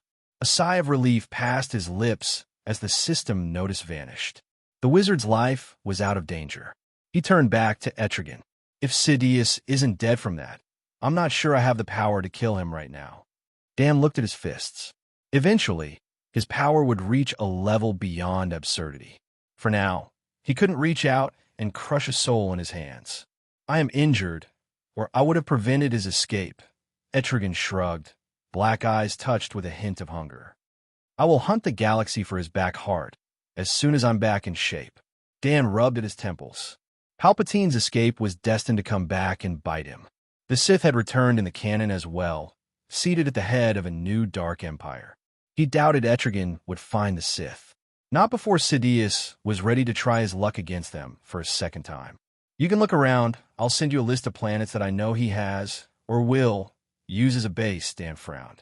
Emergency response vehicles were on their way to this location. Let's go before anyone puts it together that I created this explosion. I told you. You weren't prepared to face him. Maul eased his Mandalorian helm from his head and released a wave of blood. If it wasn't for this suit of armor, his body would have fallen apart under Etrigan's blows. What the hell was that? The thing in black that ripped off Sidious' arm. That. Doom winced as a drone snapped several ribs back into place, eyes on the unconscious Merlin. That is the master I serve, the one you wanted an equal voice with if you truly take on the role of Mandalore. Maul snorted. Doom's master glowed in the Force like a beacon, not as a Force-sensitive would. It was an extreme concentration of life force that brought both joy and fear to the living Force. Doom also had a hint of this strange energy, but nothing like the Shadowed Man. We'll see after I meet him again. Maul's memories of the boy from 5 years ago did not match that freak of nature he'd just witnessed. If he's as soft as you claim, he'll probably give me what I want to try and gain my loyalty. That does sound like something I would do. A bulky, muscled form drifted through the medbay doors. A stylized decorated his obsidian skin like a tattoo, while his toothed face grinned at Maul. Doom, fill me in on what went wrong. How did Merlin get injured? Dan. May crashed into his body like a cannonball, eyes on the edge of tears. She sized him up, a mix of relief and annoyance on her face. You're more than 2 inches taller, and your hair is a lot longer. Arf arf. Bear interrupted her observations and tipped them both to the side. He assaulted Dan's face with his tongue, joyful tail locked in a hurricane spin. Stormy leapt from the ground and wrapped himself around his master's shoulders, claws dug deep into Venom's inky flesh. I missed you guys too. Dan laughed. He let his eyes settle onto May's as he pulled her into a tighter hug. I missed you all. So, this is a seed for the real Yggdrasil. May cupped the emerald pod in her hand as she and Dan drifted through the air of Seekit. They came to the living world to install the universal gate and plant this treasure. It's filled with magical energy, so much life. The system says it's the real deal. Dan smiled as Stormy and Bear flitted back and forth through the skies, locked in a game of endless chase. The speedy cat kept tight to poor Bear's rump, forever out of the dog's sight. I figured you should be the one to plant it, and Seekit is the safest place. Soon enough, the first wave of Kryptonians would be born on Garnib, with the millions here on Seekit only a few months behind. This planet would soon take on its new name, the homeworld of the Empire of Krypton. Let's put it next to the symbiote breeding grounds. May shifted her angle and led the way. Seekit and her symbiote, Legion, have created a small ocean already. It only took them seconds to reach a wide section of mottled black. Larger than the Great Lakes, the tarry expanse of symbiotes glinted under the blue light of the sun. Venom rippled within his skin, an expression of satisfaction. Our collective grows. The symbiote laughed inside Dan's mind. We missed this connection with the hive. Let's plant the tree and get this gate installed. Dan shook his head at his symbiote's excitement and joined May beside the living waters. We've got 2 more stops after this one. May nodded her head and moved to a vast stretch of grasslands. Positioned far from any settlements, the tree would be protected from curious inhabitants by the lake of symbiotes behind it. A flick of her wrist opened the soil like a hungry mouth. Careful and slow, she placed the seed within and tucked in under a blanket of earth. I wonder how often I'll have to water it. A tremor interrupted her words, the pulse of a newborn heart. Green light sprouted from the ground in a wave, filled with the scent of life. Dan moved to her side and closed his eyes, head tipped back, and he took in the air. It's like an old growth forest is buried down there. They both shifted back as the illumination grew. The nearby plants doubled in size, then doubled again. It's generating a vast amount of ki, more life force than I've ever seen. Even his Kryptonian cells paled when compared to the newly planted seed. The energetic pod twitched, a ripple that shook the world. The freshly turned soil rolled back, pushed aside by a pair of small, green leaves. They stretched to face the sun, while a buzz rose at the back of Dan's mind. What is this? The voice of Seekit trickled through him, filled with wonder. All of Seekit's surface twitched as the living world reached out to the sapling. Still connected to Dan and May, the planet acted as a bridge that shared Seekit's experience. They linked with a newborn tree, only to fall into the depths of its soul. Pressure. His world had been reduced to skin-tight wood, wrapped around his every cell like a vice. A steady pulse kept him alive, even without the taste of air. That young woman's spell was truly a marvel. Dooku imagined a sigh, body too well bound to complete the act in reality. How long had he been here, trapped within this impossible tree? Perhaps this would be his end? Mirth rippled through his mind. It would be a fitting death for a betrayer like him. He had let his own arrogance blind him, more than even the Jedi he'd thought beneath him. His service to Sidious was only a means to an end in his eyes, but this encounter had shown him some valuable truths. The galaxy held far more secrets than he ever imagined.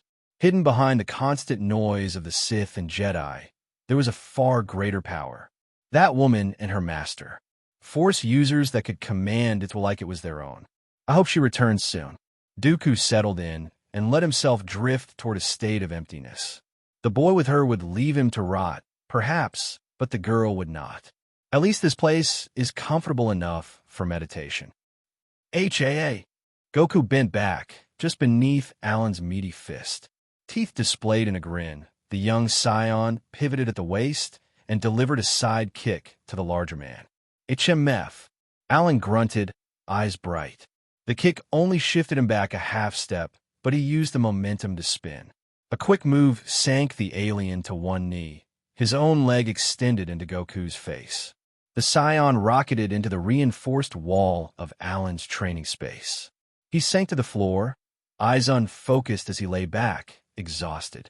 Laughter burst from his lips as Alan joined him on the ground with a weary sigh. Just give Valor a second to heal my wounds. Goku flexed his muscles. Alan had a completely different style from Dan or Etrigan, a welcome change of pace. Then we can go again. No. Alan cracked his neck, one hand pressed to his ribs. Even with these symbiote things to patch me up, I need a rest. The orange alien forced himself to his feet and hefted Goku over his shoulder. We're going to go eat, and then I'm going to take the longest nap of my life. Where are we? Dan moved closer to May. His body was like cotton, fluffy and weak. I think our minds have been pulled into the newborn Yggdrasil. May waved a hand and drew several runes in the air. Everything here is a spiritual construct. They floated in a galaxy of stars, thousands, maybe millions of distant lights.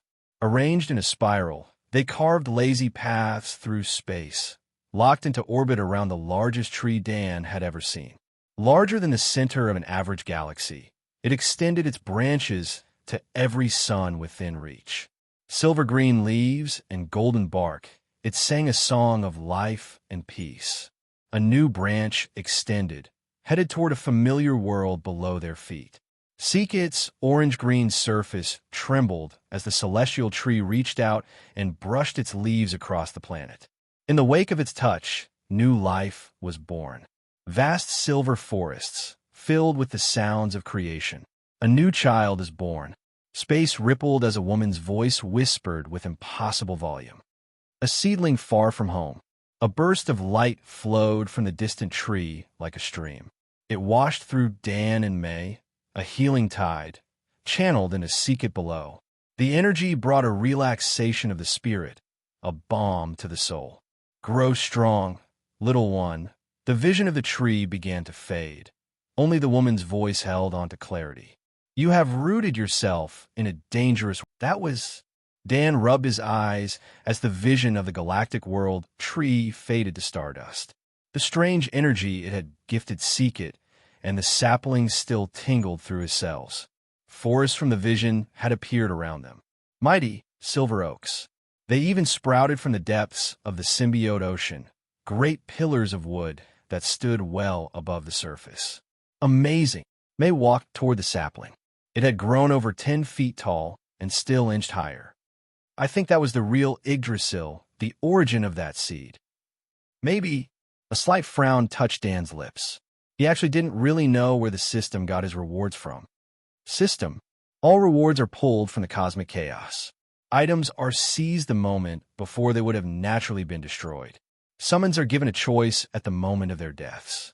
They may escape their fate in exchange for service. Why haven't they mentioned anything? None of his summons spoke about such a deal. They all had no idea how they came to be under his command. This moment is generally forgotten or repressed by summoned servants. Only Victor Von Doom and Merlin retain their memories of interacting with the system. Dan sighed as he watched the world sapling stabilize at 50 meters tall. At least they were given a choice.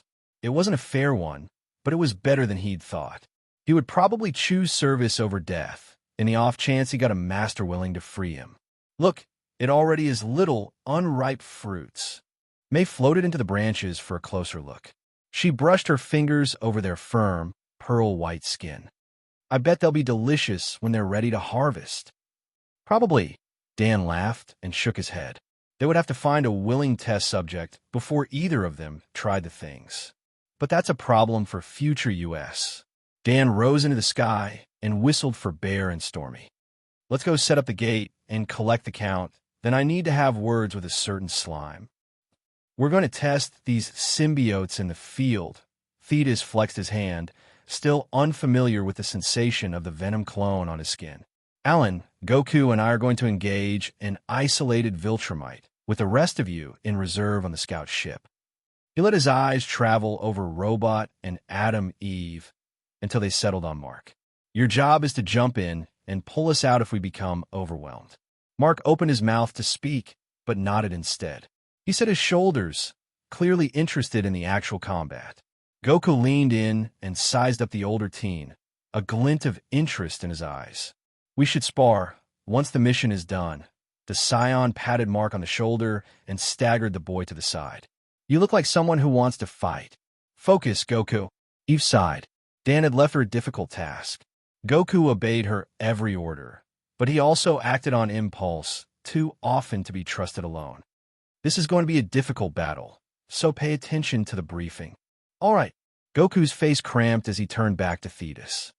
But it won't be any fun if we all target a single fighter. Are you sure we can't go one at a time? This isn't a game. Little monkey child.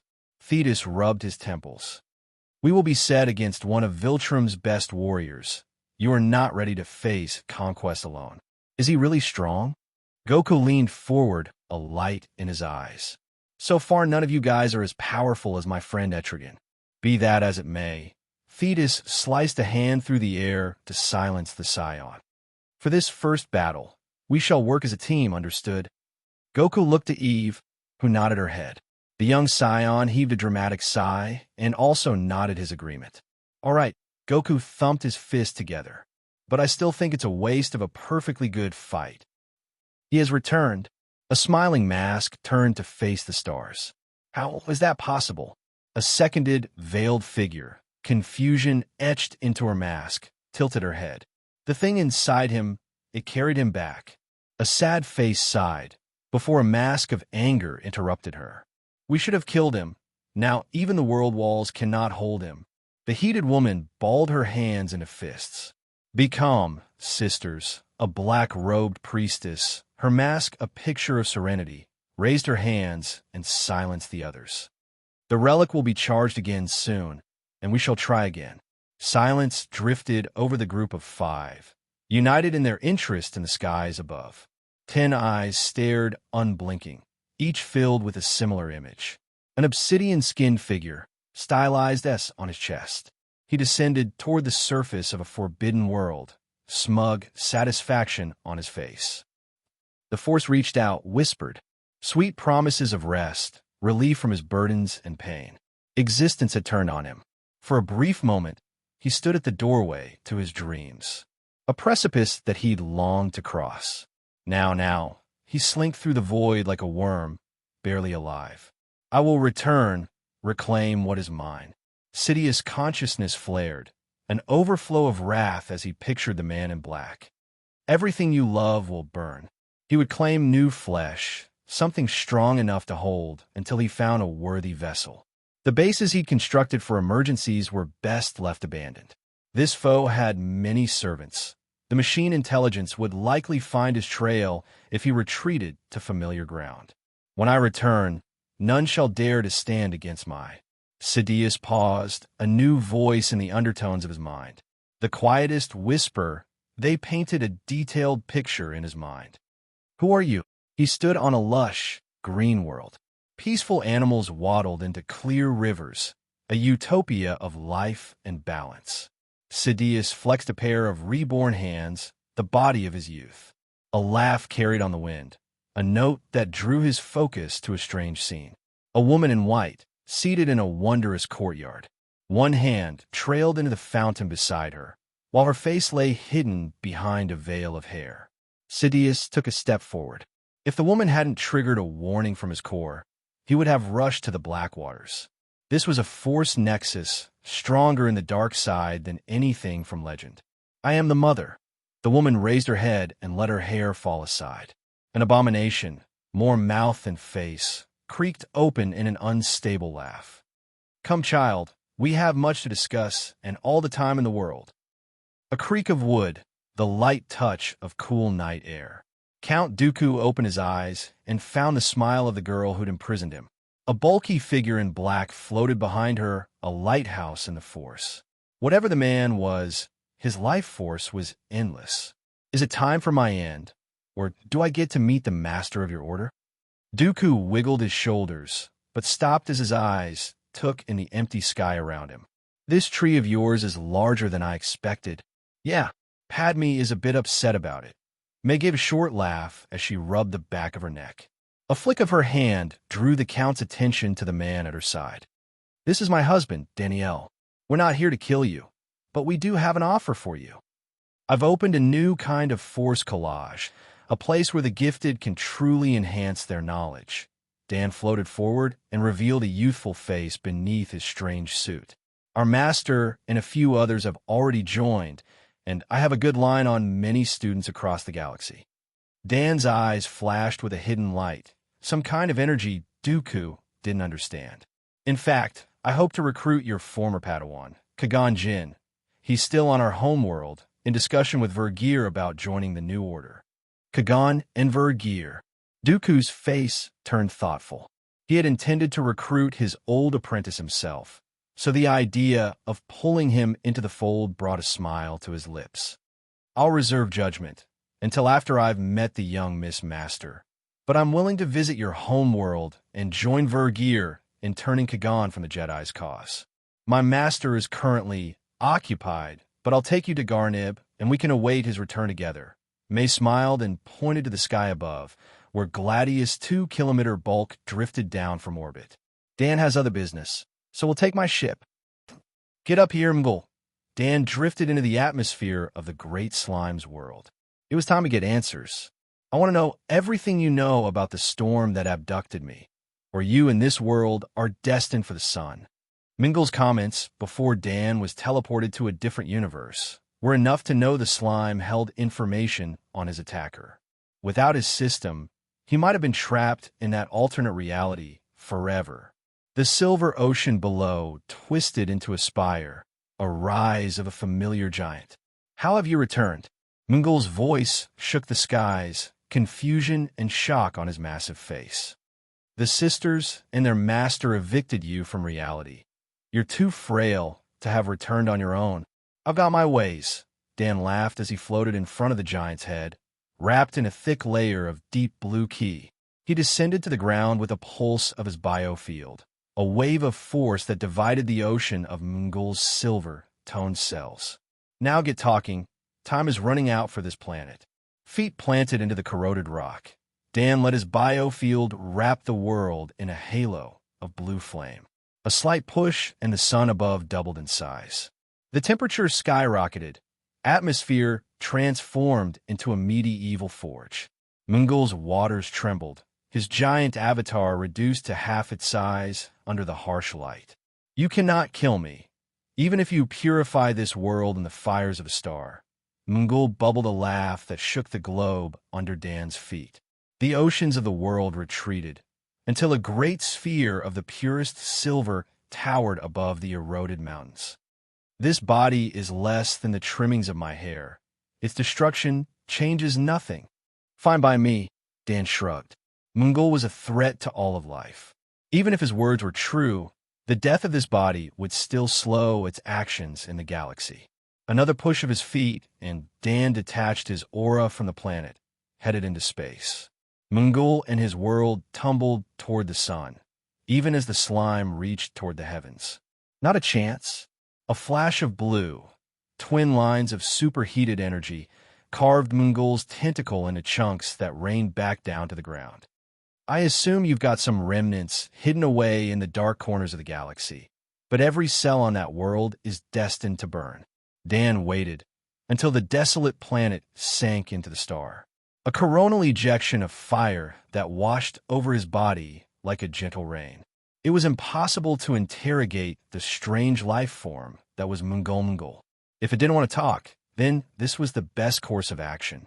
I need to figure out who targeted me. The only information Dan had was Mungul's paltry statements. It was enough to know that the slime considered the being to be an enemy of both himself and Dan. The only enemies of Mungul that I know of are the Celestials, but I'm not sure what I've done to make them my enemies. He'd certainly muddled with the fate of the galaxy. That might be enough by itself. The Father was in charge of balance, and Dan's existence was an element of chaos. If not the last of the Celestials, hidden away in Mortis, then Dan wasn't sure who else it could be. Whoever it is, they have limits. A flash took him through the Phantom Zone into orbit around Garnib. He angled to the day side of the planet and spent a moment under the unfiltered sun. They haven't killed me directly, and they didn't teleport me away the second I returned. Dan shook his head. Even so, the power to open a path between realities was something only his system could match, at least for now. Face set, he angled toward the ground. Merlin would be recovered soon. The miracles of Kryptonian technology and the wizard's unusual biology. I need to apologize to the old man for being so late. Merlin's injuries only happened because Dan had underestimated Sidious. The Sith from the Legends canon was difficult to scale, and he'd assumed the Yaslamari could shut down his powers altogether. After that, it's time to meet Qui-Gon Jinn and see if he's been convinced to join the fold. With both Dooku and Qui-Gon on his side, the operation of a new school would be well in hand. Combined with Vergir, Merlin, and Maul, students would have access to a wide range of skilled teachers. Dan took out his comm and thumbed to control. Jango Fett's armored face popped into view, newly forged Beskar in the place of his old helm. Greetings, Fett. I plan to contact you myself in a few days. We need to talk. The Mandalorian nodded in reply to Dan's hello and moved straight to business. Our contract will be up in less than a week. I'm aware, Dan smiled. Meet me tomorrow on Garnib. We'll discuss the future of our people's relationship. So, you're the mysterious husband of May. Qui-Gon Jinn raised an eyebrow as he took in Danielle for the first time. The boy stood just over 5 feet tall, with eyes that didn't match his age. She has spoken highly of both you and Merlin, though I have yet to meet the wizard. Merlin will be home sometime this evening. Danielle reached out a hand that Qui-Gon almost failed to notice.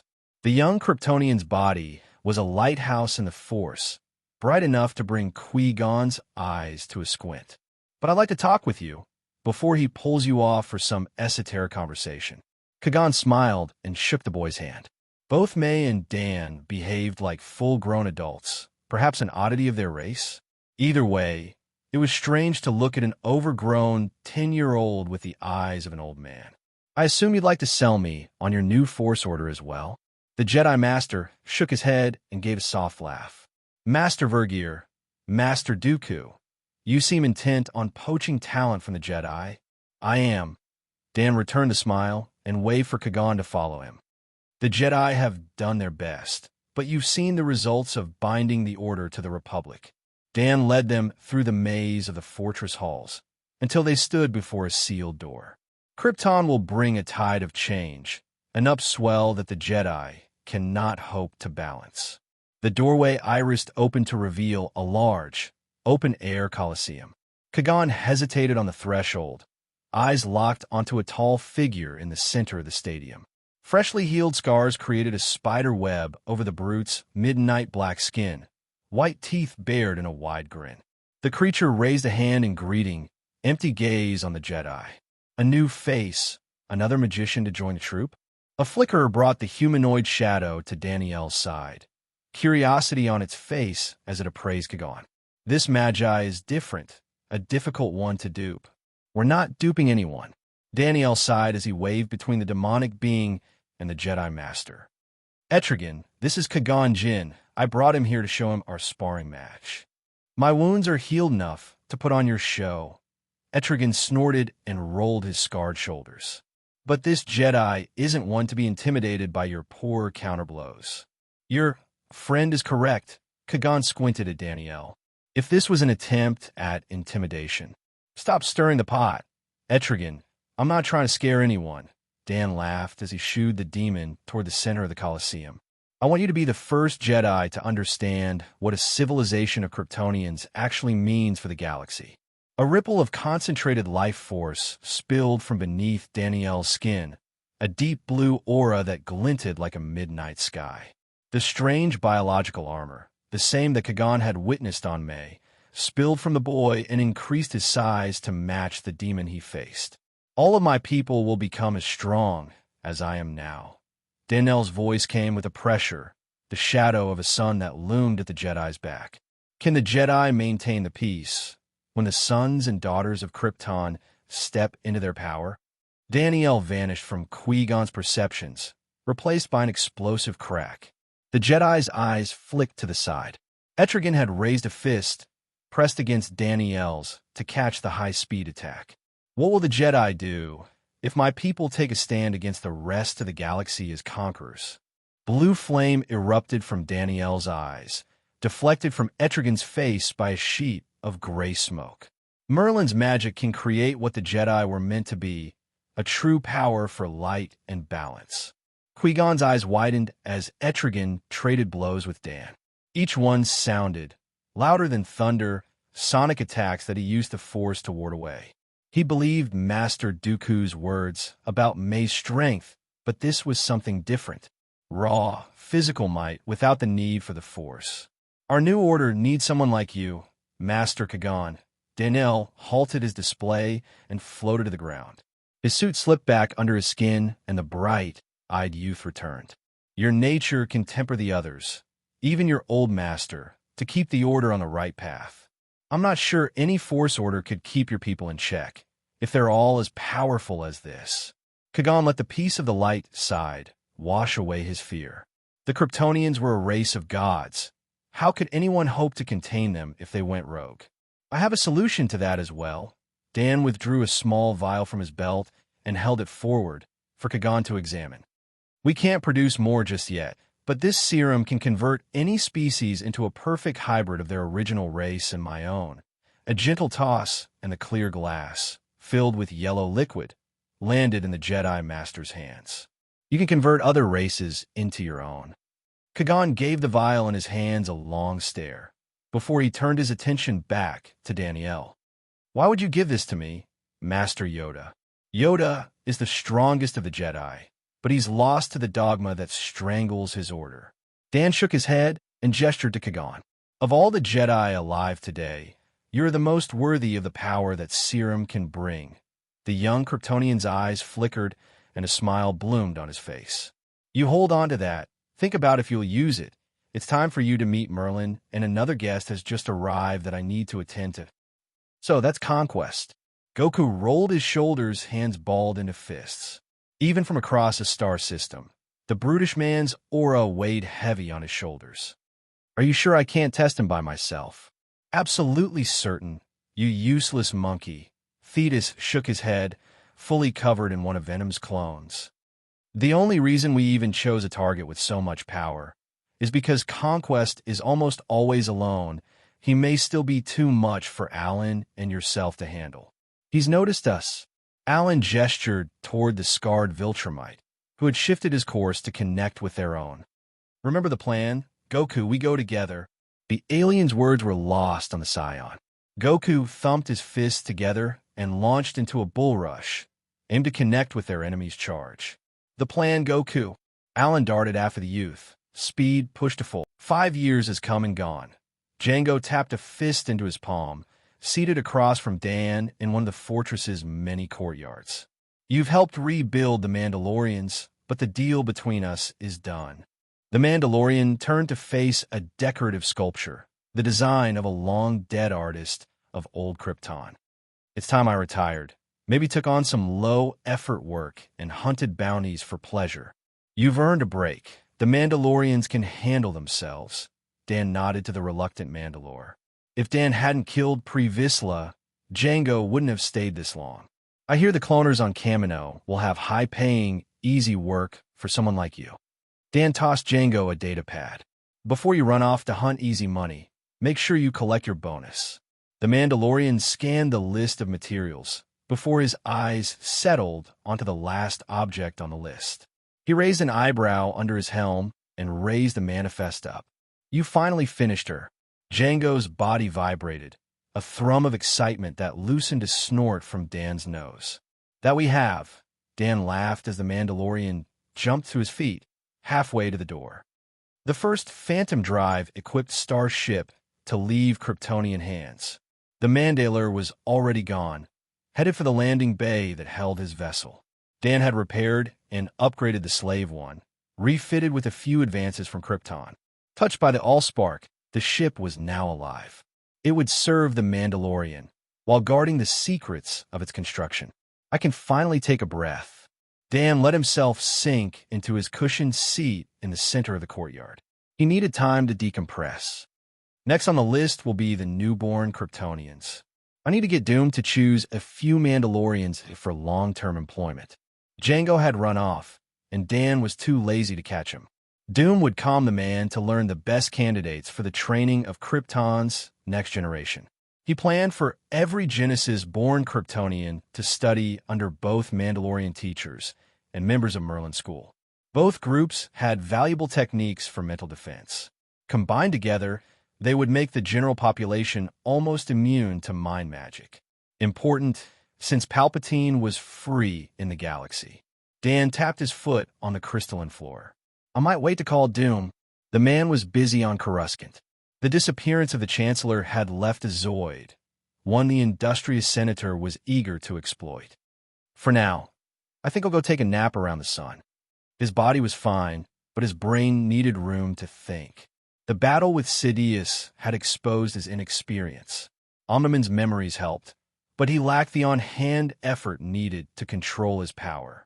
Dan leapt into the sky, headed for the bright blue of Garnib's star. When the gates connect me back to Invincible's universe, I'm going to practice against the Viltrumites until I can move without thought. Besides Goku and Etrigan, they were the only beings he could fight conventionally.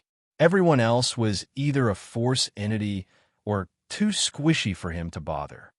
I wonder how Goku is doing. Idiots! Thetis chased after Alan and Goku, a direct line toward Conquest's advance.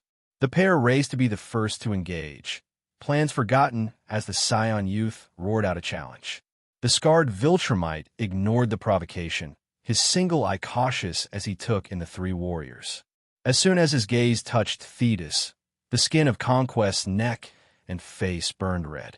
The muscled soldier of Viltrum clenched his fists as he doubled his speed, a blur that passed both Alan and Goku by. The bearded leader of the coalition forgot his anger with the younger generation. World narrowed to just him and his fellow Viltrumite. Fists raised, they clashed in a storm of blows. Conquest grappled close and delivered a crazed headbutt. Thetis reeled back, stars in his eyes, unable to escape the larger man's grasp. Before the Viltrumite landed another strike, Goku's fist crashed into the back of his head. Alan slid in from the opposite side, leg extended to slam Conquest's back. Freed from the villain's grasp, Theodos rallied. He drove a left hook under the surrounded Viltrumite's guard, enough to let Alan drive another kick home. Goku slipped his arms under Conquest's chin and pulled, feet set into the huge man's back. He flashed a sheepish grin to Theodos, while Alan laid down a maelstrom of blows onto Conquest's exposed chest. Sorry, he slipped right past us. Goku laughed, even as his muscles strained to keep Conquest in check. I didn't expect him to be so fast, since you guys are so slow. Theodos snorted. The Scion was too honest for his own good, but he'd also never exposed his own strength in full. Thoughts of his impudent teammate were shoved aside, buried behind a focus of will. Long unused power tumbled from within him, magnified by the unusual symbiote clone. Just shut up and hold him still. There you are, my arrogant little friend. Ultron zoomed in his field of vision, locked in on a bundle of fragmented cells. The area around him was restricted, filled with too much radiation for the repair crews to access easily. Only droids had been sent this deep, all now under his command. You took so much effort to kill. The AI encased the fragile cells inside a stasis field, then stored them away within a containment vessel. I can't wait to see what secrets your DNA holds. It had taken him days to locate the final remains of the short-lived Lord of the Sith. It would have been a supreme waste if all of the material was lost. The experiments he'd done with Maul's genetic code had raised more questions than answers. Perhaps the Master's genes would prove more forthcoming. Let's get you home and into the oven, little Emperor. Ultron laughed to himself as he sank into the floor, containment unit in hand. We have so many— All right, Jor-El. Dan leaned over the railing and took in the ocean of 5-year-old Kryptonians below. Still attached to the Genesis chamber, they were now ready to be born into the world. Bring them up and clean them off, then arrange them by occupation. About that, May shifted closer and pressed her shoulder to his. She gave him a sheepish grin as the robots began the birthing process. I might have taken some liberties in the gender distribution. Dan squinted at the data feed from the chamber. A laugh snorted from his lips as he snatched May into a bear hug. I can see that. May struggled in his grasp, unable to escape his righteous fingers. Dan delivered a merciless tickle, vigorous enough to bring tears to his laughing wife. May had ordered an equal distribution of males and females, but she had lumped all the women into the soldier caste, with the scientists being reserved for the men. Stop! May clapped her hands, and a wall of runes drove off Dan's attack. She shook from head to toe, like a cat who'd escaped the rain. You left the Genesis chambers to me to manage. It's your own fault if you don't like the results. It's fine. Dan laughed as May kept up her guard, wary of his merciless fingers. Supergirl was actually as strong or stronger than a lot of supermen, so I don't think gender has too much to do with a mature Kryptonian's power. A smile touched his lips as the robots began to line up the newborns beneath their overlook. Also, male Kryptonians as scientists is something of a tradition. Just look at Jor-El. If it's fine, then why did you tickle me? Sparks flashed from May's eyes, backed by runic light. She dispelled her barrier and poked Dan in the chest. I've been punished for no reason. Sorry, but I couldn't resist. Dan scooped May into another hug and spun around, until her false frown inverted to a grin. Come on, let's go greet the newcomers. They floated over the rail and landed before the vast group of children, divided into males and females. Thousands of curious eyes met Dan's gaze. He stepped forward and the crowd sank to one knee, a display of unison that raised his eyebrows. He knew that the Genesis-born had an instinctive reaction to those with higher-level genetics, but this was a bit extreme. Greetings all. Dan ignored the looks of worship and pressed on. It was good that loyalty wouldn't be an issue, but he would be glad when natural-born Kryptonians were the norm. I know you've all received a large amount of knowledge from the Genesis chambers, but some things will need to be told in person. A wave of his hand projected an image of Seek It, the living world that would be their new homeworld. Dan waved again, and the hologram zoomed in, until it displayed a vast city. Like the false capital on Garnib, it was filled with insectoids, a mixture of Killik hives and the monkey-esque Toril, with a small number of more humanoid figures. This world will take on the name of New Krypton as soon as your feet touch its soil. Dan waved to take in the Kryptonians as a whole. In less than a year's time, millions of our brothers and sisters will wake from the Genesis chambers on its surface. You must spend the time you have training to prepare yourselves to pass on what you learn to the others. A snap of his fingers banished the hologram and called back the eyes of the crowd. They had shifted from confused to a kind of zealous flame that brought a smile to Dan's lips. 5 months with the Mandalorians, alongside some pointed lessons from Merlin, and these firstborns would be ready. You will become the teachers of your race, the keepers of knowledge. Dan shifted his eyes to meet gaze after gaze, identical in their zeal. Others born later may hold greater power, but never more importance than the role you were born to play. Dan motioned, and May stepped forward as well, a bright smile on her face. They stood together before the small army of young Kryptonians, arm in arm. I am Danielle, and this is Maul. Dan let his ki fill his aura as he rose into the air. May let the runes show behind her eyes, silver beacons that dominated her pupils. We are the first of Krypton to come to this new universe. Dan flashed a smile and spread his arms wide. Together with your strength, we shall create a new golden age for all Kryptonians, for all people, everywhere. I said, hold him still. Thetis bellowed as Conquest peeled Goku from his back. The Viltrumite hurled the Scion into Alan's face and bounded toward Thetis with a silent roar. Fists raised, the older Viltrumite let the newfound power of his symbiote carry him to meet the assault. Conquest charge stopped with an impact of flesh on flesh, a look of shock on the scarred Viltrumite's face. Thetis grinned and pressed his advantage, a hail of elbows and knees that ended in a tumble of broken teeth. Conquest spat the remnants of white from his mouth into Thetis' eyes. A tight-clasped fist followed, straight into Thetis' nose. Stars lit his vision, but his hand snaked out and seized the thicker man's wrist. He gave a sharp twist, followed by a downward yank that spun Conquest into a joint lock. Now, Thetis roared to his companions. Alan, recently detangled from the Scion cannonball, thundered forward and rained blows onto the restrained Conquest. Goku turned thoughtful eyes to the battle before he slid his hands together behind his back. Ka! Both Thetis and his prisoner flinched as a vast surge of concentrated power billowed from the young Scion's position. Conquest redoubled his efforts, almost freed as Thetis strained his muscles against the man's wild push. May away! Alan leapt forward and helped retrain the Viltrumite. I locked on his new friend. Power beyond the alien continued to build, focused into the Scion's hands. Get ready to run, great Thetis, Alan muttered as Goku completed another drawn-out utterance. I don't think we want to be close to this guy when Goku fires that off. Mae! Goku's face flickered, the hint of a feral grin as his hands tensed. Both Alan and Thetis released Conquest and battered the man's face simultaneously, before they blitzed away from the Viltrumite's position.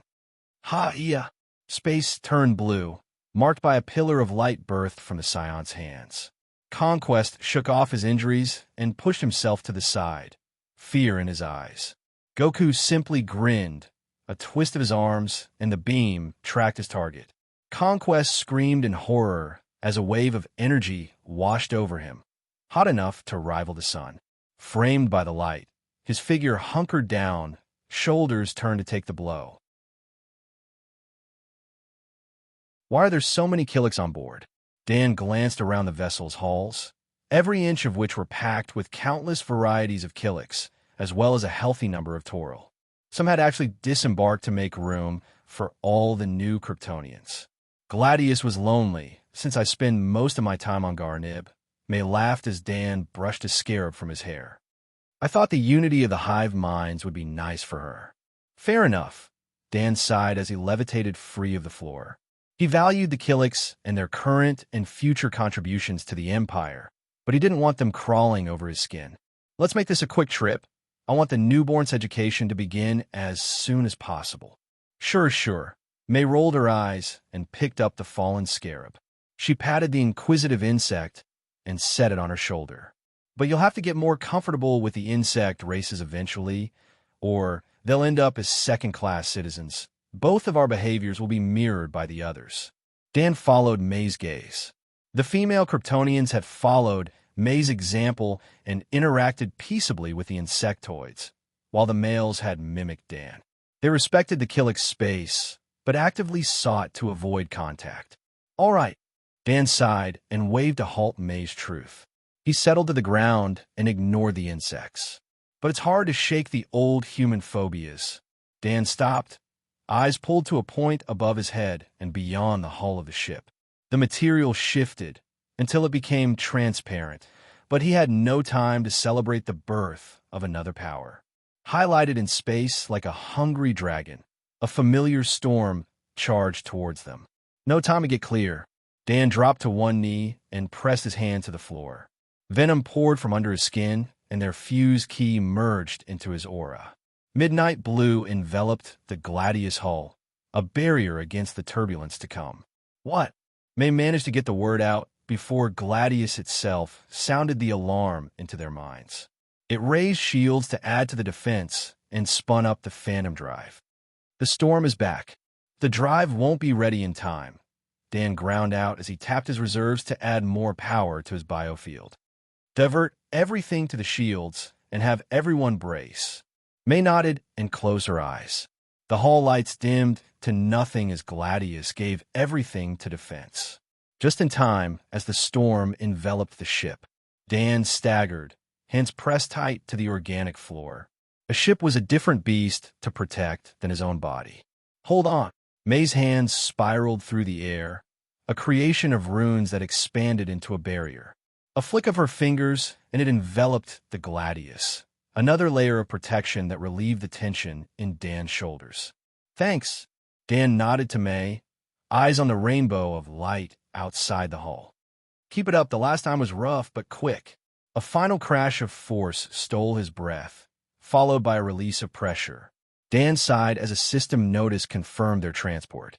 Gladius' mental alarm faded, and he forced himself to his feet. Drained or not, they had to find out what universe this was. Gladius says that we're still in the same galaxy. May moved to Dan's side, eyes half closed as she communed with the ship. But the stars are slightly out of sync, enough that we need to correct the star charts if we want to jump.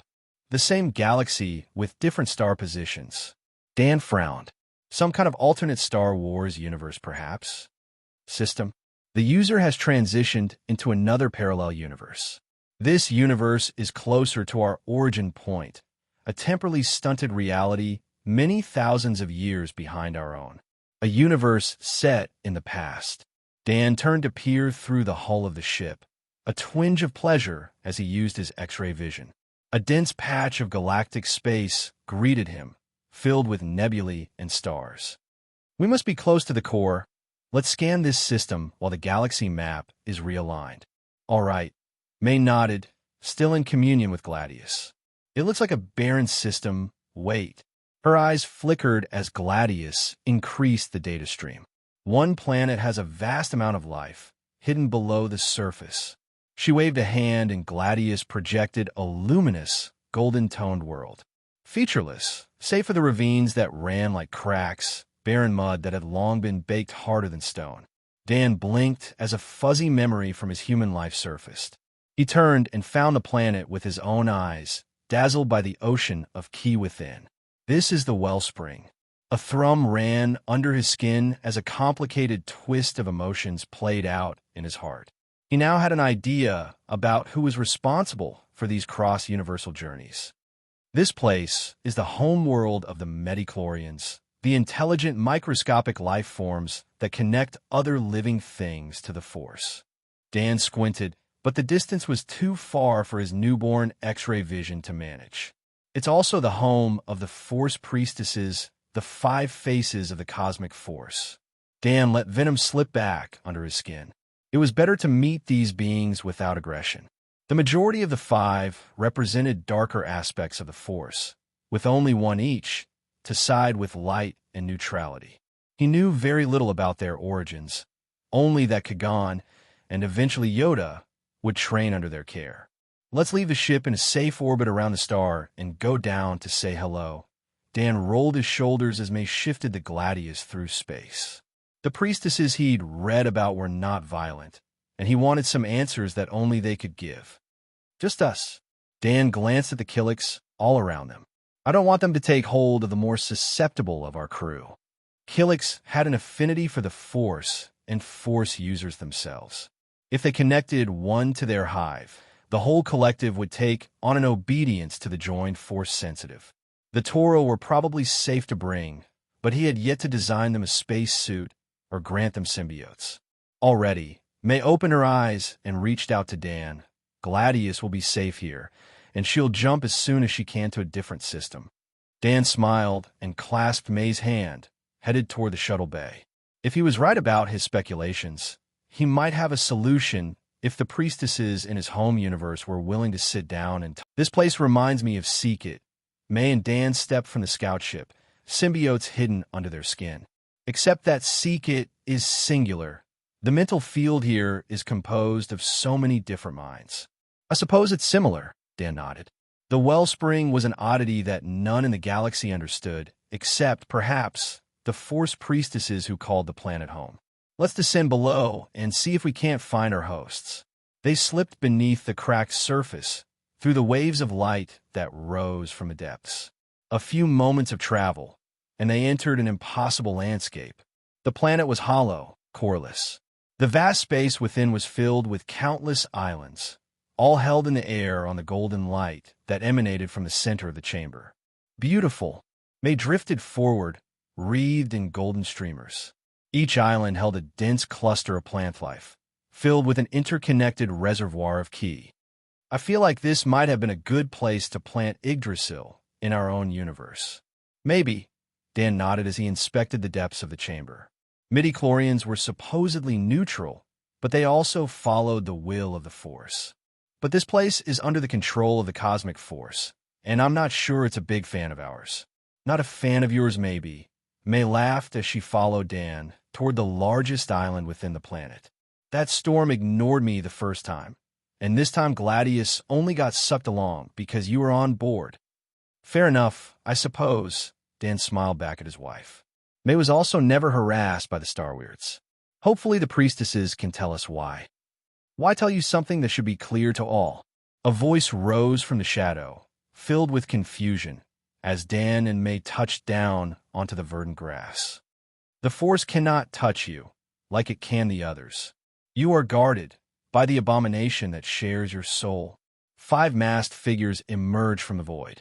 The face of anger pointed her robed hands toward both the young Kryptonians. The others can be seen, but you and your path remain hidden, dangerous. The Force demands that you leave, but we cannot take your life. A sad mask bobbed back and forth on the edge of tears. Please return back home and leave this place in peace. This could be an opportunity. A joyful mask patted her sister on the shoulder. She turned to Dan and May, eyes bright. The galaxy is at war. Maybe you can act to help our cause? Hold up. Dan raised his hands to stop the deluge of words. He was willing to help, but he also had to charge his system if he wanted to return. I can work with you, but I was looking for some answers. You wish to know if our counterparts in your home reality are responsible for your travel to this place. An emotionless mask waved the others into silence and met Dan's gaze.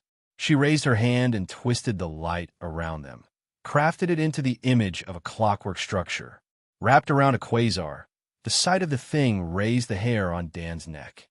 The priestesses of your reality likely used a creation of the Celestials to banish you away. A useless endeavor because of the guardian spirit within you. Guardian spirit. Dan frowned. They probably meant his system. It was bound to him, body and soul, because of his wish before reincarnation. I think I understand, but why does it matter if the cosmic force can't touch my heart? Because your every action shifts the future, all without the force's knowledge or influence. The angry mask snorted, despite the cold glare of the face of Serenity. Some paths are forbidden, and you change events without understanding the truth. So what? Dan sighed. Godly beings and cosmic wills. They always laid claim to the rights of fate. What gives the will of the Force the right to govern the future? Mine or anyone else's? The priestesses fell silent, heads tilted as if they listened to distant music. Dan was willing to consult with the Force, but he wouldn't serve it like the Jedi. Eventually, both he and May would stand above the Force itself in power. Why submit to a being that had less potential than his pets? It has always been so. Serenity met Dan's eyes for a second time, empty of all emotion. Only the will can see far enough, with enough clarity to guide the way forward. That's a lot. May stepped forward and drew the eyes of the five masks. My master can muddle with the vision of the universal will, so others can do the same. A bundle of runes formed in her palm, a display of her magic. The idea that the Force is a perfect guide is what created the chaos of the galaxy. She's right. Dan held up a hand to stop the mask from answering. What is the cosmic force's solution to Abeloth? What plan does it have for the death of the ones on Mortis? Dan shook his head. The Force isn't all-knowing, and if it is, it's an indifferent god at best. When the last of the Celestials fell, nothing rose to replace them. The so-called balance was tossed aside, ruined by destiny's flow. Only the avatar of chaos and death remained, freed from her prison to have her way with the universe. We cannot question the Force's will. Serenity shrugged her shoulders and turned to walk back into the dark of the jungle island. Help us or don't. Soon you shall be gone. The problem for other versions of ourselves. Don't mind Sister Serenity. She's always very serious. Joy clapped her hands and spun in a circle around her siblings. War has broken out, a rise of an old and forbidden technology. It will cause many more deaths before the will of the Force is done. Sadness hung her head. Help the champion, chosen by fate, speed their progress and rid the galaxy of the Starforge and its taint. The Starforge. Dan raised his eyebrows. If the Starforge was a part of this problem, then this was the time of Revan. You're talking about the Jedi Civil War. Revan and his apprentice have already awakened the Forge. Anger snorted. The Jedi are about to storm the Sith Lord and make her into their puppet. Move how you wish, but know that we shall be watching. Gladius is ready to jump. May leaned her head back against Dan's chest and let out a sigh. Where should we go? Set a course for the Yagoi system. Dan tightened his arms around her waist and kissed the top of her head. We'll use the Killiks on board to recruit the hives in this universe, and drop the newborns off to soak up the blue sunlight there. May nodded and closed her eyes, focus drawn into Gladius systems. Dan smiled as the familiar flicker of phantom travel washed over the ship. Once they got the Kryptonians settled in a safe location, the next stop would be Tari's. After the Jedi wiped Revan's mind, it was the place her adventure started. We're here, and the Killiks on board have already connected to the hive. May's eyes opened, and she returned Dan's smile. I assume you want them to go down first and spread Venom's clones? Probably for the best. Dan nodded as he pulled them both to their feet. Freed of the plush cushions of the recliner, they moved toward the airlock. Leave the Kryptonians on board until Venom has suppressed the Killiks' pheromones. We don't want them turning into joiners. Once Venom controlled the Killiks, they could begin construction of a temporary city. It would serve as their base until it was time to return home. Since they had an unlimited amount of time to spend in this universe, Dan planned to take advantage, especially since May was here with him. As long as the priestesses in this place don't try to teleport us away, I want to spend at least 10 years here, maybe more. Dan opened the sealed door and led the way into the vacuum of space. That way, this first generation will be adults before the next one is born back home. Are you sure that only 2 weeks will pass, no matter how long we stay? May's brow furrowed as they drifted free of the Gladius and prepared to jump. I don't want to abandon the others back home. I'm sure. Dan reached out and took hold of May's hand. So far, the system's information has been reliable, and only 2 weeks passed for you, even though I spent months in another universe. This quirk of time was a burden when he'd come alone, but now. Dan smiled as the terrible expanse of the Phantom Zone replaced the universe. With May and 5,000 Kryptonians by his side, he was free to spend as much time as he pleased. The galaxy returned, and May spasmed at his side. What the hell was that? Hands pressed her head. She gave Dan a feral look. How long were we in there? Was that your first time jumping without a ship? Dan laughed as he reached out to reassure her. Don't worry, it just feels like a long time. I use it to practice Merlin's mental techniques. A warning would have been nice. May shuddered in his arms and gave him a false glare. It felt like a lifetime. Sorry. Dan kissed her forehead. If you like, we can travel in one of the scouts in Gladius Landing Bay. No. May shook her head, face determined. Now that I know it's supposed to happen, it's fine. It is the perfect time to practice rune work. All right. Dan planted another kiss and set her free. He turned them toward Tari's city-covered surface and began his descent. Let's get on the ground before Revan shows up. I'd like to recruit a few people to our cause. Quest available. Take control of the Starforge and recruit allies for the return trip home. Bonus rewards for the recruitment of Revan, the Exile, and their companions. A smile slipped over Dan's lips as he read the notice.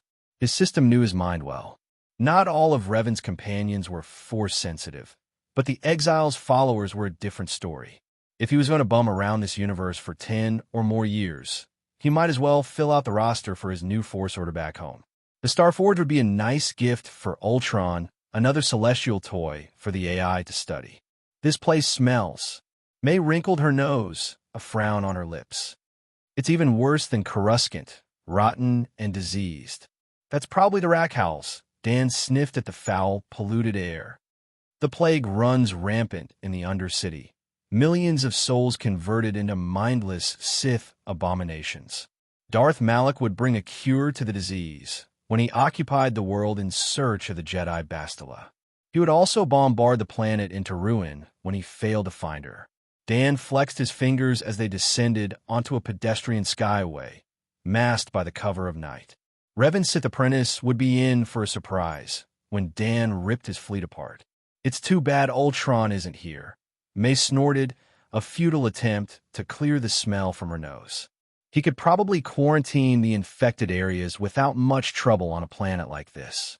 Don't worry, a cure exists. We just have to wait for it to be delivered. Dan led the way to the closest turbolift and entered the lowest level this lift could reach. While we wait, we'll go hire the Mandalorian that will train the Kryptonians and make a few new friends.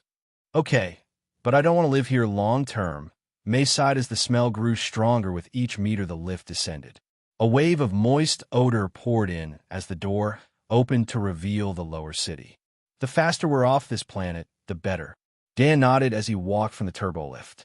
The map Venom had pulled from the local networks showed they needed to journey east and north before they reached their destination.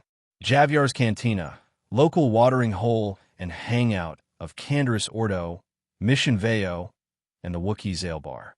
Agreed. We'll leave as soon as possible. Dan and May walked through the dingy corridors side by side. They only needed to be here long enough to steal Revan away from the Jedi's clutches. After that, they could collect the rest of the forgetful Sith's companions from other worlds and move on to the Starforge. Tari's is just a footnote. And so what's so special about those two? May squinted at the target of Dan's interest, a Twi'lek youth and her oversized Wookiee companion. They seemed normal enough, maybe even a bit soft for people living in a place like this. Dan smiled at May's assessment. She wasn't wrong. Mission and Zailbar were not like the black-hearted types that surrounded them on this level. An anomaly among the wolves, protected by the might of the Wookiee's wrath. They're fated companions of one of our targets. Dan squinted as the cantina door hissed open and revealed a brick-headed man. Gray-black hair cut into a tall, sided square. Canderous Ordo stalked his way into the bar. Our other target has finally shown his face. Dan tipped his glass toward the Mandalorian as the man wove his way to the bar. After his time with Revan, Canderous would rise to the position of Mandalore. There was no better tutor to instill Mandalorian teachings to the new Kryptonians. He looks more useful. May tracked the man through the crowd and snorted when he planted a fist in the eye of a random thug. He reminds me of Django, but less stuffy. He's similar, maybe better in some ways. Dan rose to his feet and helped May to hers. Jango Fett was skilled, but his clone son had greater success against the Jedi than he did. Canderous becomes capable of battling powerful Sith under Revan's leadership, not to mention when he allies with the Exile. All right, you can go convince him to join us. May gave him a peck on the cheek and turned toward the Twi'lek/Wookiee pair. I'll handle mission and the fur ball. Dan nodded as May moved to follow through on her words. His own feet carried him through the crowd, toward the Mandalorian's back. The big man stood more than a foot taller, even with venom to reinforce his height. I don't care. Canderous lifted a bruised gang member from the ground, voice raised above the pulse of music. Davik Kong always gets his dues. Now go tell your boss he has less than a week to pay up. The Mandalorian flicked his wrist and sent the Rodian into a cluster of his friends. If he doesn't agree, I'll come say hello myself. Canderous turned, light on his feet as Dan came within a meter of his back. Eyebrows raised, he looked Dan's venom-coated body up and down. You're one ugly fellow. The Mandalorian shook his head and moved to walk past Dan. Unless you're looking for trouble, I'd keep to myself with a face like that. A bark of laughter slipped from Dan's throat. Every Mandalorian he met had the same disdain for others. They valued strength, nothing else. A light push of his toes, and Dan appeared in front of Canderous, faster than a human I could follow. I'm not looking for trouble, Canderous Ordo. A flick of his hand crushed the muzzle that the Mandalorian leveled at his head. Dan let a shark-toothed grin spread over his face as blaster parts fell to the floor. I'm looking to hire you. Work far less degrading than shakedowns and scrap retrieval. Canderous stepped back, wary as he examined his shattered rifle. He placed a hand on a blaster pistol at his hip, gazed steady as he met Dan's eyes. That's quite the grip you've got there, fast too. The Mandalorian flashed Dan a return grin and relaxed his readied stance. He waved to a secluded table and led the way. I'll hear what you have to say, but my services don't come cheap. Let's get out of here, Big Z. Mission Veo peeked around her Wookiee friend at the confrontation between Canderous and the void-black humanoid. That guy is bad news. He's not so bad, once you get to know him. A voice at her back triggered Mission's survival reflex. She spun to face another member of the newcomer species, this one with more feminine body lines. Who the heck are you? Mission jumped back, hand on her vibroblade. Zaelbar howled and opened his arms wide, a threat display that the blue-black woman ignored. You can call me May. The woman's skin shifted and flowed, until the face of a young human was exposed to the dim light of the cantina. My husband and I are looking to recruit some of the locals. May extended a hand past Zaelbar's raised limbs and smiled at them both. We need someone with knowledge of the levels below this one, someone who isn't afraid to journey into the depths of the planet. Count us out. Mission tugged on Zaelbar's tunic. Let's go. We can help you find your brother. My husband knows where he is.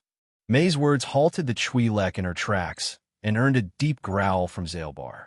May turned a smile to the gruff Wookiee. We can also help you with the corporate-funded slavery that has become common on your homeworld. If you're interested, you know where Griff is. Mission turned angry eyes to meet May's calm smile. Who are you people? Zaelbar wailed his agreement of Mission's question, a series of resonant roars that caused May to wince. You can think of us as allies to the Jedi. A flicker of light blossomed in May's hand, a simple cantrip that created a rose of blue-white flame.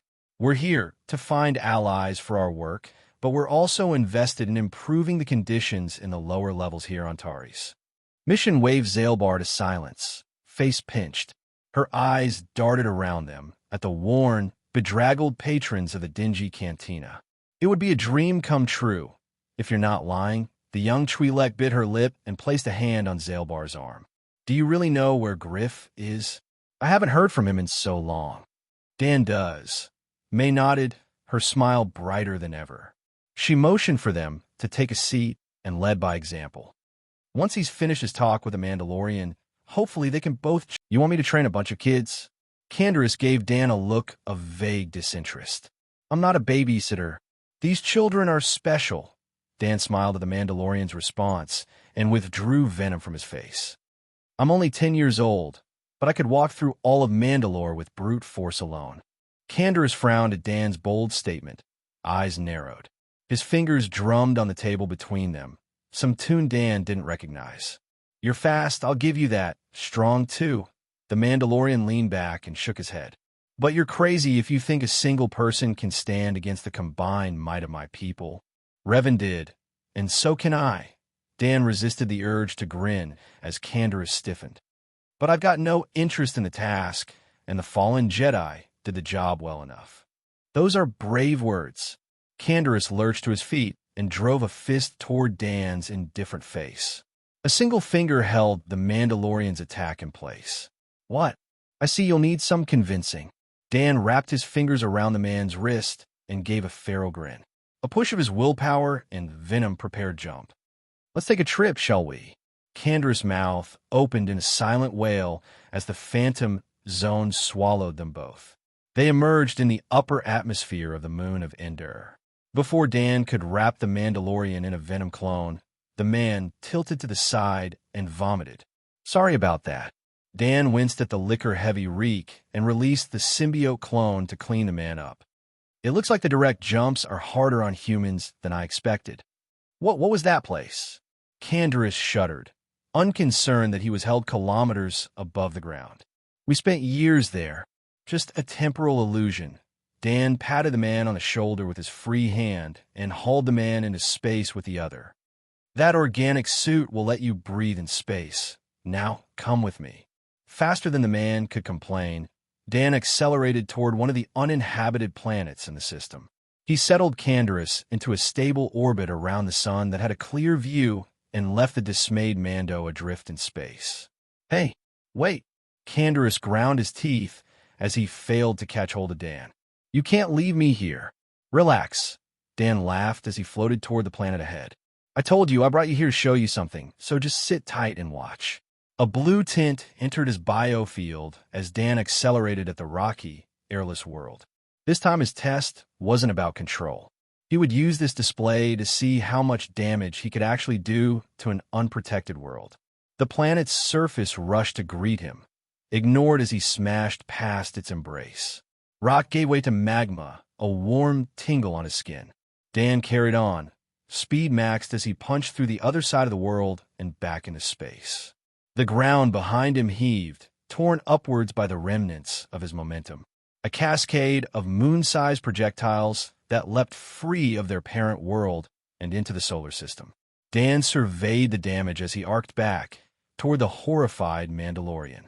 Under their eyes, half of the planet fell into its core, while the rest began a journey into interstellar space.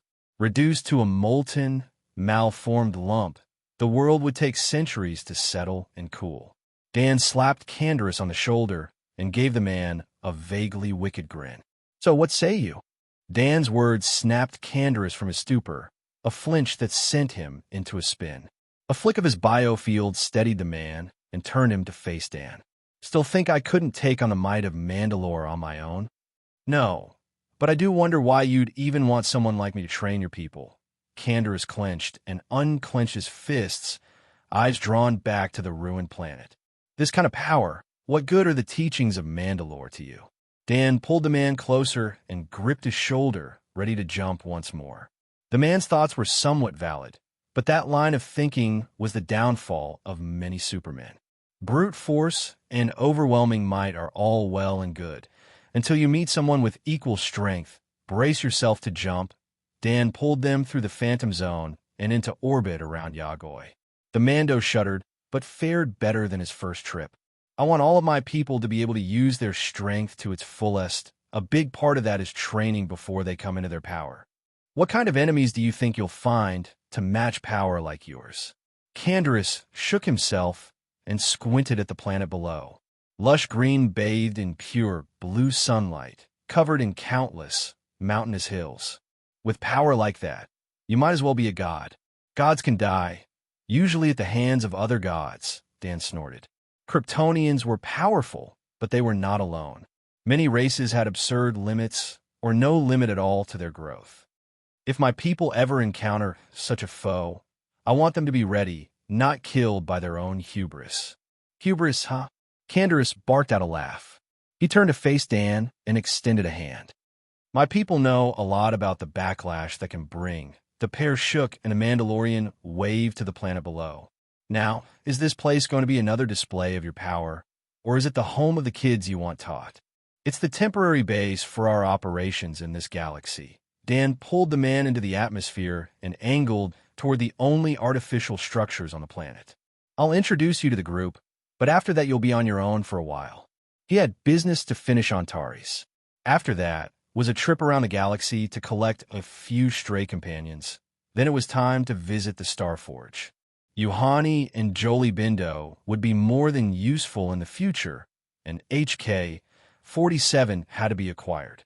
Nostalgia demanded it. How much longer do we need to stay here?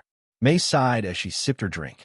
Mission and Zailbar were occupied, convincing their contacts to help when the cure for the Rakhowl plague arrived. We've done nothing but visit a droid shop and a few entertainment districts. It won't be long now. Dan glanced skyward. The Indar Spire had yet to arrive, but T3M-4 was under construction. Once Revan and the others land in their escape pods, things will move quickly. The Sith fleet that would arrive was stronger than the modern starships of the Republic he knew, but they wouldn't be a difficult foe. Even Malak would fall easily enough. Force users were the most vulnerable in space, with only the weak shells of their starships to protect them. Good. Mission and Zailbar can handle things here, especially with their new symbiotes. May finished her drink and sighed.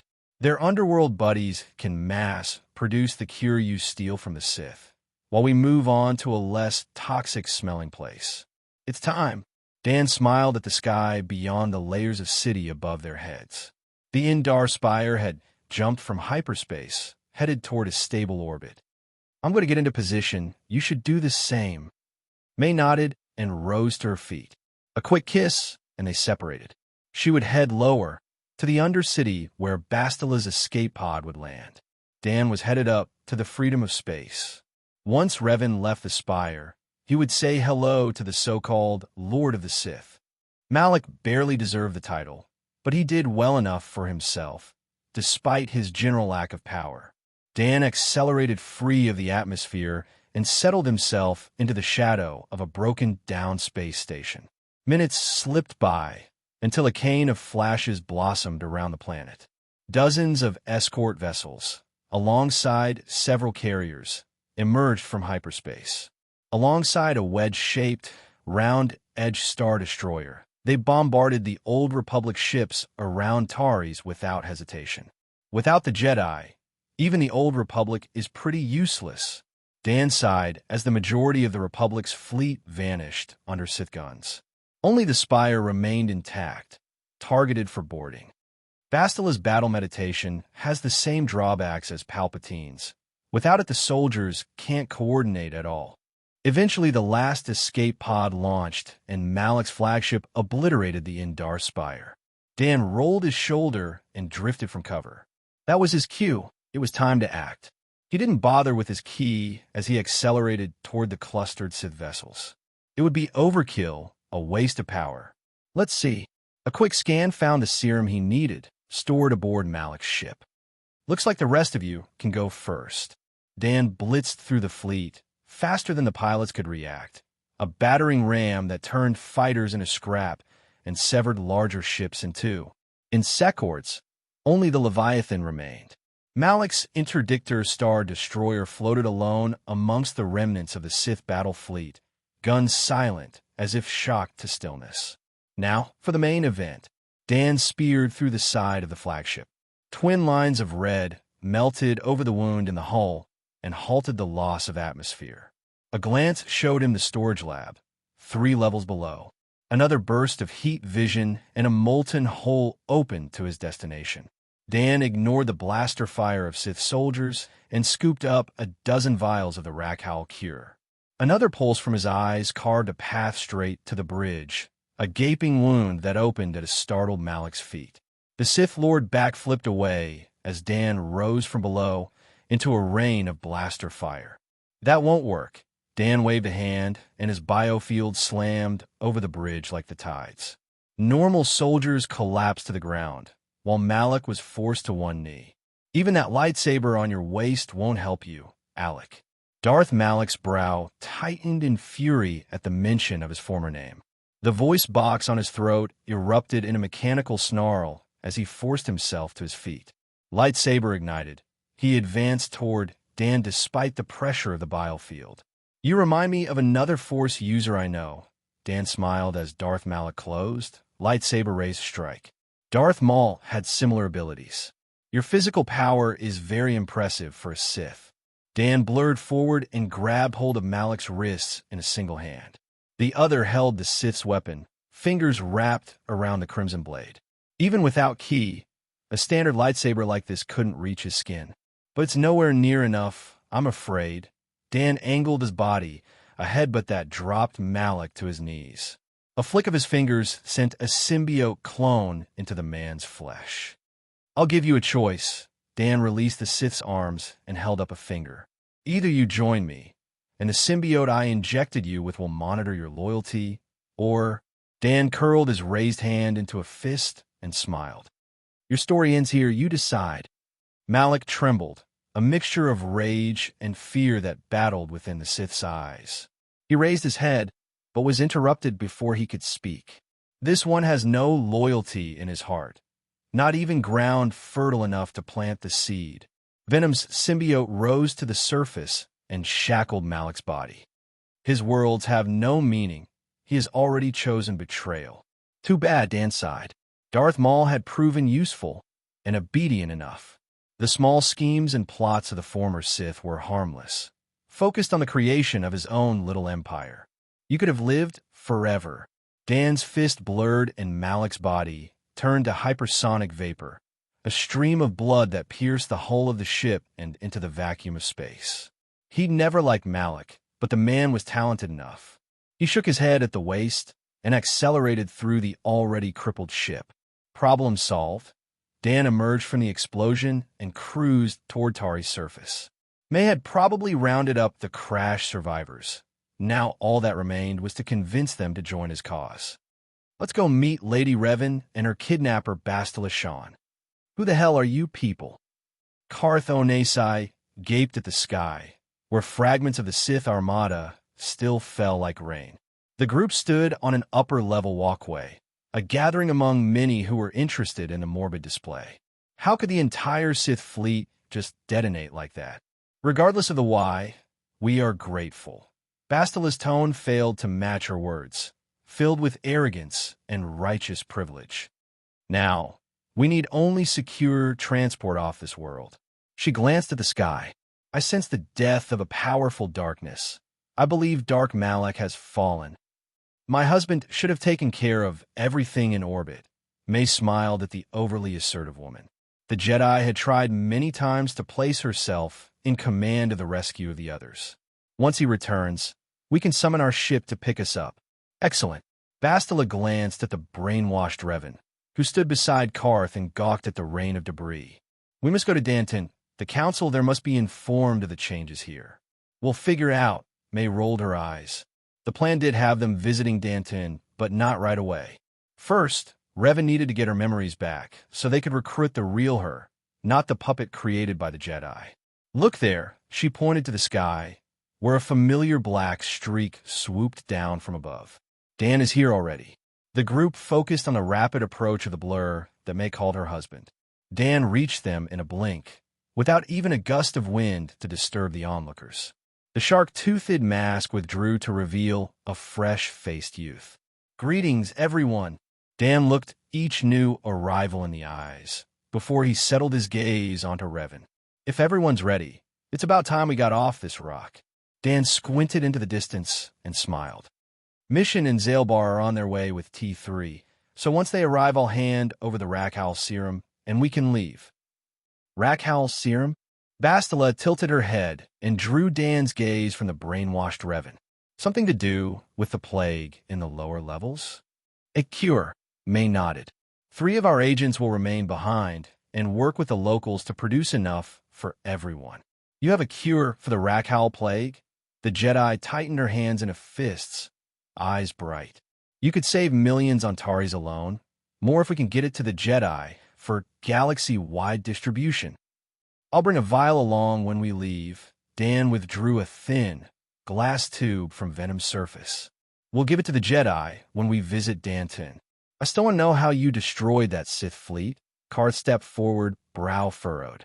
Only the Republic should have the hardware to finish that battle so quickly, and your suits are like no biotechnology I've ever seen.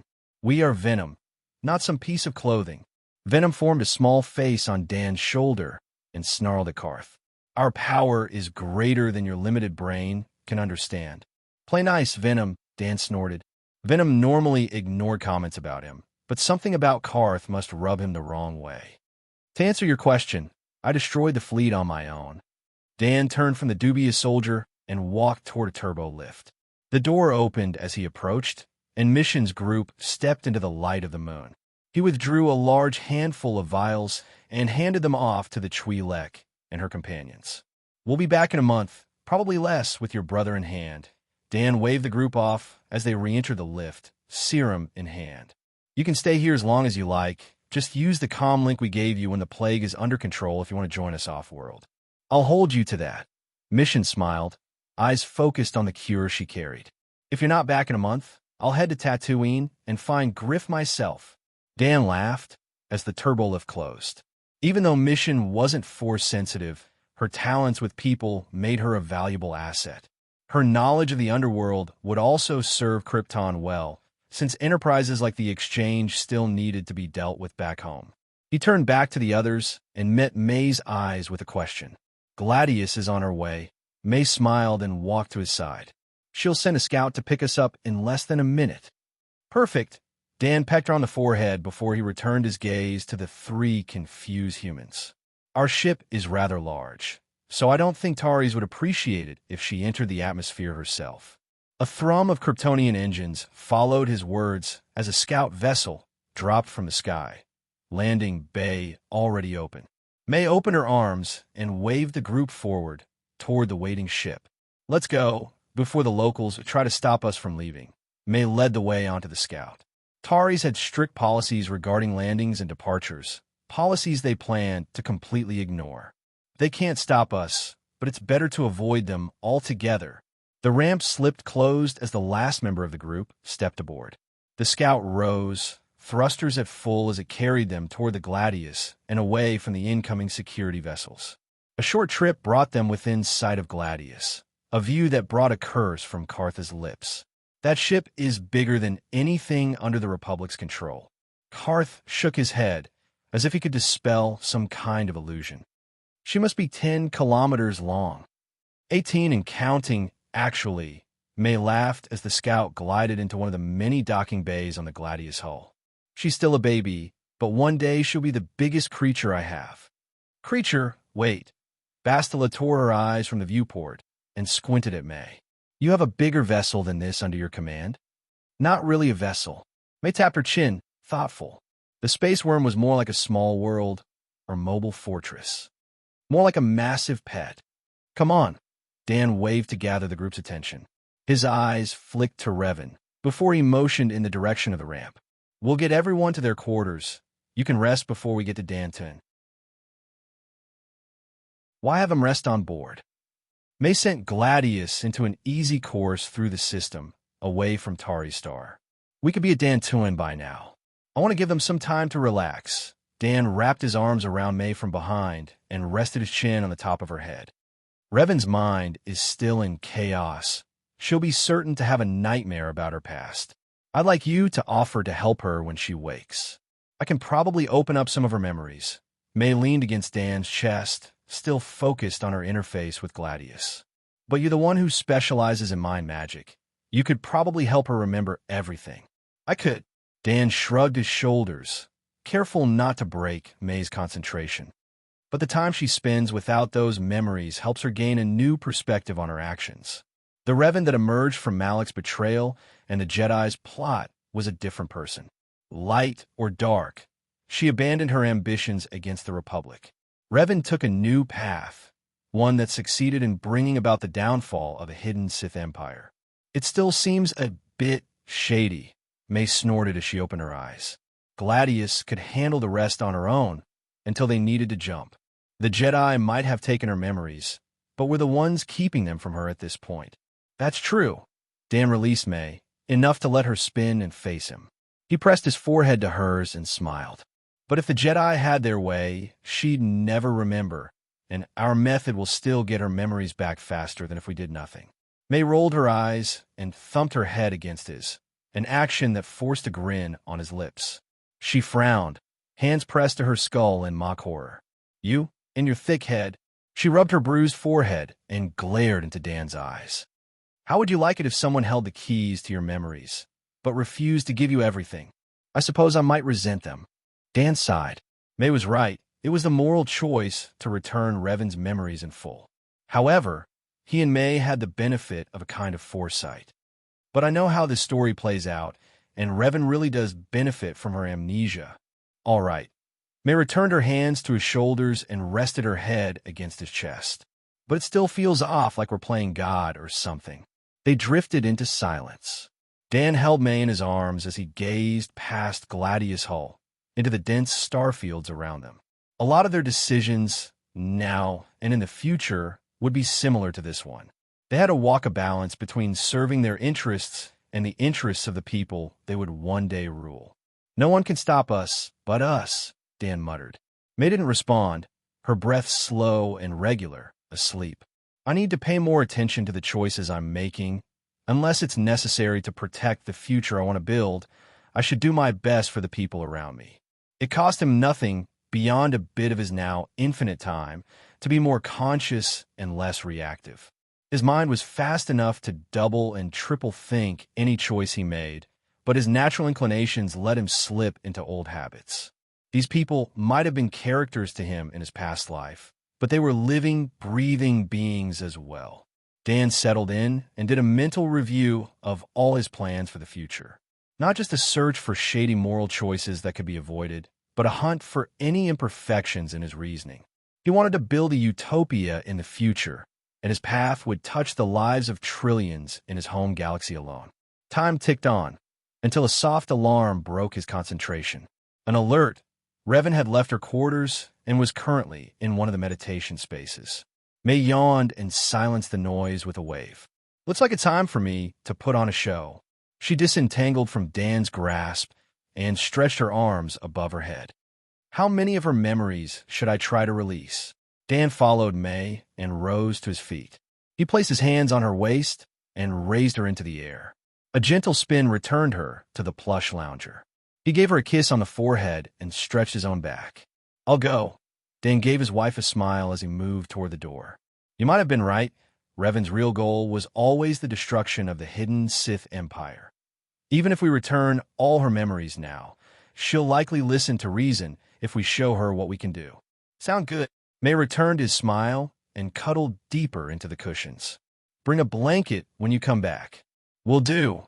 Dan laughed as the door closed behind him. His outlook had changed overnight. All of his plans had been skewed by his old perspectives, the human reaction to danger combined with his initial weakness in this galaxy. The time for hiding is finished. Palpatine is reduced to a spirit, and Abeloth is locked in her prison. When we finally go home, Krypton will show its true face to the world. Dan made his way to the meditation lounge, where Revan was seated alone. Bastila had tried to make her way here, but Gladius was instructed to help the woman get lost in the labyrinth of her halls. No need for the Jedi to be present. She would likely attack him to prevent him from telling Revan the truth. I hope I'm not intruding. Dan knocked on the open door frame and stepped inside. Revan glanced up, eyes clouded. No. She shook her short black hair and put on the imitation of a smile. I just couldn't sleep, but I don't mind the company. Bad dreams. Dan moved to a rounded seat that faced the confused woman. He let Venom reform into a simple pair of clothing, a black button-up shirt and a faded pair of jeans. I might be able to help with that if you like. He raised his hand, and a small black orb formed on his palm. Dan placed the symbiote clone between them and motioned for Revan to take it. Venom is a master when it comes to mental blocks, and I can sense a strong set of walls within your mind. The symbiote between them inched toward Revan, but waited for the woman to decide. You've forgotten more than you remember, but I think you know that, deep down. Revan remained silent, eyes fixed on the orb at her feet. A shiver ran through her body like a wave that forced her gaze to connect with Dan's. Who are you, really? She raised a hand and rubbed her temples. For some reason, when I look at you, all I see is a blinding sun, a beacon that I can see without eyes. Sorry about that. It's a byproduct of my abilities and race, Dan laughed. The Force users that joined him, as well as Merlin, had all informed him of this strange change. Ever since his biofield appeared, his cells had surged with life, enough to flood the Force like a lighthouse. One day I'll sit down and figure out how to suppress it, but most Force sensitives see the same thing you do. Force sensitive? Revan frowned and shook her head. You're mistaken. I'm just a soldier for the Republic. I don't. If you can see my power, you're Force sensitive. Dan waved a hand to interrupt her words. The answers are right there, if you're ready for them. If not, the offer is always here. Venom's clone began to return to Dan, but Revan reached out and took the orb in hand. She watched as it slipped under her skin, silent and painless. So what am I supposed to? Revan's eyes rolled back in her head, and Dan reached out to halt her fall. He settled her onto a cushioned bench and turned to leave the room. She should be finished by morning. Dan drifted through the halls, toward a linen closet, and then back to May. I'll grab an hour or two of sleep, and then we'll go to our real first stop on this galactic tour. Cold sweat, the tingle of adrenaline after a fight. Revan lurched to her feet, mind consumed with the return of her sense of self. She was the revanchist, leader of the armies of the Republic against the Mandalorians, before she was reborn as a Lord of the Sith. Looks like you're awake. The voice of the strange girl who saved her from Taris, the wife of the man who returned her memories to her, came from the doorway. She leaned casually against the frame, a bright smile on her face. I hope you're not planning some unspeakable, Sithly evil, now that Dan has returned what the Jedi stole. She is not a fool, like her fallen apprentice. Revan shivered, and Venom's clone surfaced from below her skin. It squinted at the former Sith Lord's face, teeth bared. This one can be trusted for now. Lord Venom has spoken. May laughed as Revan shook her hand, an attempt to dislodge the cheeky symbiote. She waved at the still, fuzzy Force user, a motion for the woman to follow. Let's go meet Dan and decide what to do about your Jedi minder. Poor Bastila is beside herself, well and truly lost in the bowels of the ship. I'm not sure what I want to do, but I know I want nothing to do with the Jedi anymore. Revan rubbed her temples. The dogmatic order that had raised her was beyond redemption, hypocritical and useless. Did this thing inside me say that Malak has fallen? My master reduced him to his component molecules. Venom gloated in her inner ear.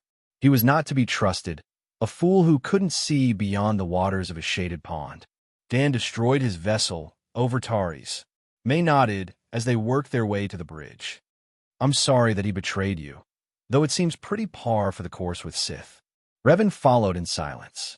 Alec had been her oldest friend, the first to follow her into the Mandalorian Wars. His loss still stung, even with his rather successful coup. The empire they had built together would be in chaos now, beheaded twice in a span of weeks. She needed to return, rally what remained in preparation for war with the true enemy. I'm grateful for what you've done for me, but I have to leave. Revan and May stepped onto the bridge, where Dan waited on a well-cushioned lounger. There's a great danger hidden in the unknown regions, and we're aware of Tenebrae's Sith Empire. Dan rose to his feet and gave Revan a wide grin. A flick of his finger illuminated a holographic map, one that detailed the systems of the enemy she feared. His time will come soon enough, but we'll have work to do before we bother poking that sleeping bear. We'll also pay a visit to Tenebrae's other body, the one squirreled away in wild space. Dan snapped his fingers, and another cluster of worlds illuminated in the display. A whole new group of hidden systems, enough to hold an empire of its own. The technology of the Eternal Empire is honestly more valuable than anything the Sith have at their disposal. How could you know about Tenebrae? Revan's eyes narrowed as she moved closer to the display. If this map was accurate, the Sith Empire was even larger than she imagined. He was so certain of his ability to remain hidden. Not all information comes from the Force. Dan shrugged as he dimmed the star map and replaced it with the projection of a single solar system. Lin, the home of the long-fallen Rakata and the current resting place of the Starforge. I know that your ancient celestial manufacturing center is parked above Len's star. Revan's hands twitched toward a lightsaber she no longer had, an action that brought a small smile to Dan's lips. The young man waved again, and the projection vanished. He rose to his feet and stretched out his back. No need for violent thoughts. They won't do you much good anyways. Dan took May's hand and motioned for Revan to follow as they moved from the bridge. The Starforge is already as good as mine, but I'm willing to prove to you that we're the safest hands for the cursed space station. A flicker ran through the ship, a shift that drew Revan's senses outward. They had jumped, but not into hyperspace. Whatever method they'd used, they were far from Tari's with a single leap. Where are we? Revan paused at the entrance to a landing bay. Several smaller ships were docked within, but both Dan and May simply walked up to the magnetic barrier that held in the atmosphere. What kind of proof? Come, the symbiote that awoke your repressed memories will let you survive in space like a spacesuit. Dan waved her forward, while May stepped through the barrier and into the void. We're going to visit a desert planet, but before we do, I thought I'd gather a bit of a gift for the people there. Dan accelerated toward Adriana, the largest gas giant of the Tatoo system. It was the primary source of water for the oceanless world of Tatooine, mined from the dense, icy rings that circled the world. He let his biofield expand as he entered the rings, a massive net that took hold of the ice and pulled it together. The plan was to collect enough to refill the aquifers of the barren planet. It was too late to simply toss an ocean onto the surface, but he could channel enough below to reintroduce a natural water cycle. It would increase the yields of moisture farmers and provide areas for viable wells. If watching me haul a moon-sized chunk of ice doesn't impress Revan enough, then I'll have May display some of her magic. Dan glanced at the pair of women. They followed at a distance, hand in hand, as May towed them to stay in sight. She's not stupid, and Merlin's methods are leagues above anything she's ever seen. With enough ice in hand, he shifted toward Tatooine. This demonstration of Kryptonian power was also a bit of an experiment. Dan would have to keep a fine-tuned control over his biofield, or risk dropping the entire load onto the surface. Now to melt everything down and start the hard part. Twin lines of blue heat lanced from his eyes into the core of his icy burden. He expanded his heat vision until the matter in his grasp shifted to its liquid form. Venom, show me the projection as an overlay. I don't want to add the wrong amount to the wrong places. Dan rolled his shoulders to loosen the tension in his back and carefully isolated the vast ball of water. Even the impact of its mild gravitational field vanished under his grasp. Satisfied, he began his descent into the atmosphere, headed for the depths of the Dune Sea. Venom's display highlighted vast, underground... Hello, everyone! As we wrap up this video, I want to share a quick note. I have a Patreon account.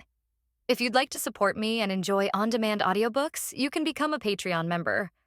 Alternatively, you can check out my Google Drive link, which has 500-plus novel audiobooks available through my Ko-fi or Patreon shop. I appreciate your support.